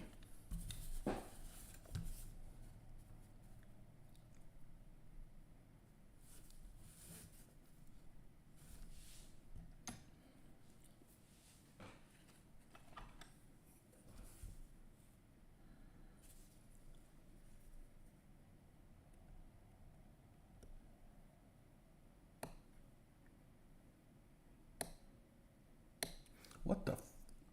Why does that keep happening to me? I can't freaking see where it's coming from.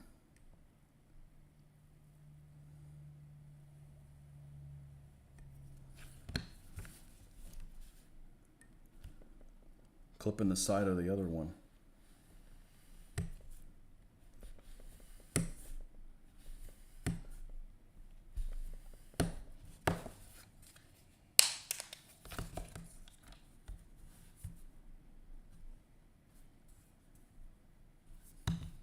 Talk about minimalist. It's like the minimum of stand on it possible. So we got to get the goop on this thing. All right, let's get this noisy bastard. Yeah, I want to be able to base it come in the morning. Have something complete.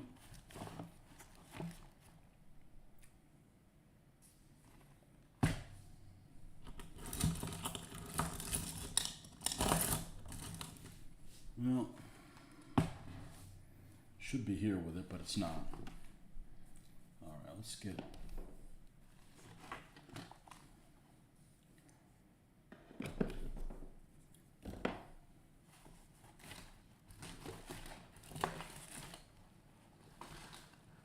Definitely need to pick this area up tomorrow. This is insanity for me. Yeah, it's really inefficient.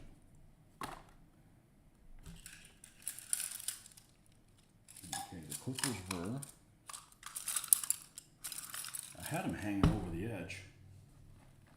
Oh, I hung them over in a place I would never put them before. All right.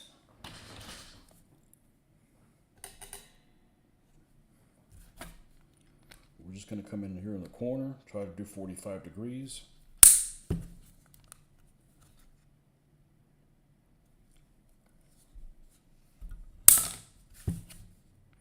I've actually broken one of these before doing this. And this is high strength stuff. It's supposed to be made so you can put concrete stuff on it and it doesn't give. All right.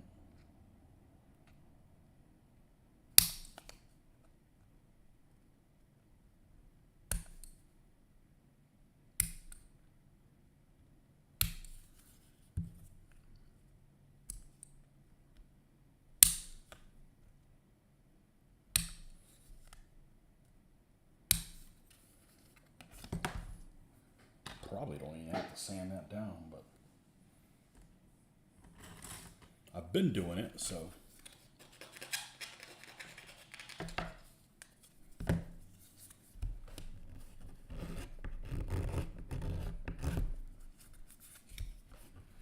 actually like this a little bit better though.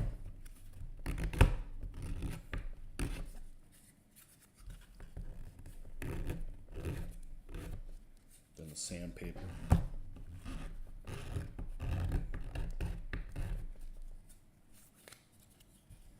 It's only 10. That's good. Man, I made really good use of time today. Got those 3 trucks done. That's normally what I would have stopped. And went in and powered through and knocked this bastard out. I don't know what I'm going to do next. I'm not trying to plan too much. No, I can't get that basic material anywhere, but I'm sure I could find something equivalent to it. Well, I have to get some because the bigger vehicles just won't fit on it. I mean, it's not even close. They just won't fit on it.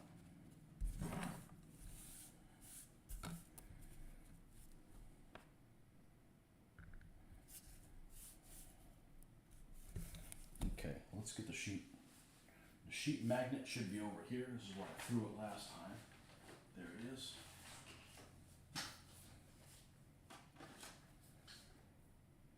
Let's just cut this in half, approximately half. Have to be a little smaller than that.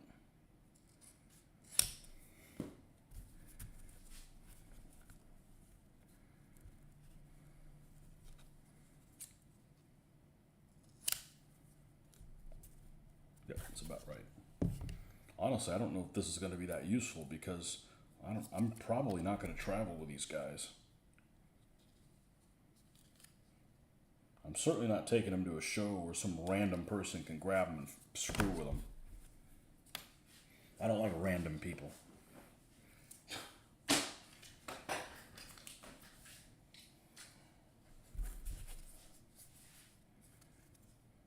Have somebody ham fist them.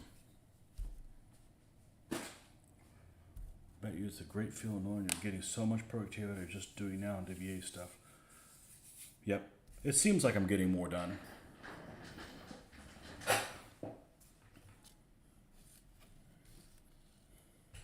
And the gaming isn't important. I mean, sure, I may game with these at some point, but that's not really the objective. Okay, this is the brand new one. Here she is. Ooh, a mess. It's a full diaper.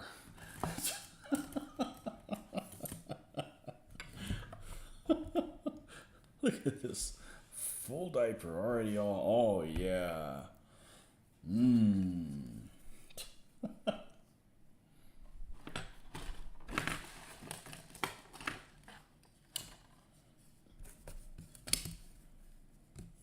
Yeah, I've got no regrets doing this. Just wait till I do buildings. You like that Stalingrad game I was telling you about that I saw? That's what I want to game on. Obviously, I won't do that, but you know, that level of look. Oh man, this stuff is not goopy.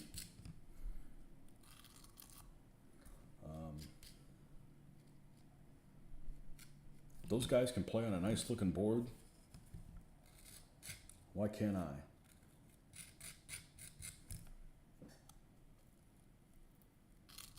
Which one did I get of this one? Same one I had before. This is rough grape pumice.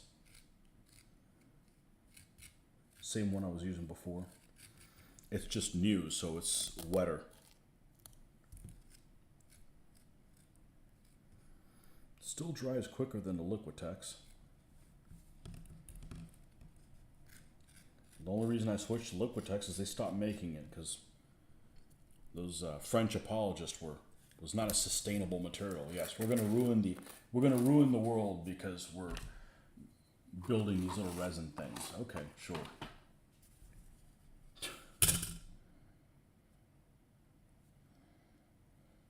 Some guy in France smoking clove cigarettes with nothing better to do. Complaining about working 30 hours a week. Yeah, that table was incredible. That's some talented folks, man. There's some talented folks. Same thing. The people who do all the miniatures for like movies and stuff like that. It's funny. They probably can't paint figures over or something. I don't know. Well, I'm talking about the people that do movies. Obviously, the guys that do the table, they're miniature war gamers. But okay, now the tricky part. You ready for this? I got to find out where these screws are. Because I'd like to not have to epoxy this together. I gotta find out where the hell the screws are.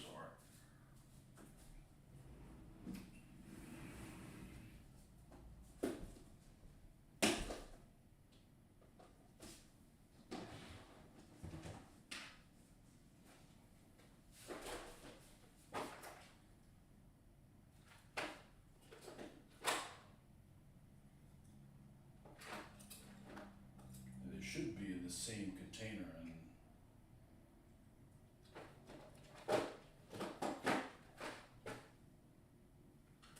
where's the one for the turret? Hey, there's some in here. There's one. I don't want the turret screwed down.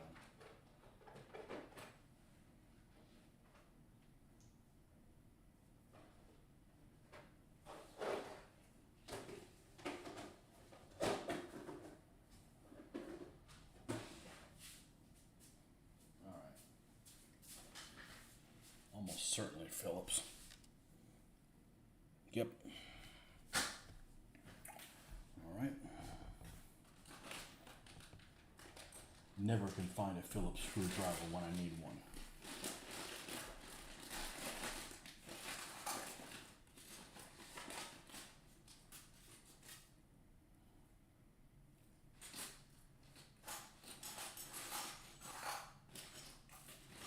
Any kind will do. I don't have to put it on.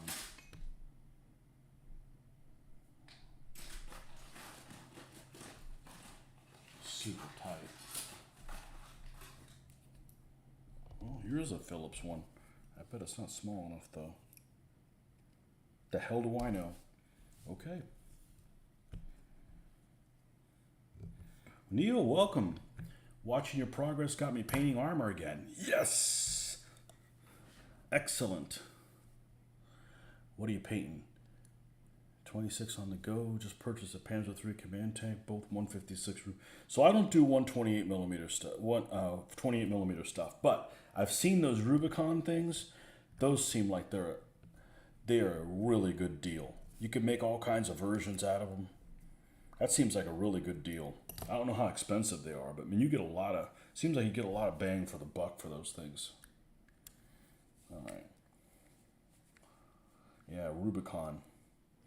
Yeah, they make like, you can buy like a Panzer III and you get everything from like a J all the way into like a, maybe even earlier than a J. Okay, this may be actually not worked that well.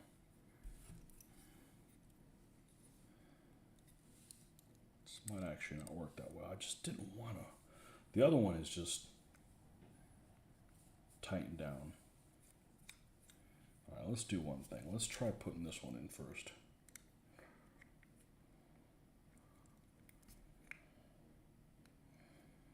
I really don't want to undo every single thing I did. Does this sit flush to begin with? It might. That may be the problem. Oh.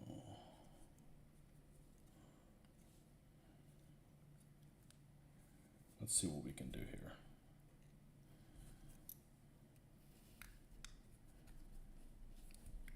Wow, it just doesn't go any tighter than that. All right, well, we're going to forget about that. Some of these were a beast to get out. This might have been one of those. It just doesn't sit in there very well.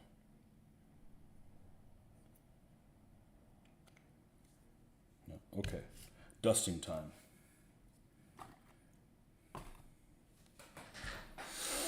Panzer III was 21 pounds, including toasters. That's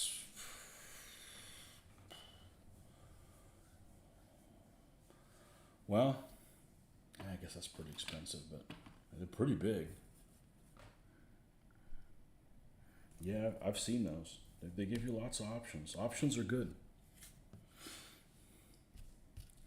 Options are good. All right. Let's get it on. Where is... Don't put that there. Where is a piece I can dry brush on? I don't know. I will cut another one off. All right, first color up first. We don't use the background color for the base stand. We use field drab. We use field drab and Iraqi sand. So that's what we're going to do. Oh, I wanted to put a cross back here. I guess I didn't. Oh well, I can always do it later.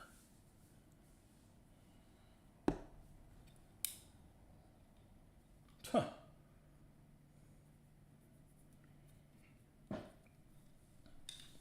All right. Where are the brushes that we use to dry brush with? Here's one of them.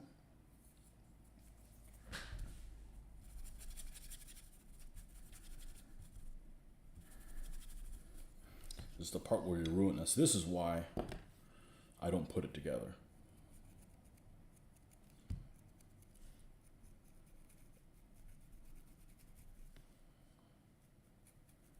I don't like those orange tracks.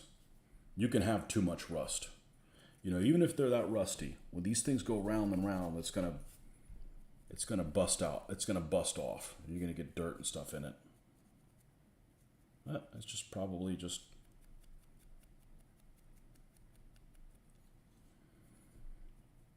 You can do your own take on it.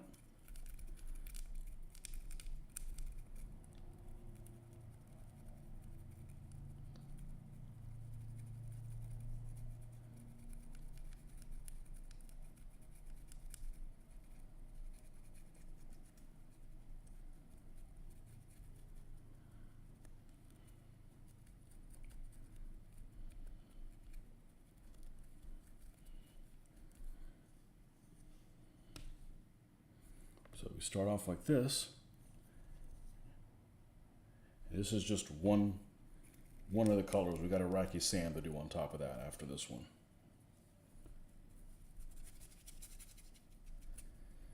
Not super heavy, but not super light either.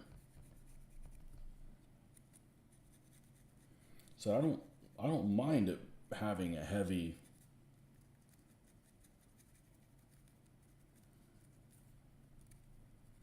It's funny how stranger this color looks on the yellow than on the gray. It looks better on the gray than it does on this one.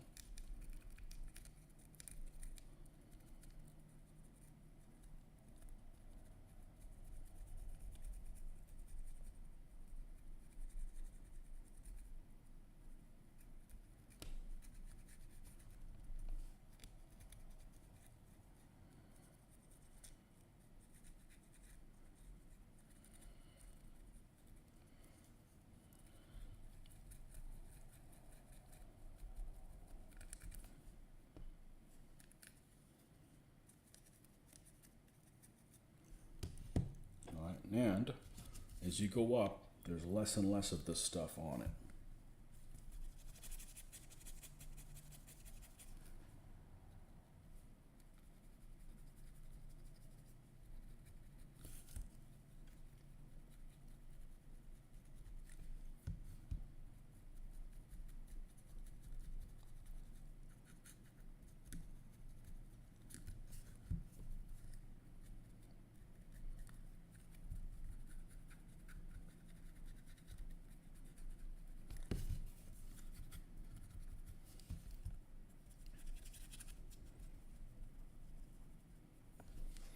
You're looking for a 156 IL-16 for my dream game. Just gonna build a tank a month until I have enough 9-ish. Excellent. That's a good plan. I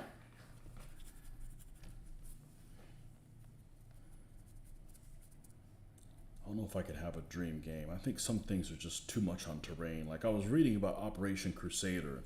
I would love to have a board that is just the airfield at City Rosé. Just freaking wrecks. 25 pounders here, there, shooting at things at point blank range. Yeah, a freaking crazy ass game.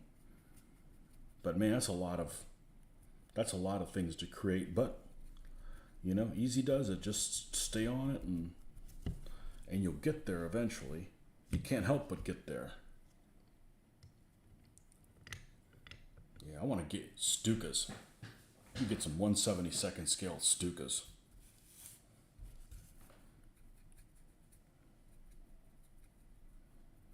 Stukas are all fun and games until you're the one being targeted by the Stuka. I don't want to play anymore. Shitty in an air combat game, but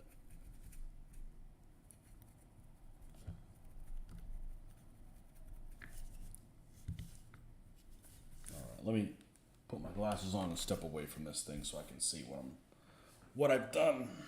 What have I done?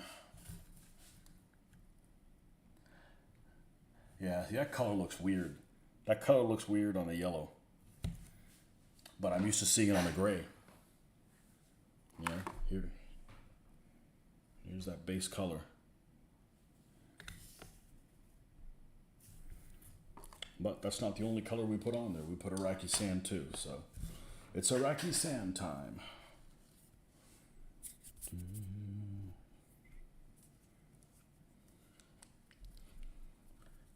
I-16 Rata.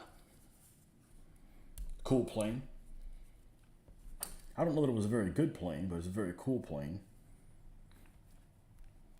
Soviet GB. That always looks like that.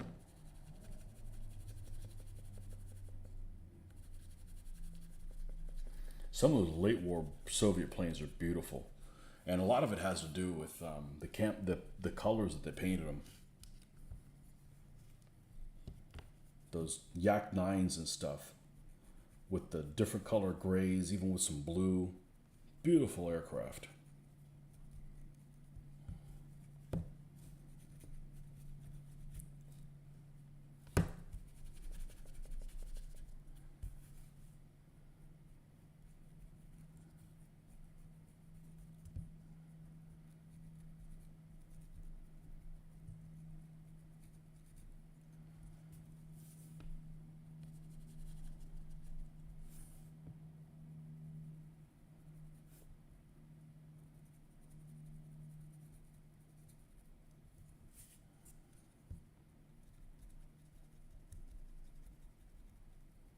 There we go.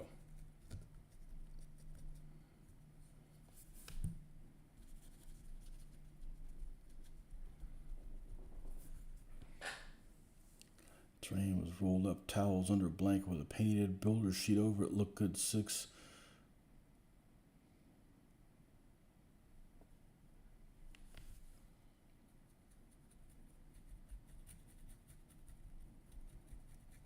This is such a good weathering color, this Iraqi sand, because it has just enough warmth in it that it doesn't look too chalky. And you look at it here and like, that looks too yellowish. It works well. Works really, really well. And these are the same colors that are going to be in the base on the base stand. The base will have all these colors right here.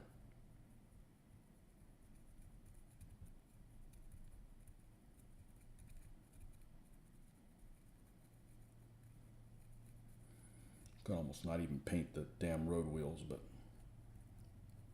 it seems like a cop out.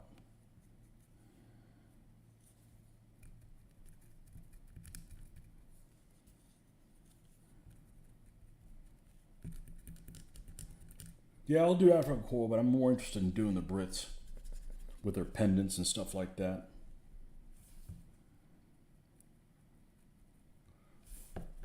Armored cars.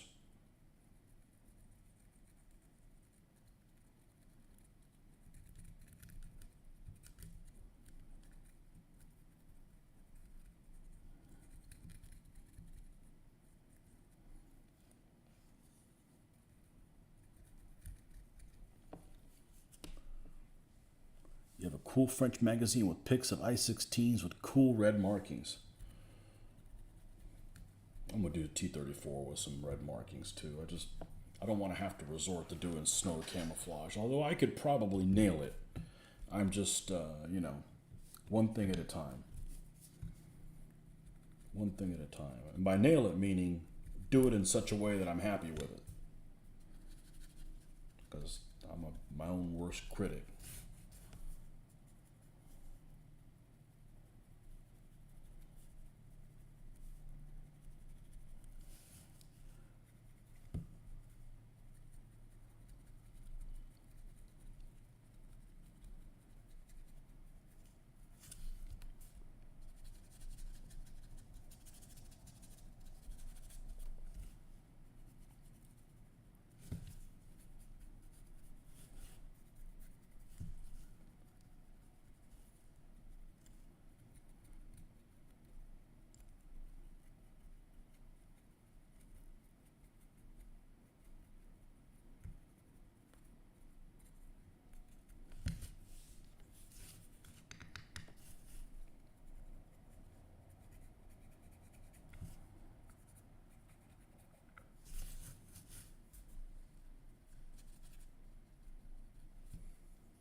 Use weathering powders more. I used to use weathering powders, or I used to make the stuff out of what do you call it?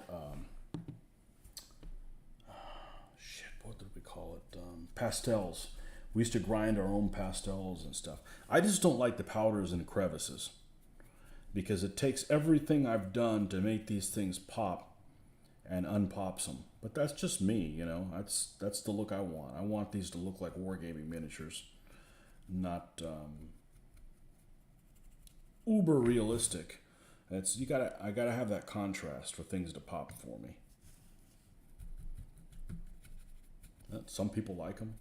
I don't. I think chipping is, the bigger you go, the more more you got to do that other stuff. Like I saw one guy that did this battle for, I don't know what rule set he was using. What rule set was he using? But he did some stuff in the desert, and there was like no weathering on it at all, and it looked great. But it's just the style you want to go for. So you're going to do the British gray green strip camo. Can't remember the name. Hard to get exact on a model. Yes, Counter. Counter. Yes. Yeah, I think it looks sexy. I think Counter looks sexy. They stopped doing it in after Crusader. After December of 41, they stopped doing it. So, but I don't plan on doing the 1942 stuff. I like the early stuff better. Oh man, this just rolled onto the. All right, get out of my workspace. All right, so we got some details of stuff that we got to paint on here.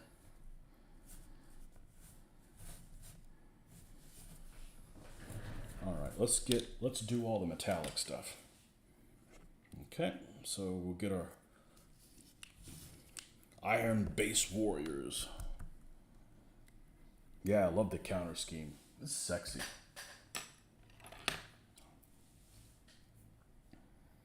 One thing I'm not interested in? Long range desert group.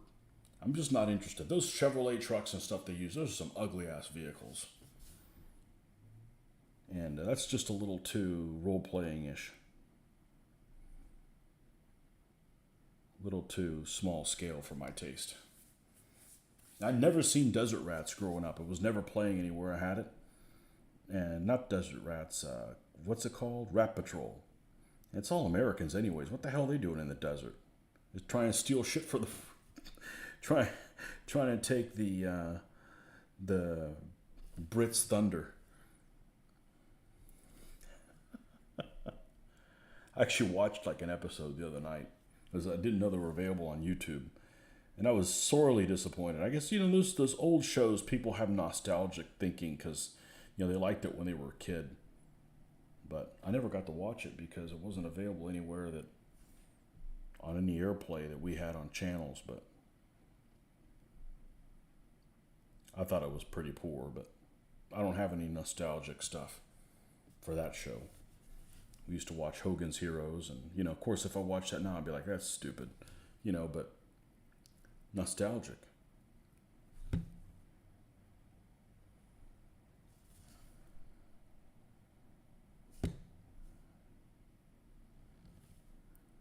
This is metal. That little box gets wooden. The handles of these things are wooden, and that should be everything. And this Joker's done.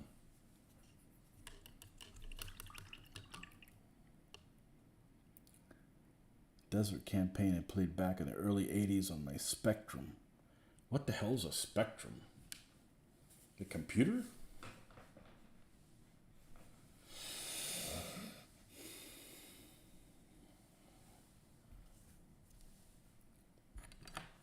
Okay. Let's get the old... This thing's falling apart. I hate when things get torn up and you're not even being careless with them. Bugs me. Beige brown's what we've been using. And this is the rubber that's on this thing.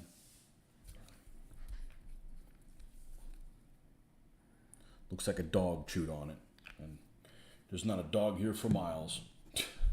Or cat or any other pets.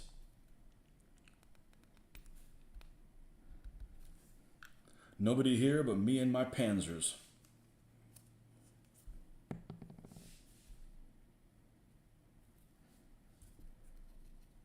No point in pulling the whole wet palette just for this tiny little bit of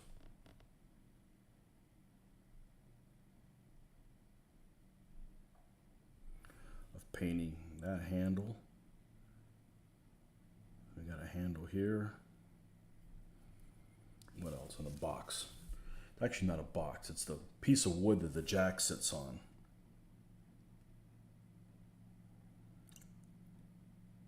It's the center still wood. The brackets would be the color of the tank.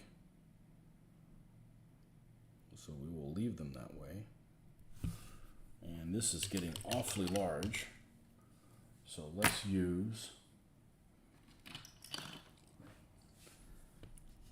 the paintbrush that should be knighted.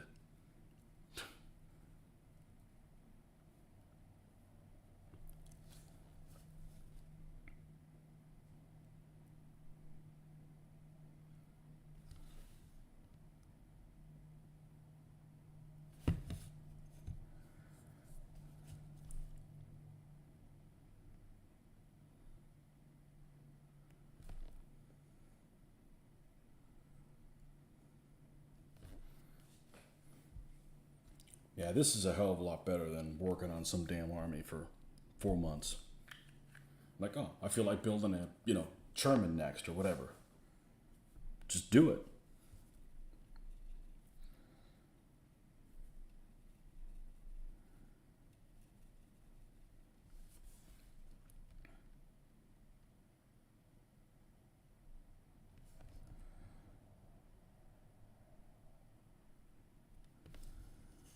I think when I do vehicles, I do infantry, I'll do the same thing. I'm just going to paint one guy. I want to paint a guy with a sniper or a flamethrower.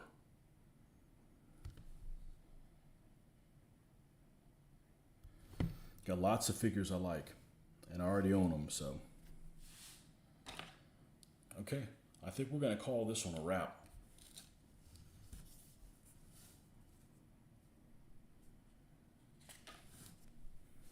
Well, on one hand, the early part of the war isn't dominated by power tanks.